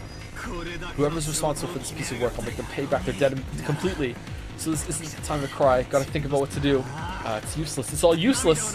If you've got enough time to cry, then think. This is no time to let yourself cry. Rather than genuine anger, maybe it was more of an evasive anger to blot out his sadness. However, it gave a little courage to George and Jessica, who'd been crushed by the sadness. That's right. Even if we cry, it won't change the reality of what has happened. Damn it, damn it, damn it, damn it, damn it, damn it, damn it. Then what should we do? What should I do for Mom and Dad's sakes? I almost said it right! Rosa-sama, I have returned.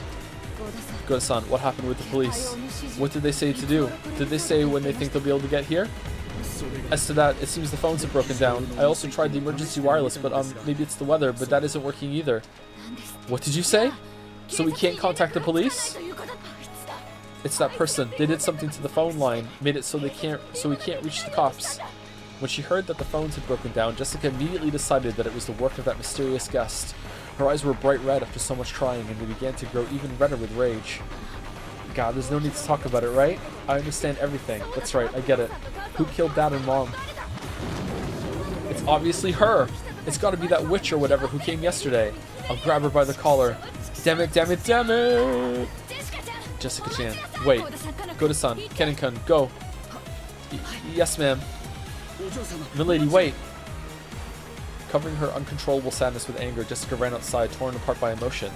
Thinking about it hastily, maybe the mystery guest who'd arrived yesterday, Beatrice, was suspicious. However, in that instant, there was absolutely no proof she was the culprit.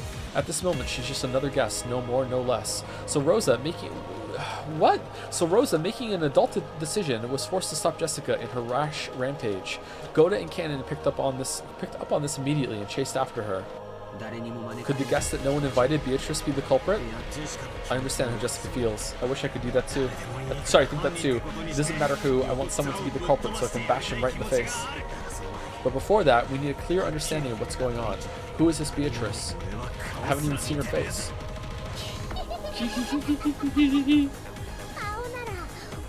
Wait, so Rosa wasn't in the chapter when she showed them the demon? Demon? Like the witch thing? Yeah, Rosa was there for sure, yeah. Rosa was there in that scene. Yeah. If you're looking for her face, it decorates the big portrait in the mansion. You still don't remember after looking at it for so long? Come on, Maria, what's so funny in a situation like this? Beatrice is a witch, and the ceremony to open the door to the Golden Land has finally begun. Those 6 people are sacrifices. Come, let us begin the witches' banquet. Tonight is Halloween, so now the witches will gather to celebrate. It's not? Maria, didn't I always tell you not to laugh with that creepy voice? Oh, this time Rosa's still here. That's going to be different. The crisp sound of Rosa slapping Maria's cheek echoed through the high-ceilinged chapel.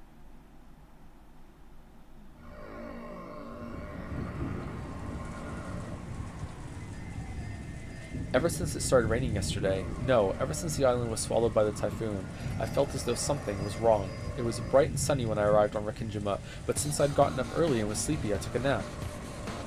When I woke up, it had already started raining, and ever since that time, suddenly a mysterious visitor calling himself the Golden Witch Beatrice arrived, and it felt like I was sinking bit by bit into a bizarre world. What the heck happened while I was napping? Am I supposed to believe this island was sealed off inside a different world where common sense doesn't apply? Who is this person called Beatrice? Is some unknown person trying to involve themselves with the inheritance problem, just like our parents were freaking out about at dinner last night? Okay, so it seems like Battler now currently has dual personalities.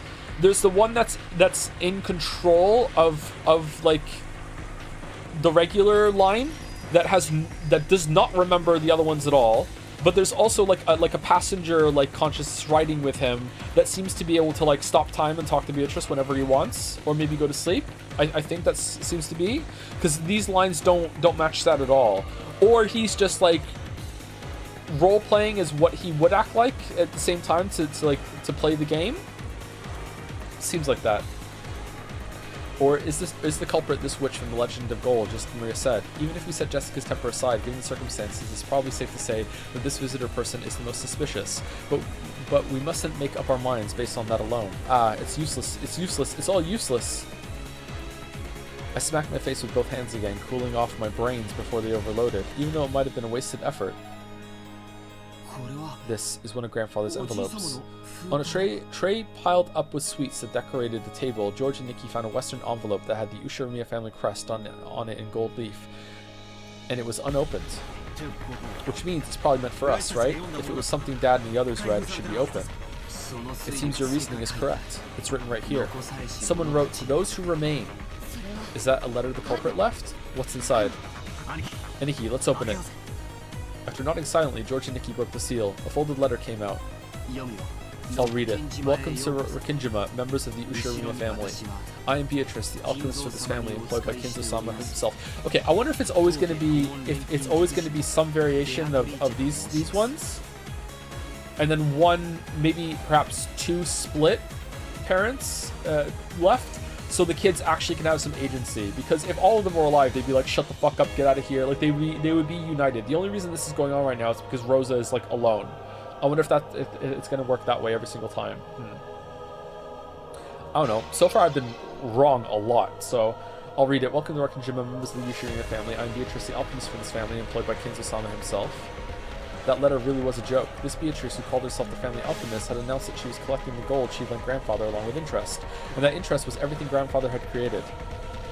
Since this tragedy was right before our eyes as this paragraph was being read aloud, it clearly wasn't referring just to the wealth that Grandfather had built up. It was literal. Everything that Grandfather had created. In other words, all of the Grandfather's descendants were included in the interest. You bastard. What a screwed up contract. Lives as interest for gold, you say? That's almost like a contract with the devil, isn't it? You think it makes you look more like a witch? Don't make me laugh. Special clause. That seemed like someone who knew. However, if someone is able to discover the hidden gold in this contract, Beatrice must abandon these rights for all time. Kinzo-sama had already publicly displayed the location of the hidden gold within the epitaph under my portrait.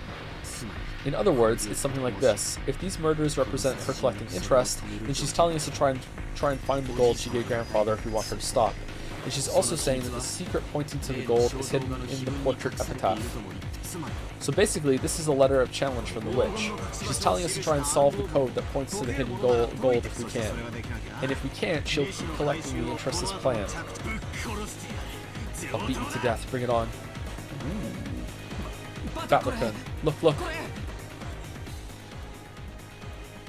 The table was covered with sweets, so even though those things were right out in the open, we just assumed they were sweets too. I mean, come on, you see them a lot, right? You know, those boxes of chocolate shaped like gold ingots. This is no box of candy, it's the real thing. This is a real gold bar. It's inscribed with the crest of the one-winged eagle. I heard Mother talking about this earlier. This is a gold bar from Grandfather's Legend of Gold. Alright, we found it. Game 1. Get fucked, Beatrice. Gold ingots weighing a full 10 kilograms. A whole 3 of them were piled up in the very center of the table.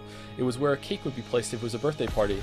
In other words, this was without a doubt the birthday cake of the party known as the family conference. If these are really 4 nines quality ingots, go. It's worth about 60 million yen. Dumbass! That's too cheap. Our parents have been killed, and all you've got is this pile of 60 million yen in gold. Don't take this for fools, damn it.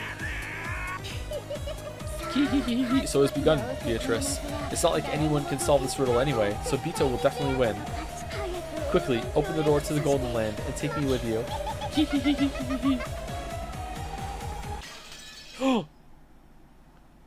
Well, well. How far ahead are we going? Do I have to hit a button? I don't.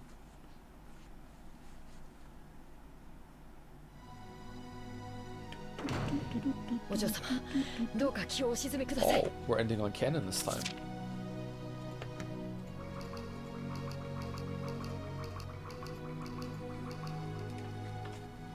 Is this not? Yeah, we're done. We're done. We're done.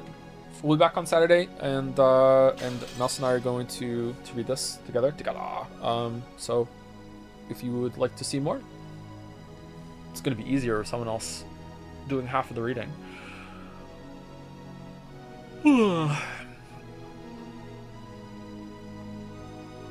So close to the cliff.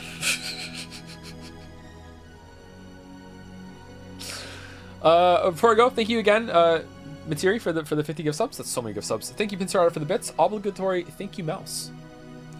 Parnik for the 100 bits. Happy Halloween, Joe. Pinsarada also with Happy Halloween. Happy Halloween! Yuri was taking you some bits to say. Beatrice, after finally having killed everyone. Man, I finally killed everyone in the mansion and made everyone respect me. Nanjo, drinking tea in the corner. Still alive, but unnoticed until now. Indeed. Live Nanjo reaction. And thank you, Cyrilix Uwu, for the resub too. Thank you very much, Cyrilix Uwu. Okay, I'm gonna go unless we have like a really like a raid target just like already lined up, and I can just type it in right now /raid. That's it. So let's see.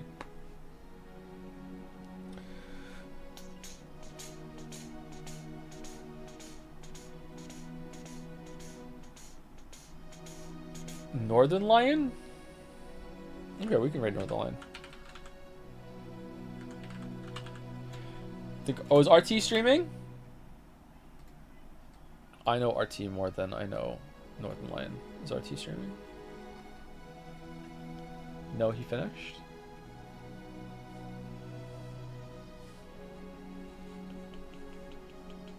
Okay, let's not do a raid today. It's fine. It's fine. It's fine. Alright, I'll see you all tomorrow for Persona 3. Yay! Looking forward to it, actually. I think we might finish it this week. I'm looking forward to seeing the ending. I want to see it. I want to see it. I want to see it. Anyway, see you later, everybody. Have a good rest of your day.